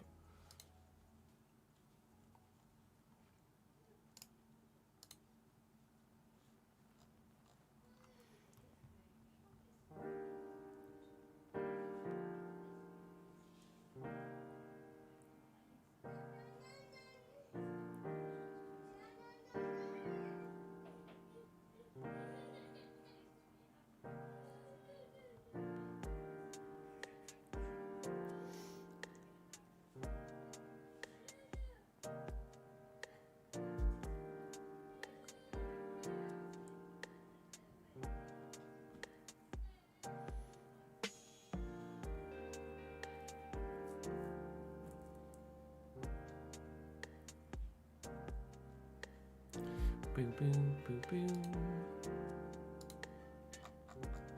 Let's find out what our budget's going to be, shall we? So I'll advance the day.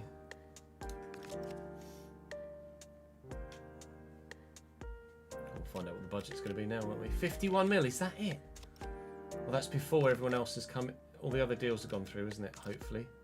Please give me more than 51 million.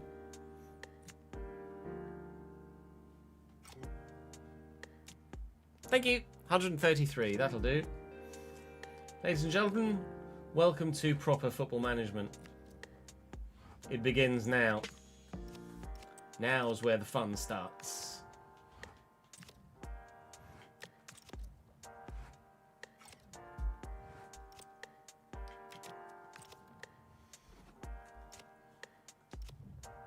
Right, not deep. 4-2-3-1 wide, please. Rolls. Advance forward, balance, playmaker. And then playmaker roaming. Playmaker roaming.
I don't have any players left.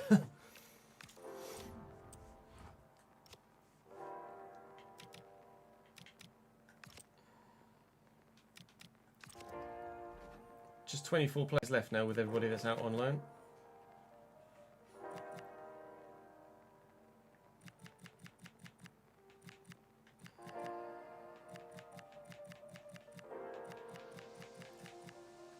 Lots of work to be done in the transfer window, that's for sure. Right. Let me get my shortlist up.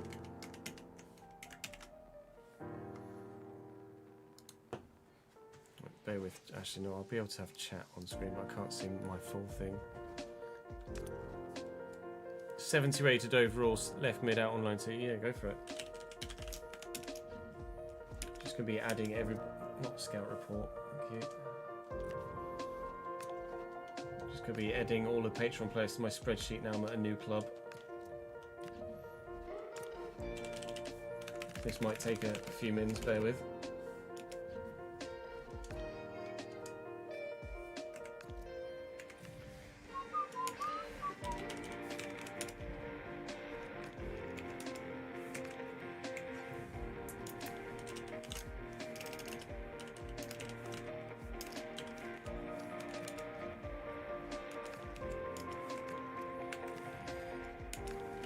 We will switch to the RTG again after this and start recording the season finale there as well. Or we could have a look through some of the transfer list here if you wanted. It's up to you whether you want partial season finale of RTG or whether you want preparation for the next season in this save for the rest of today's stream.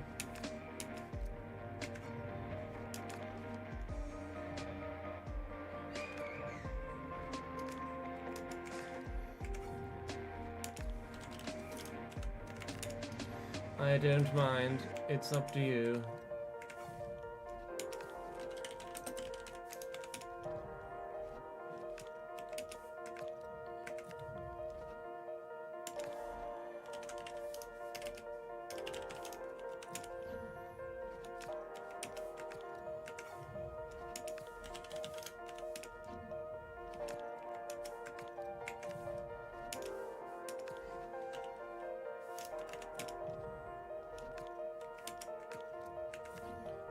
Feel free to run a vote if you want to. Ads. You guys want to watch a particular save, then I'm happy to oblige.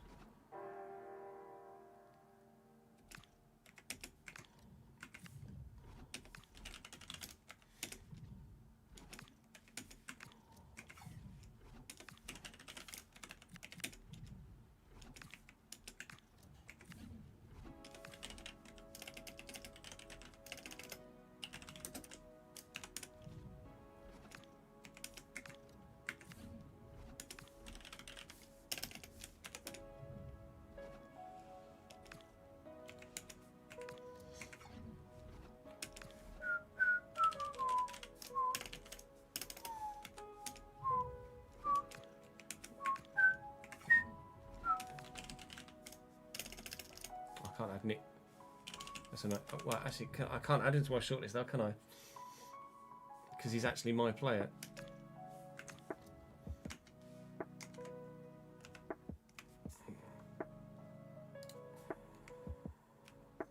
So I'm going to have to put 69 in there, aren't I?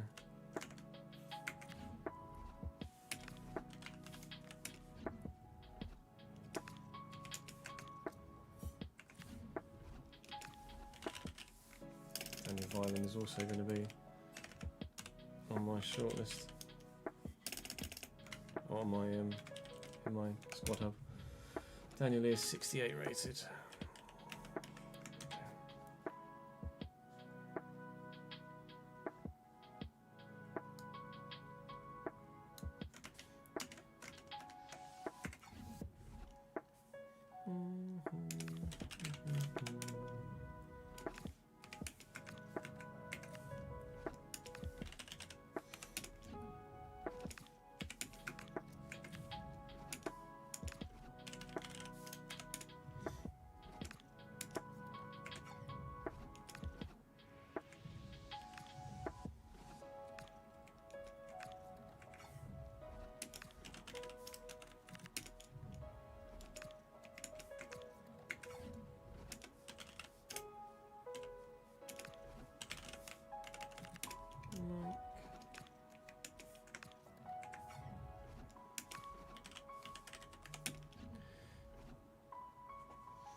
Lack of characters in the Journeyman when made it awkward to do. What does it say now? Journeyman or something? Who did I just do? Just did Aiden, Eric.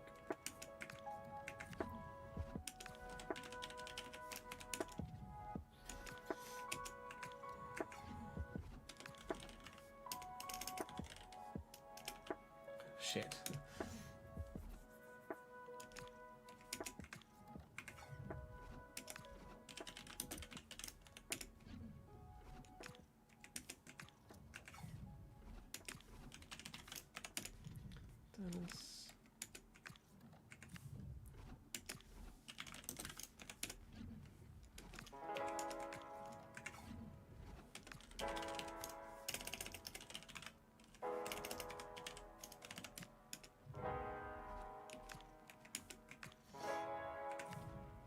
Search players for Journey, squiggle. I always forget what the name of that piece of punctuation is.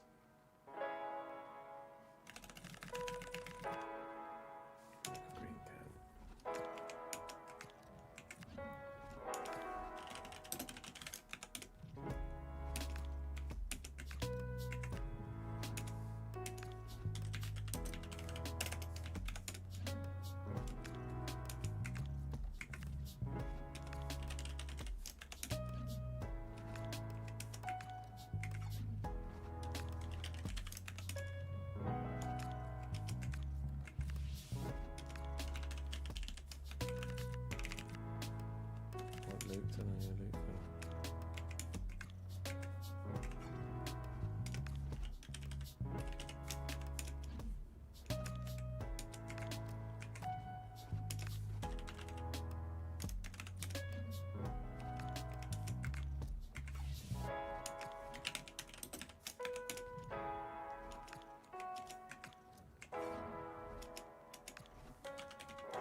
Nearly there. Getting RSI on the fucking keyboard in a minute.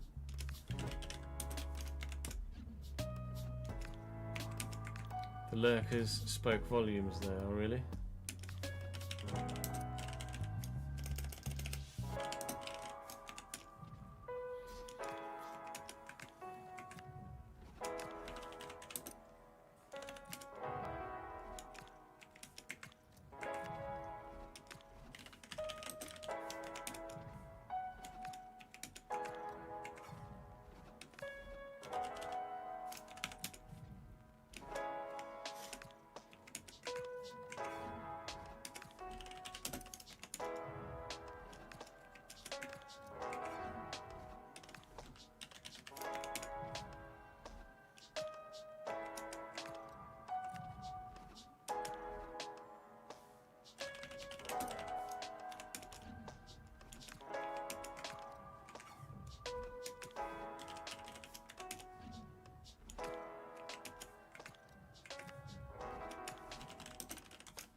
Liam and Nick.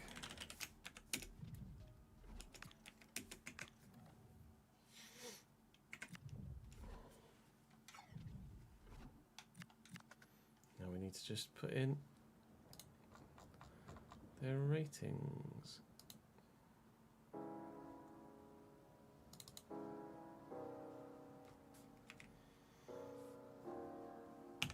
Uh, 70, 71, 72, 70, 78, 70, 70, 71, 67, sorry Charlie.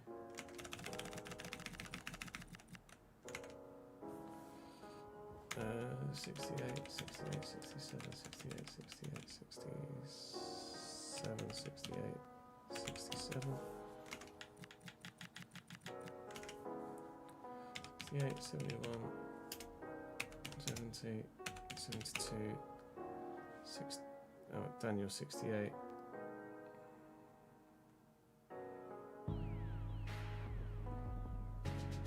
Brandon 72. 70. Kev said, oh, I missed it. That's 68. Blue 72, 72, 72.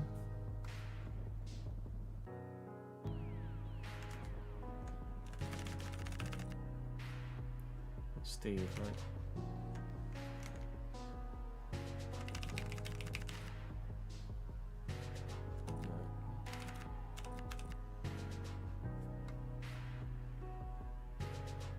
Oh, because of Daniel, so I'll be able to see what?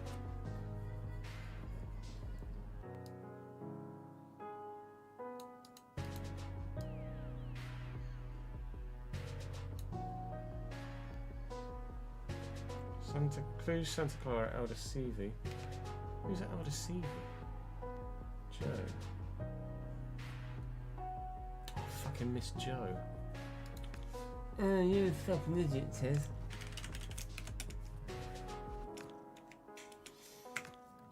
Did all that and then fucking missed someone.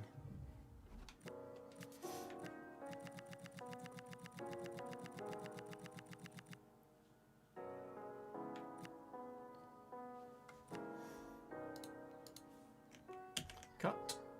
Joe is going to go underneath Eric.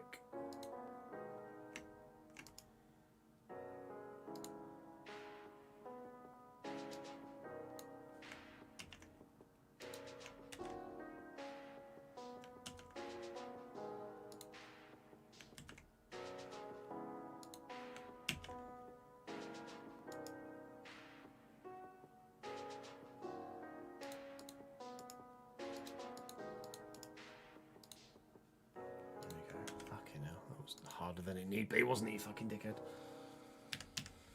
72, 72, 70, 75, 76, 72 Joe, 69. Oh my god, I just made about 700 different mistakes in this spreadsheet at once. 73, 70, 71, 71, 71, 73, 72, 66, 68.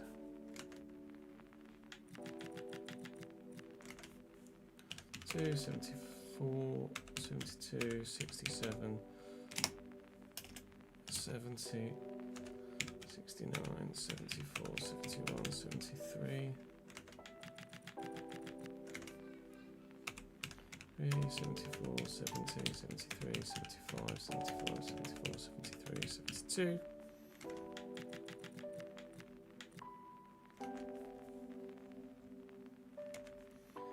Uh, 70, 74, 78, 68.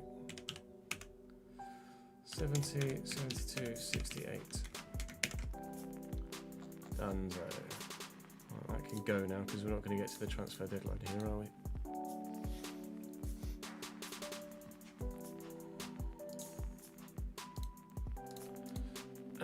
What am I looking for? I'm looking for manage poll, view results, search for post the Journeyman. Fair enough.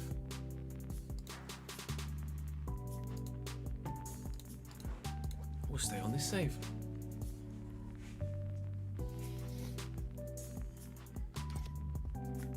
So let's make a note of what positions we need.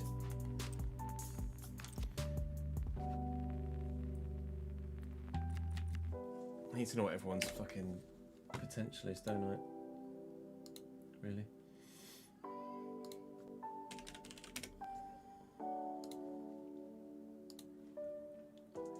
So Sorrentino's potential of 77. That's what position. 75, 77. So do we need a goalkeeper? Do we feel like we need a goalkeeper with potential of 75 and 77? Probably.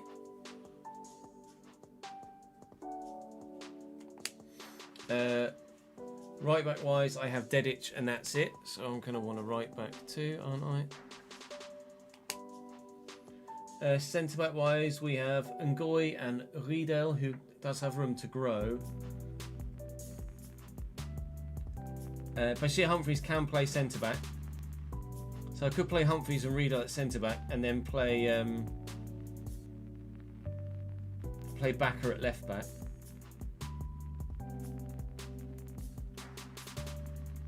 Do I drop? Do I move Bashir Humphries to centre back? Probably.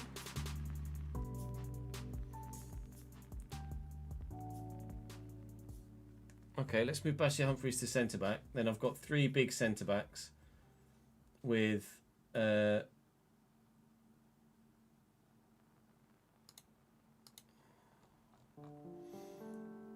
some backup.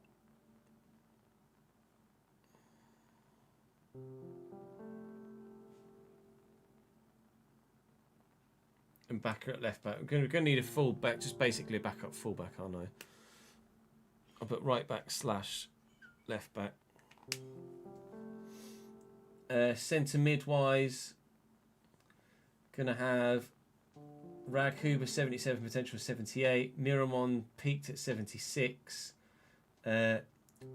Mukau's 82, but peaked at 82. But certainly 82 is good enough for now. And then there's Coffee, so I definitely need CDM / centre mid first team.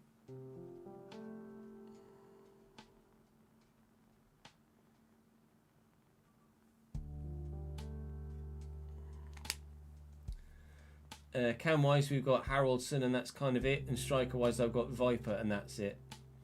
So I'm going to want a backup Cam and a backup striker. And out wide, I'm going to have Poku, Moraes. I'm going to want a winger and all, aren't I?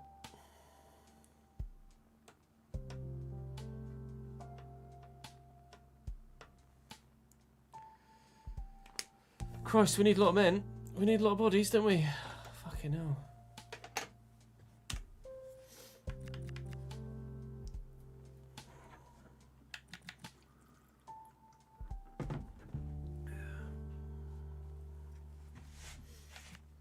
Right, so let's move you to a centre back. 33 weeks. Oh, that will change when his form's up. Let's just go through here.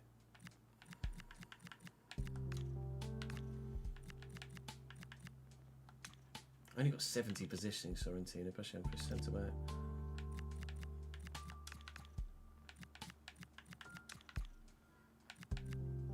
You're peaked. Riedel is not.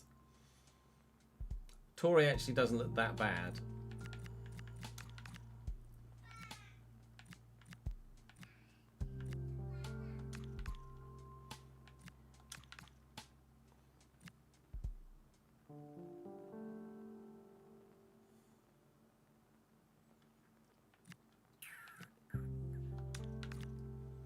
Could Raghuber play centre back, do you think? Raghuber could play centre back, maybe, if he's tall enough.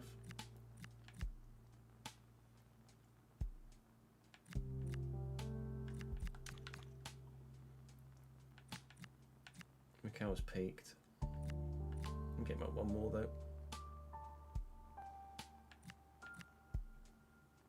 Definitely be a deep line playmaker.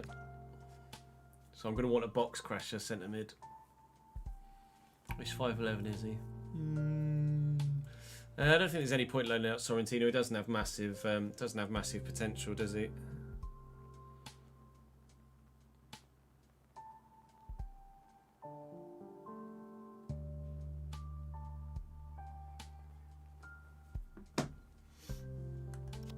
Change you back to a left back. Sorry, mate. Moraes can still grow, which is good. Winger. My playmate. I want to get those passing shots up, passing stats up. Really. 76 free kick accuracy is good. Maybe inside forward. Get short passing up, free kick accuracy, and the finishing and stuff. No, wide midfield or wide playmaker, I think.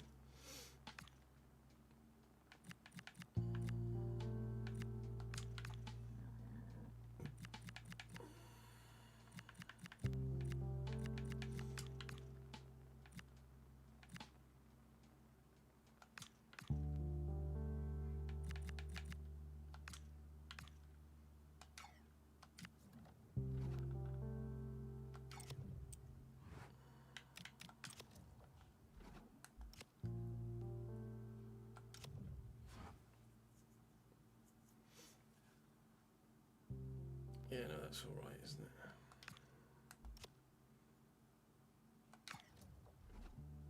Assignments. Oh, Moraes is on free kicks, that's fine.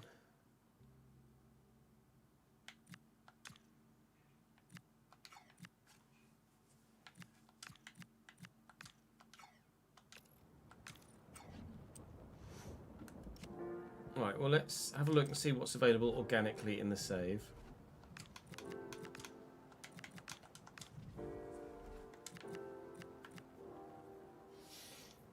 Anthony Patterson is transfer listed.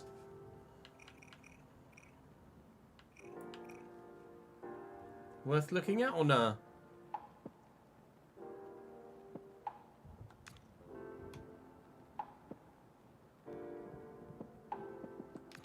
You reckon not good enough?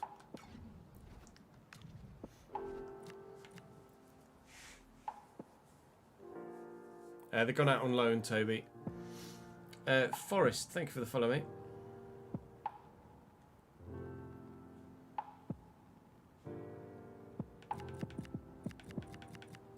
$78 is an upgrade on what we've got. Just as an FYI. We do have to factor in the idea that we just came 12th.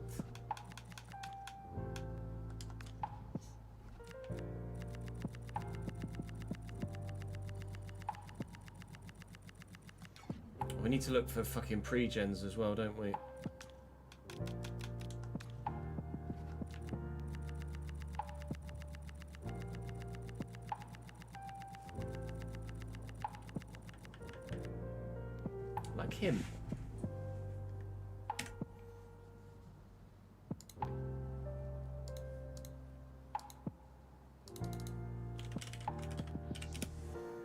Raffaele Cataneo.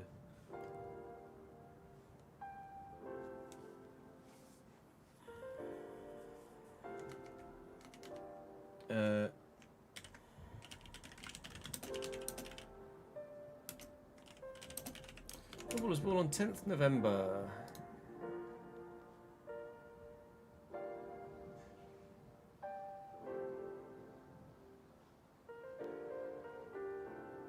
Can't see any Italian goalkeepers in here. Let me have a look on SoFIFA. Can you search by birth date? You find players by... You search... Is that a thing on SoFIFA?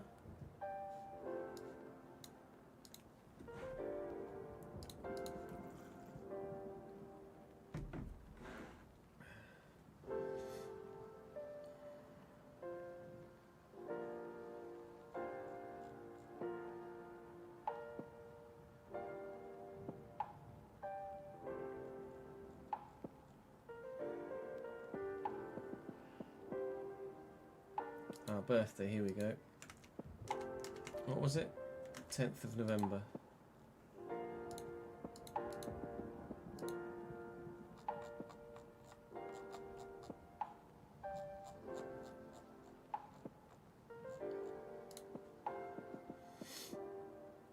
Oh, goalkeeper. Hang on, let's just specify that version then.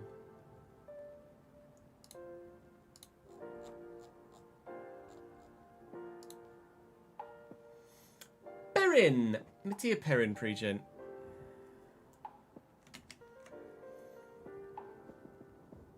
You mad. Sorry. But sorry, not sorry. Bye-bye.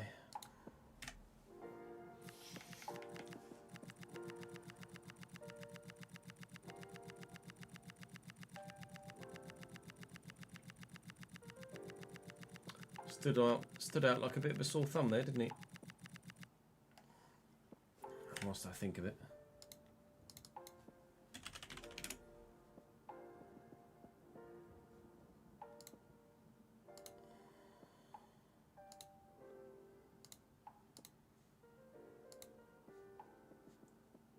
You can get in the mud and all.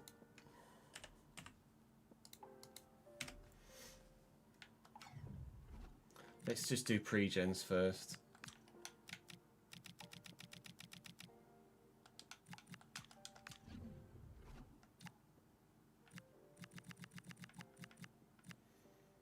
Uno Alonso is now 74. Finally starting to actually see some proper growth from him.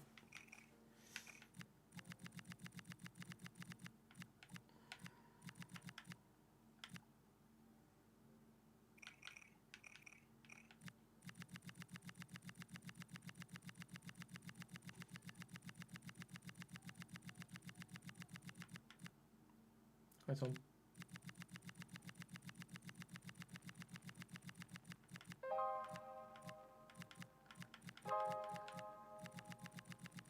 Oh, David Luna, someone that we brought through at San Martin as well.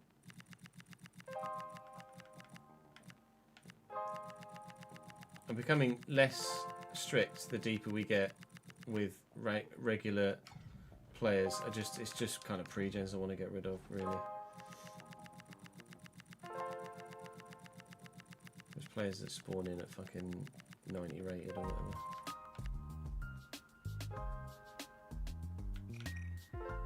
They only got... fuck it.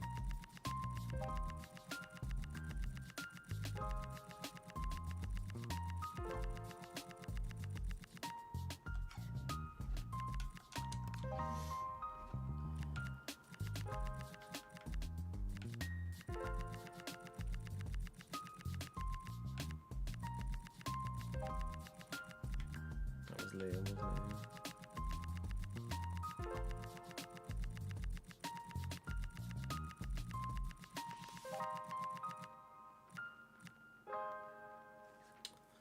No, thank you.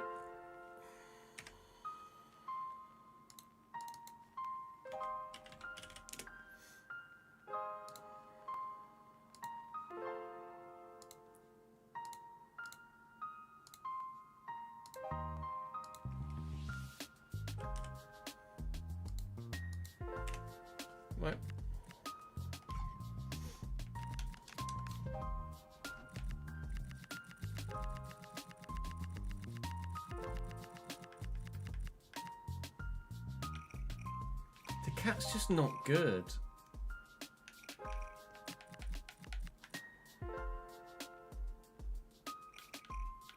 I'll allow it.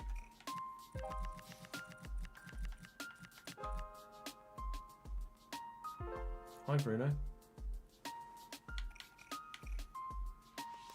How are you, mate?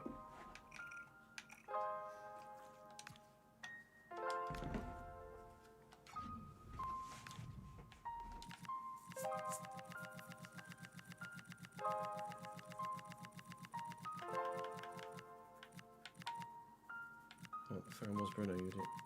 Was it? That's Mike. Look out for a Michael Green pre-gen. What nationality is Mike? English. Welsh.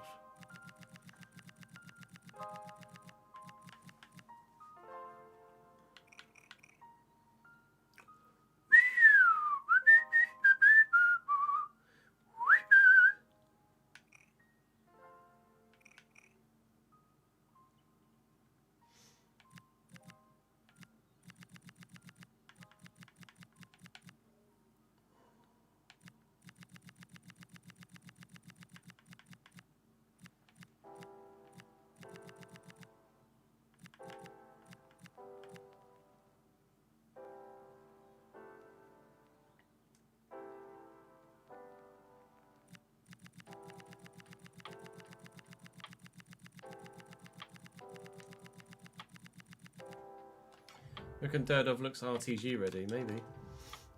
We'll be heading into season 5, won't we?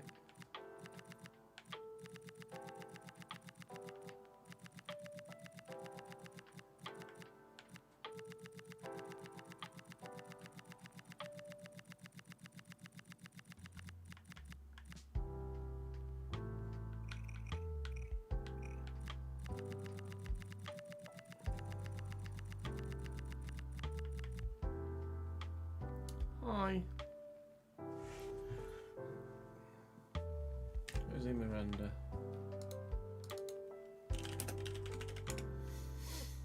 When were you born, mate? 1st of March.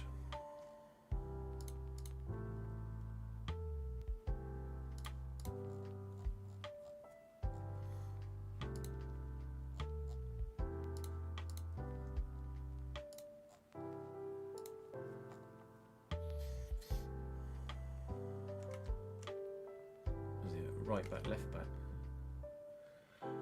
He is not a pre-gen.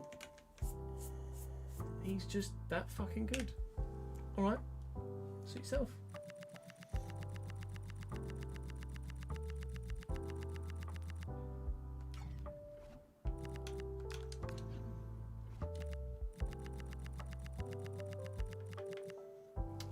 You, however,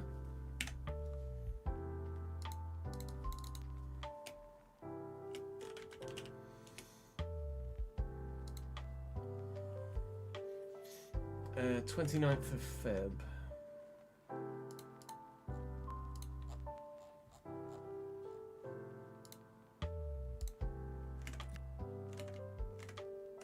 It's got to narrow it down significantly, surely, because it's a fucking leap year day. There's lots of... Oh, they're all fucking... The players that don't exist. They're all born... Wow. All of the players that are in the Brazilian league that are made up are all fucking born on a leap year. Mudded, mate. Bye.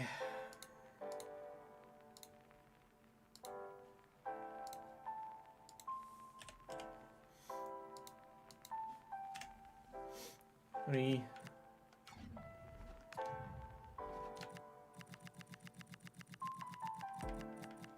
Rip.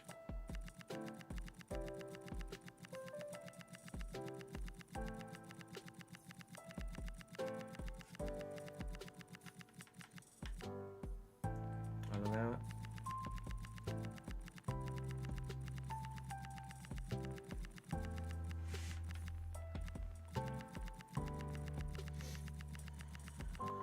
There was an 88 in this one, wasn't there? Was it 88? Yeah. I'll allow it.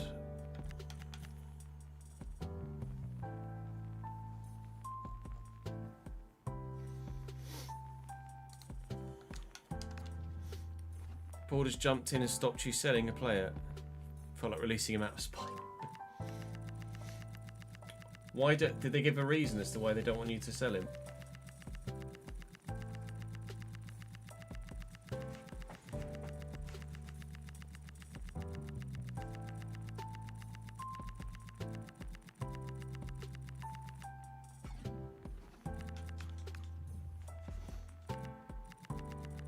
I'm not going to buy any of the like higher rated young players that we find because I'm just going to double check he's not a pre-gen,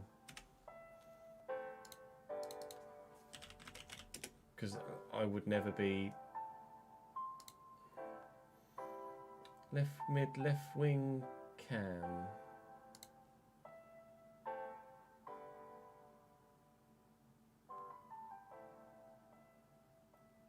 There are no other Danish left mid, left wings.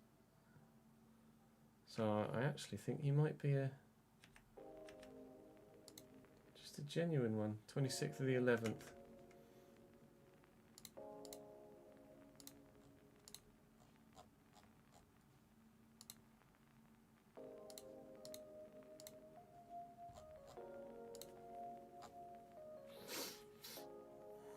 Ah. Mr. Ling, Alexander Ling. It's a pre-gen of Ling. Fair enough. You can... no, I'm going to take your pace away from you. Sorry, mate,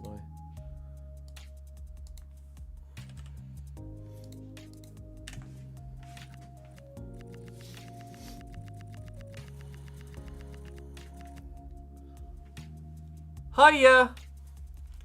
That's a... That's got to be a Patreon player pre-gen, surely. Irish CDM. What in the fucking shit? I don't know if any of our Patreon players, Patreon CDMs are Irish though. Who have I got as CDM? Ah, Brandon. Brandon Delaney pre-gen.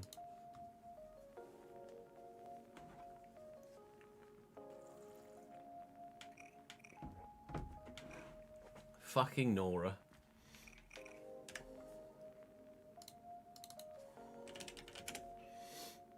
And he's not even finished growing. 97, 98 potential. Back off.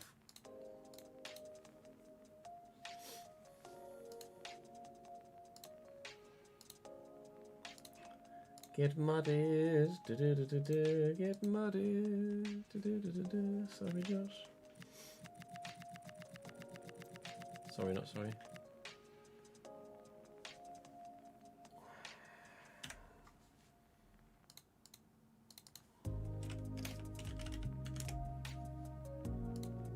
I'm just going to take his pace away from him.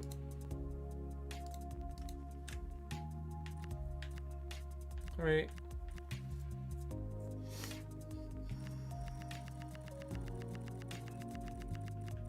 That's grand, that's fine.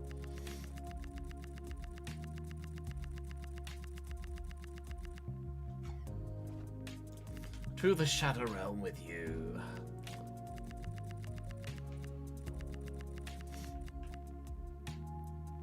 I'll allow it.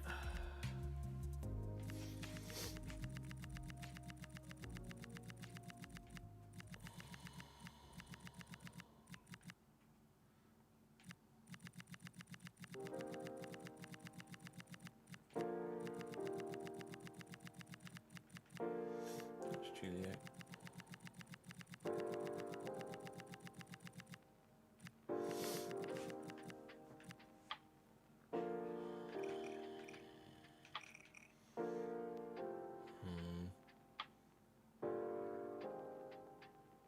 It's going to be a pre-gen of someone, isn't he?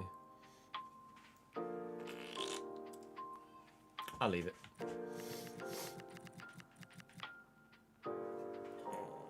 He's not going to grow any much more though, so I'll leave that one too.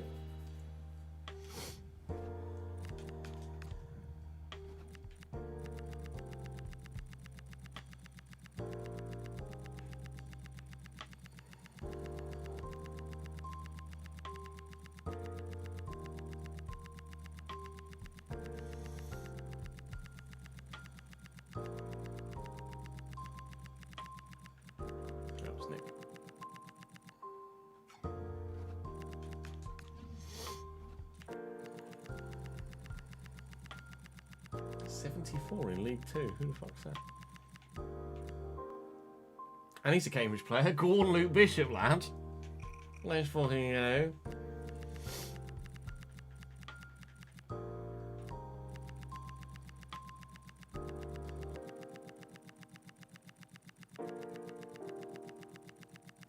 Didn't stop Cambridge from get fucking relegated, did you, Norbert?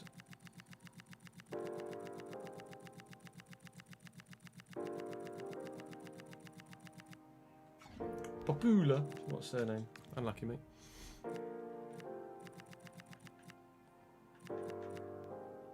Well, that's the Armstrong at Everton. I was curious as to who that was in the RTG. Fucking cunt.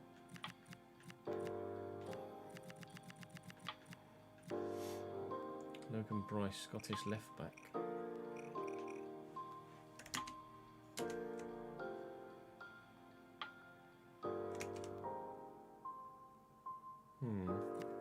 I'll take his pace away from him.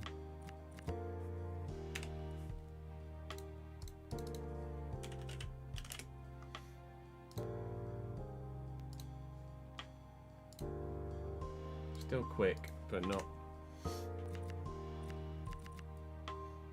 Marsh Boadia's payback, yeah, could do.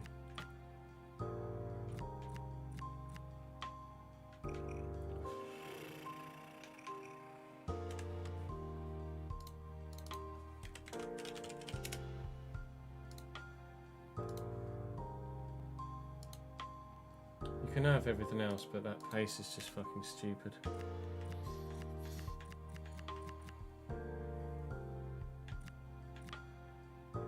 Damn. Oh look. Another right back with crazy fucking legs. Estrada.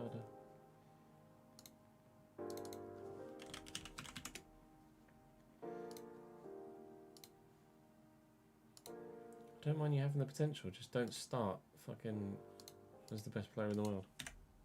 Your position. Hello, Estevelle. Hello, Dallas.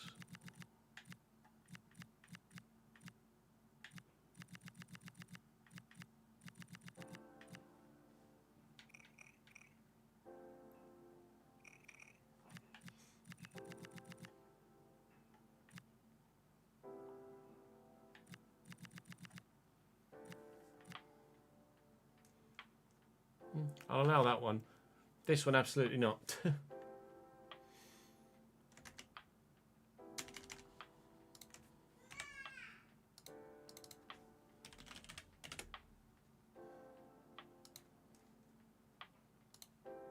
Mud.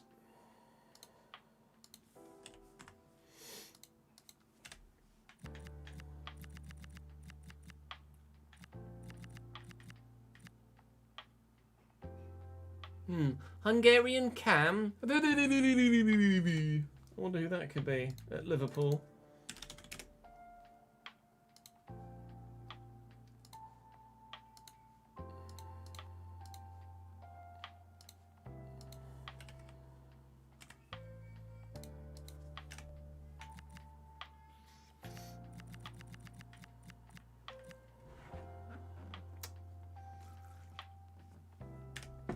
.6'6", no.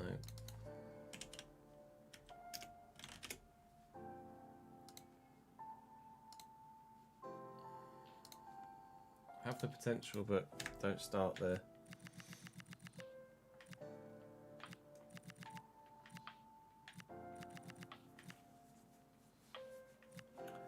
Where has Nipan gone out on loan? He went out on loan, didn't he? 6 potential, yeah.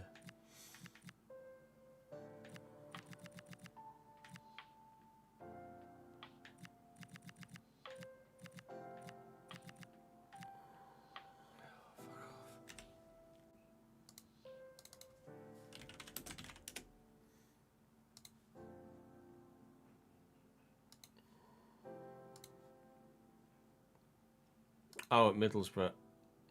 Is he playing well? Is he playing? Probably a question I could ask as well.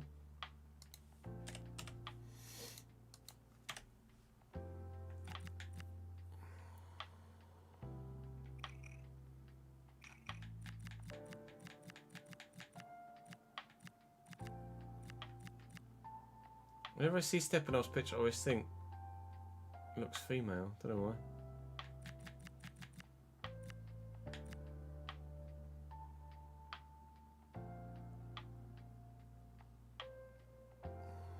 why. I'll leave that one. I might leave that one.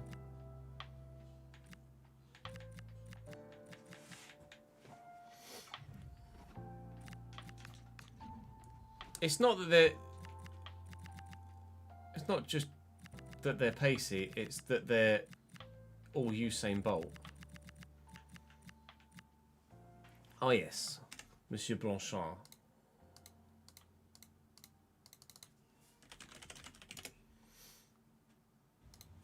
15th of May. What position was he? Striker.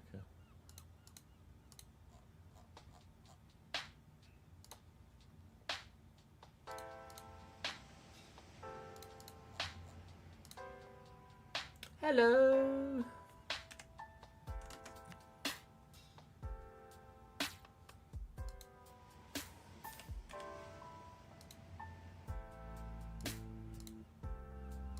Usman Dembele pre-gent.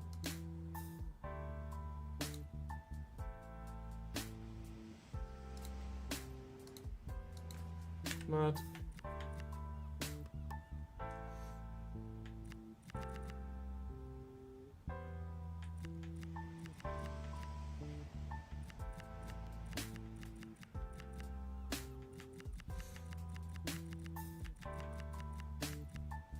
Companies allowed.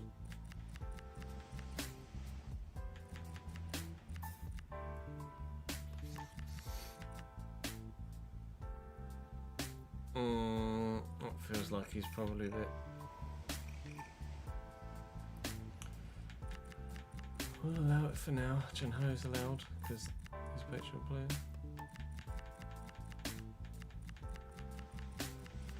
Centre mid striker CDM is an odd position set as well.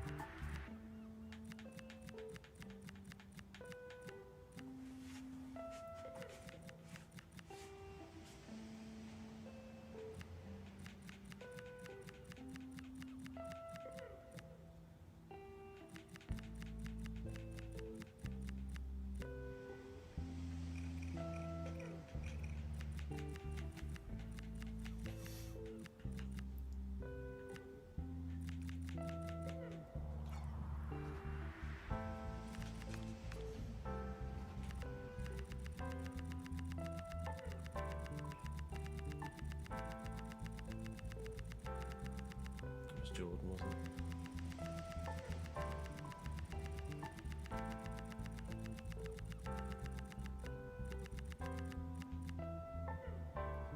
Don't mind it.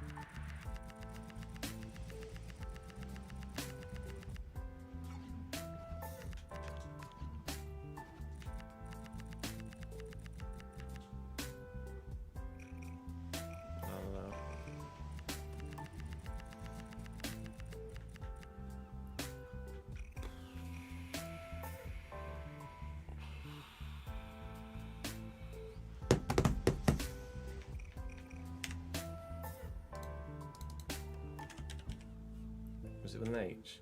No. Yeah, Costa.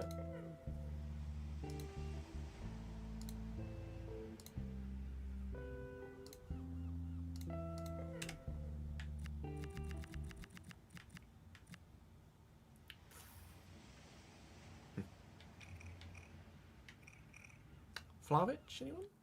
No, it can't be Vlahovic. Striker, right wing, right mid. Croatian.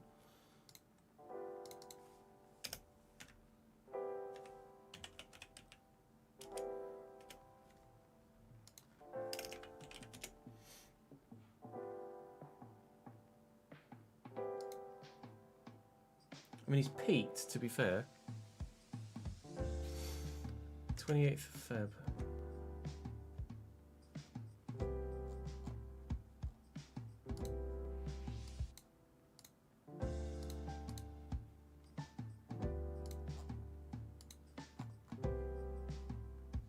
Jubicic. Right wing, right mid. Yeah, Jubicic.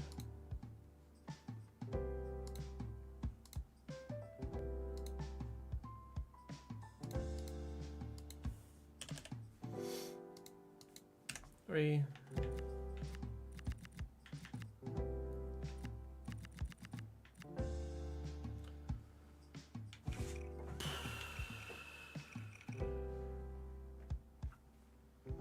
You can only get to 84. I'm tempted to leave that.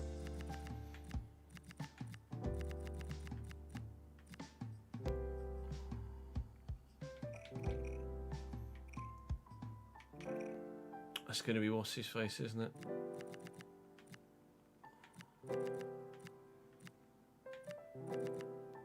I can't remember his name off the top of my head, but there is a Hungarian centre back, isn't it, in the Bundesliga?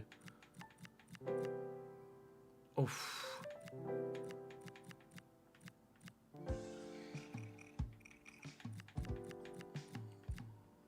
As soon as you tell me his name, my brain will go, oh yeah, him.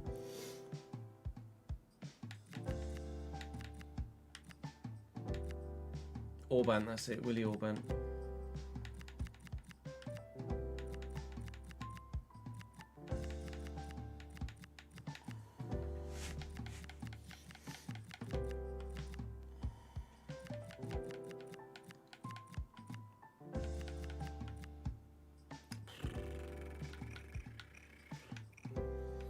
No, I'm not having it.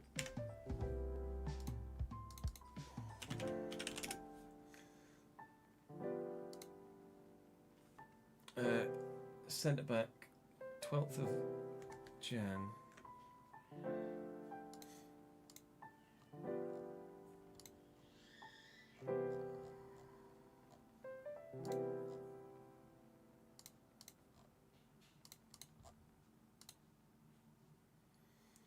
German. Hello, Emre Can. Hello, Emre Can.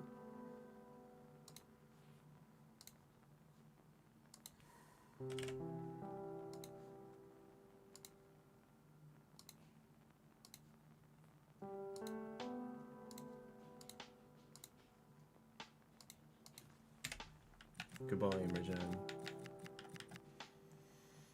Fucking hell. Oh, sweet Jesus.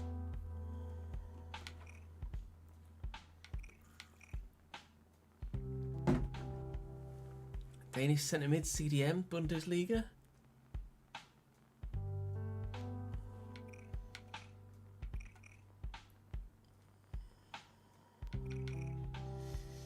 His technicals aren't even that good though. I'll fucking leave it. It's lean. Oh yeah, Oscar Højlund.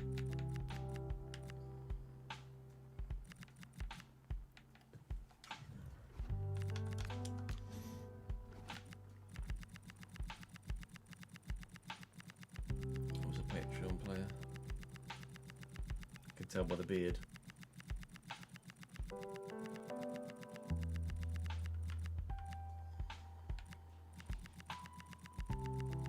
He plays for Frankfurt as well, does he?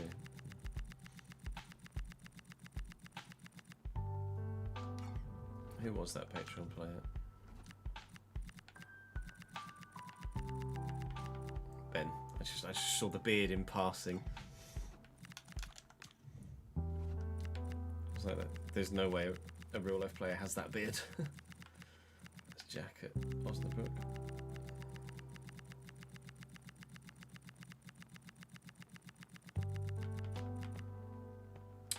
Ah, Jack's pre-gen at Osnabrück. Muck Gary.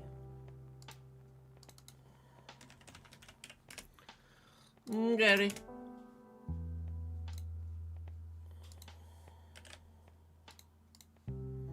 No, no, no. Sorry. Gary.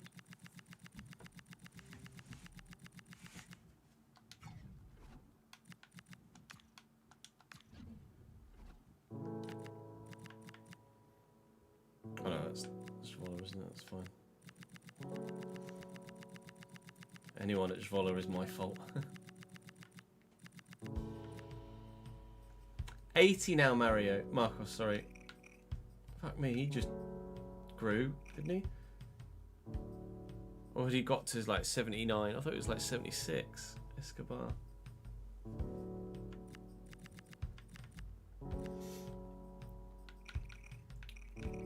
want it. Swallow just took a jump, didn't they?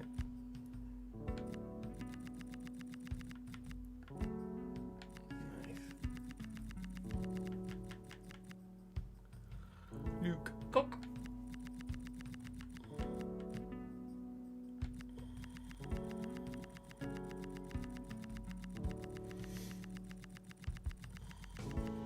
That was Axel Tappe, wasn't it? Yeah.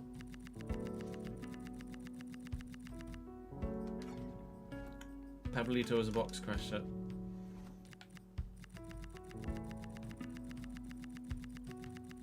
I could do it as Luke.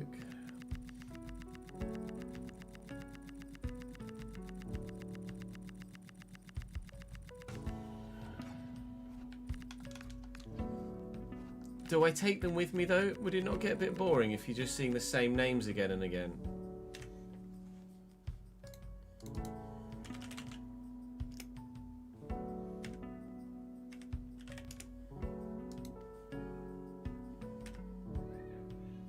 Oh, Ben Arbia. Not Bern Arbia.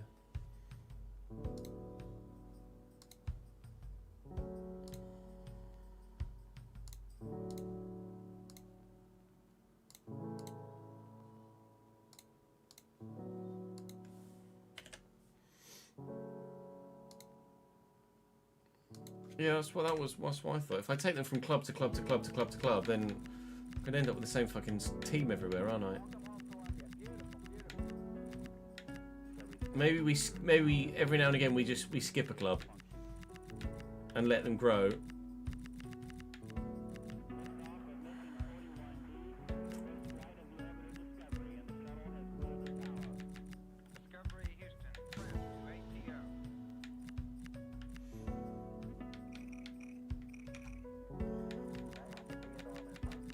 I should probably mud him, right?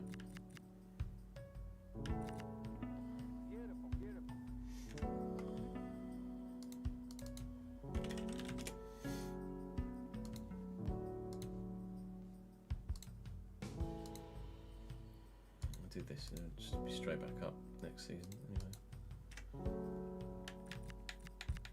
Yeah, maybe we start to look at some of the youngsters we brought through at other clubs.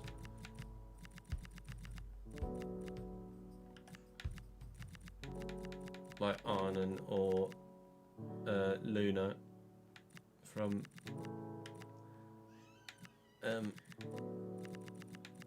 San Martin.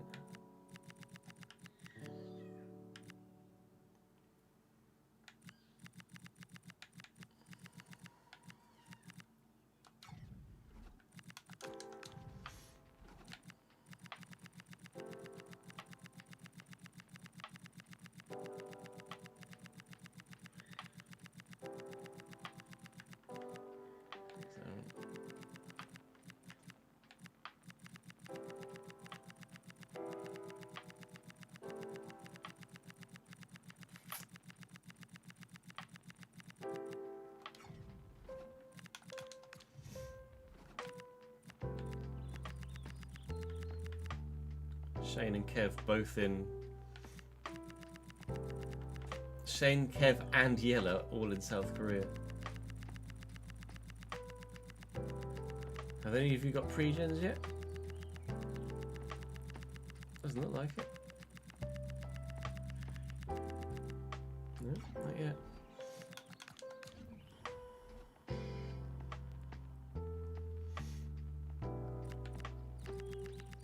I mean, judging by how he played,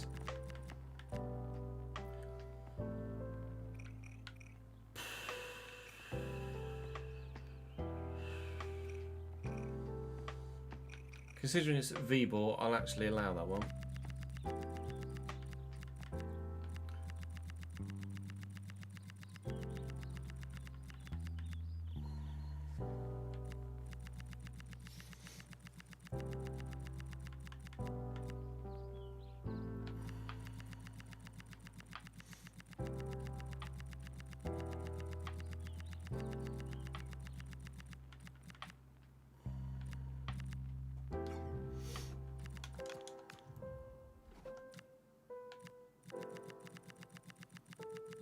Viper was decent though, wasn't he?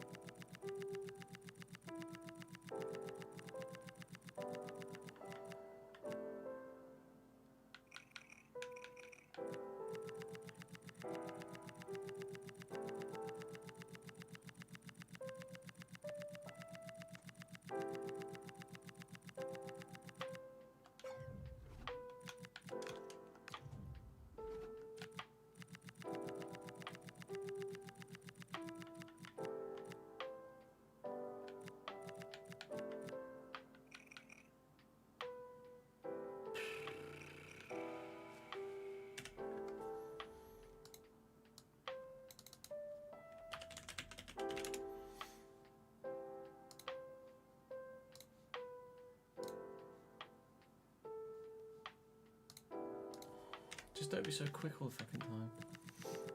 Like the fact that they're that quick just makes everything else overpowered. Like a player that still here. A player that has mad finishing stats is always going to finish when they're that fast because they've been able to get away from everybody else and they're not under any pressure, so composure doesn't come into it at all.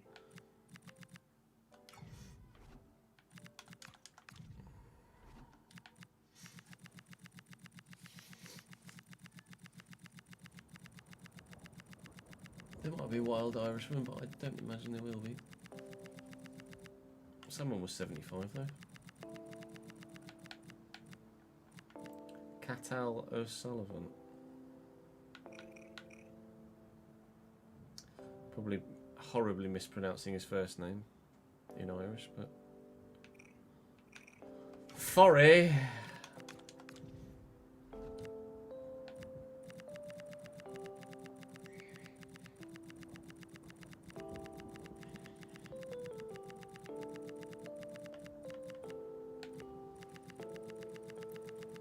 Maybe.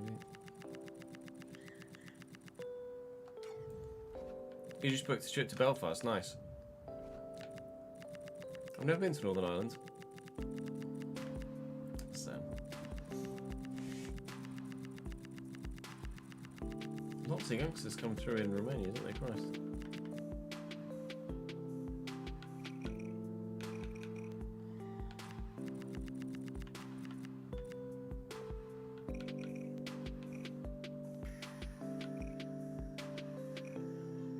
Allow it for Davdenki.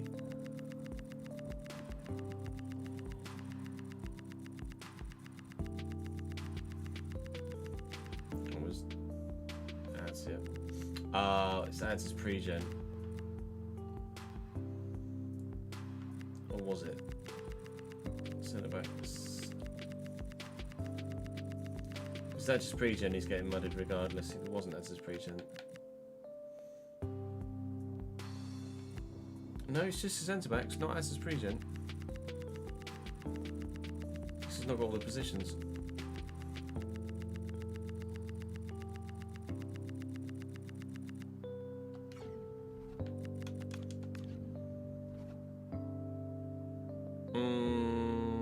Let me double check.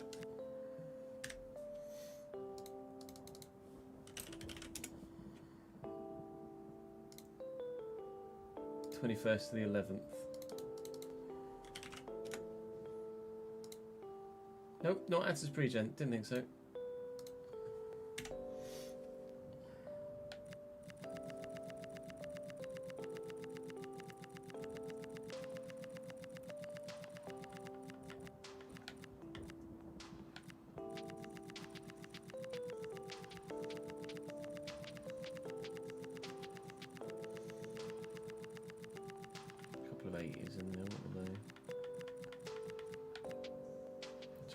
Justin, I'm sorry, exists.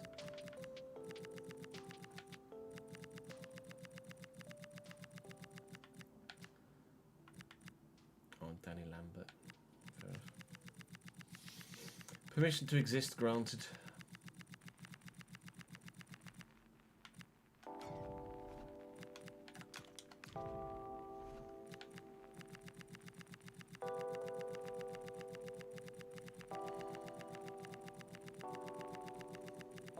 I don't know if my eyes I'm just staring at a constantly changing number. All the time for half an hour.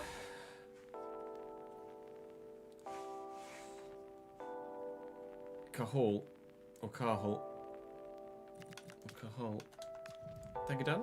Dan? Ben? And then I lost my mind. Ariamas.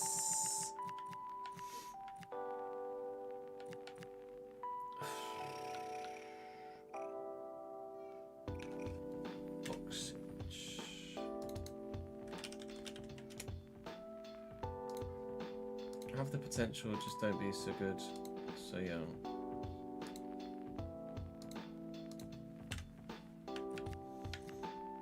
Oh, hello. No prizes.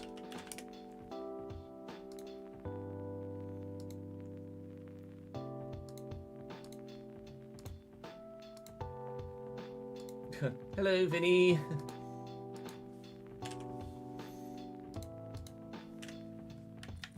Mud.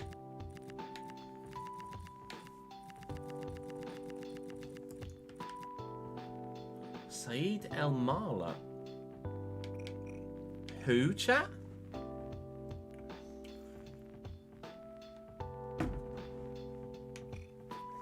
Fucking hell. 6'2". That pace and agility and finishing and dribbling. Holy fucking moly. Saeed. Chill.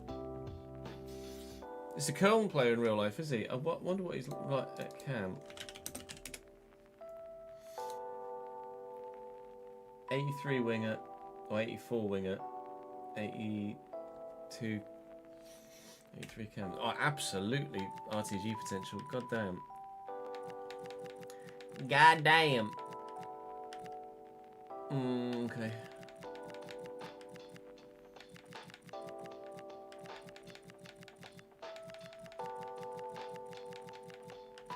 Brandon. Hello.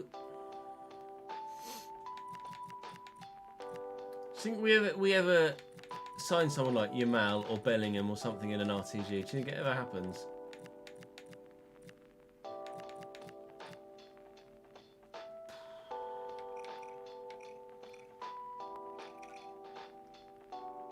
Fuck it, why not? It's only a goalkeeper.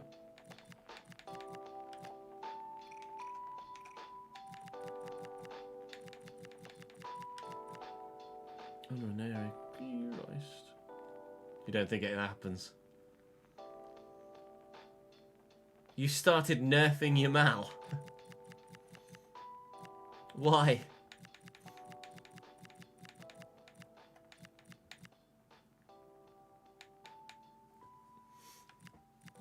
What does he start at?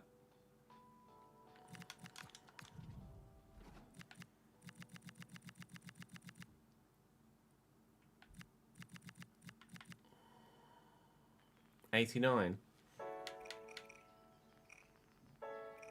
Oh, that one.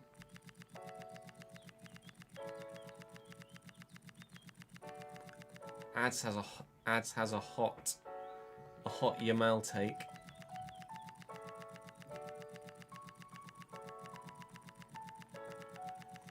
That we didn't know existed.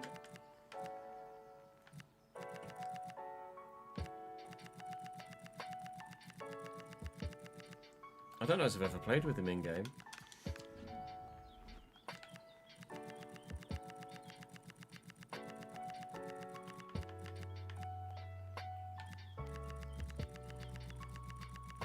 You think he should be like an 86 or something? I mean, by the time you've nerfed him, he's just 2 seasons later, he's grown back to where he was, hasn't he?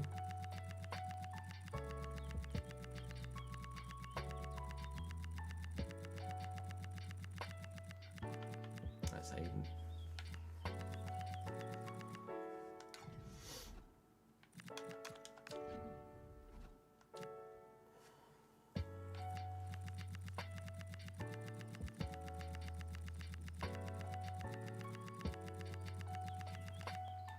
Don't think it's that hot of a take. But yeah, he can be a generous term, but not yet. In the game sense, giving that from the get-go just breaks progression and or immersion.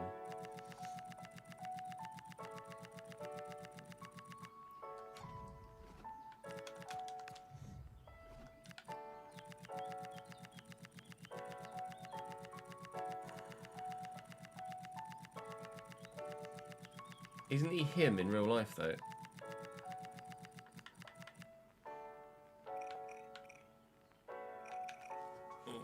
Sorry, Kozłowski not happening.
Let's have a look.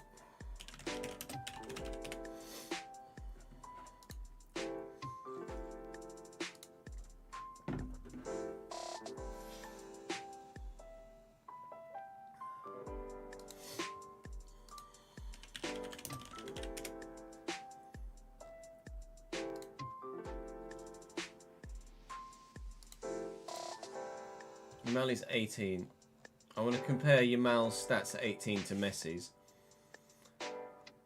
So, 2 years ago, 12 contributions in 37 games. Then went to the Euros in 2024. Then last season, 9 goals, 15 assists in La Liga. So 16 in 35, 9 in 13 in the Champions League. So far this year, 17 contributions in 17 games.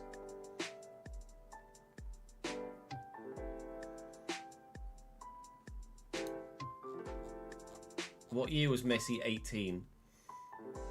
When was he born? When were you born, Leo? 87. So 2005. Didn't break through till he was 19. Right. 8 in 17, 16 in 26, and then bang, he became him.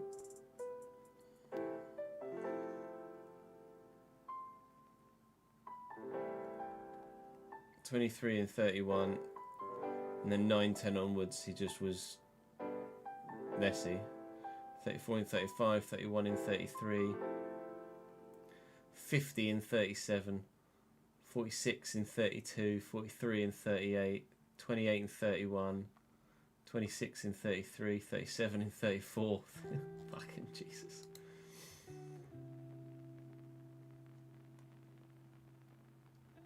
I mean, at the minute, I would say Lamine Yamal is, for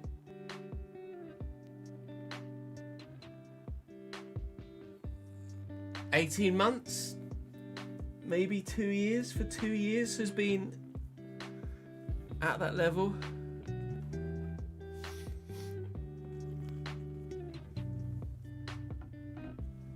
You're talking from an in-game, perspective. You want to see him develop to the generosity of talent throughout your saves, not basically start at it. I see where you're coming from. In real life, I think he's him.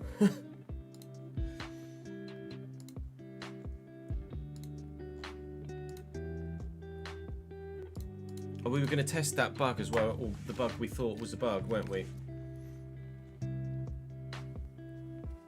Let's quickly do that. Oh, very much appreciate the raid of 209. Thank you very much indeed, Xbox. It's very, very kind of you to continue to show support for the channel.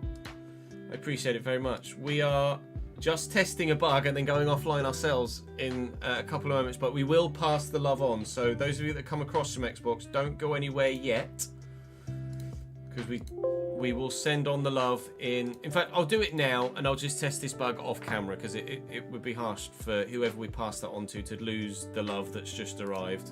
I don't want to benefit from it in any sense, so we can just send that love elsewhere. Where can we send you?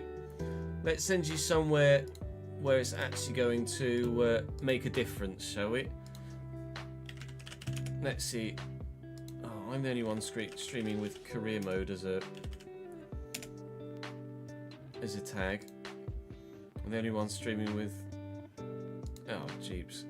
I was hoping there'd be immediately someone that was streaming career mode. Let me just search for English speaking, and then we can see if we can send you on to someone that's streaming career mode elsewhere within the community, because I wouldn't want anyone to lose out on that love from Xbox. I really appreciate the support, Xbox. Thank you very much indeed for continuing to show love for the channel. Like I say, it genuinely means the world. Thank you, guys. Let's see if we can find anyone else that's streaming. See if we can find anyone else that's streaming career mode and send that love on elsewhere. Shout if you see something, chat, because I might miss something scrolling. Chelsea career mode from Dirt3800.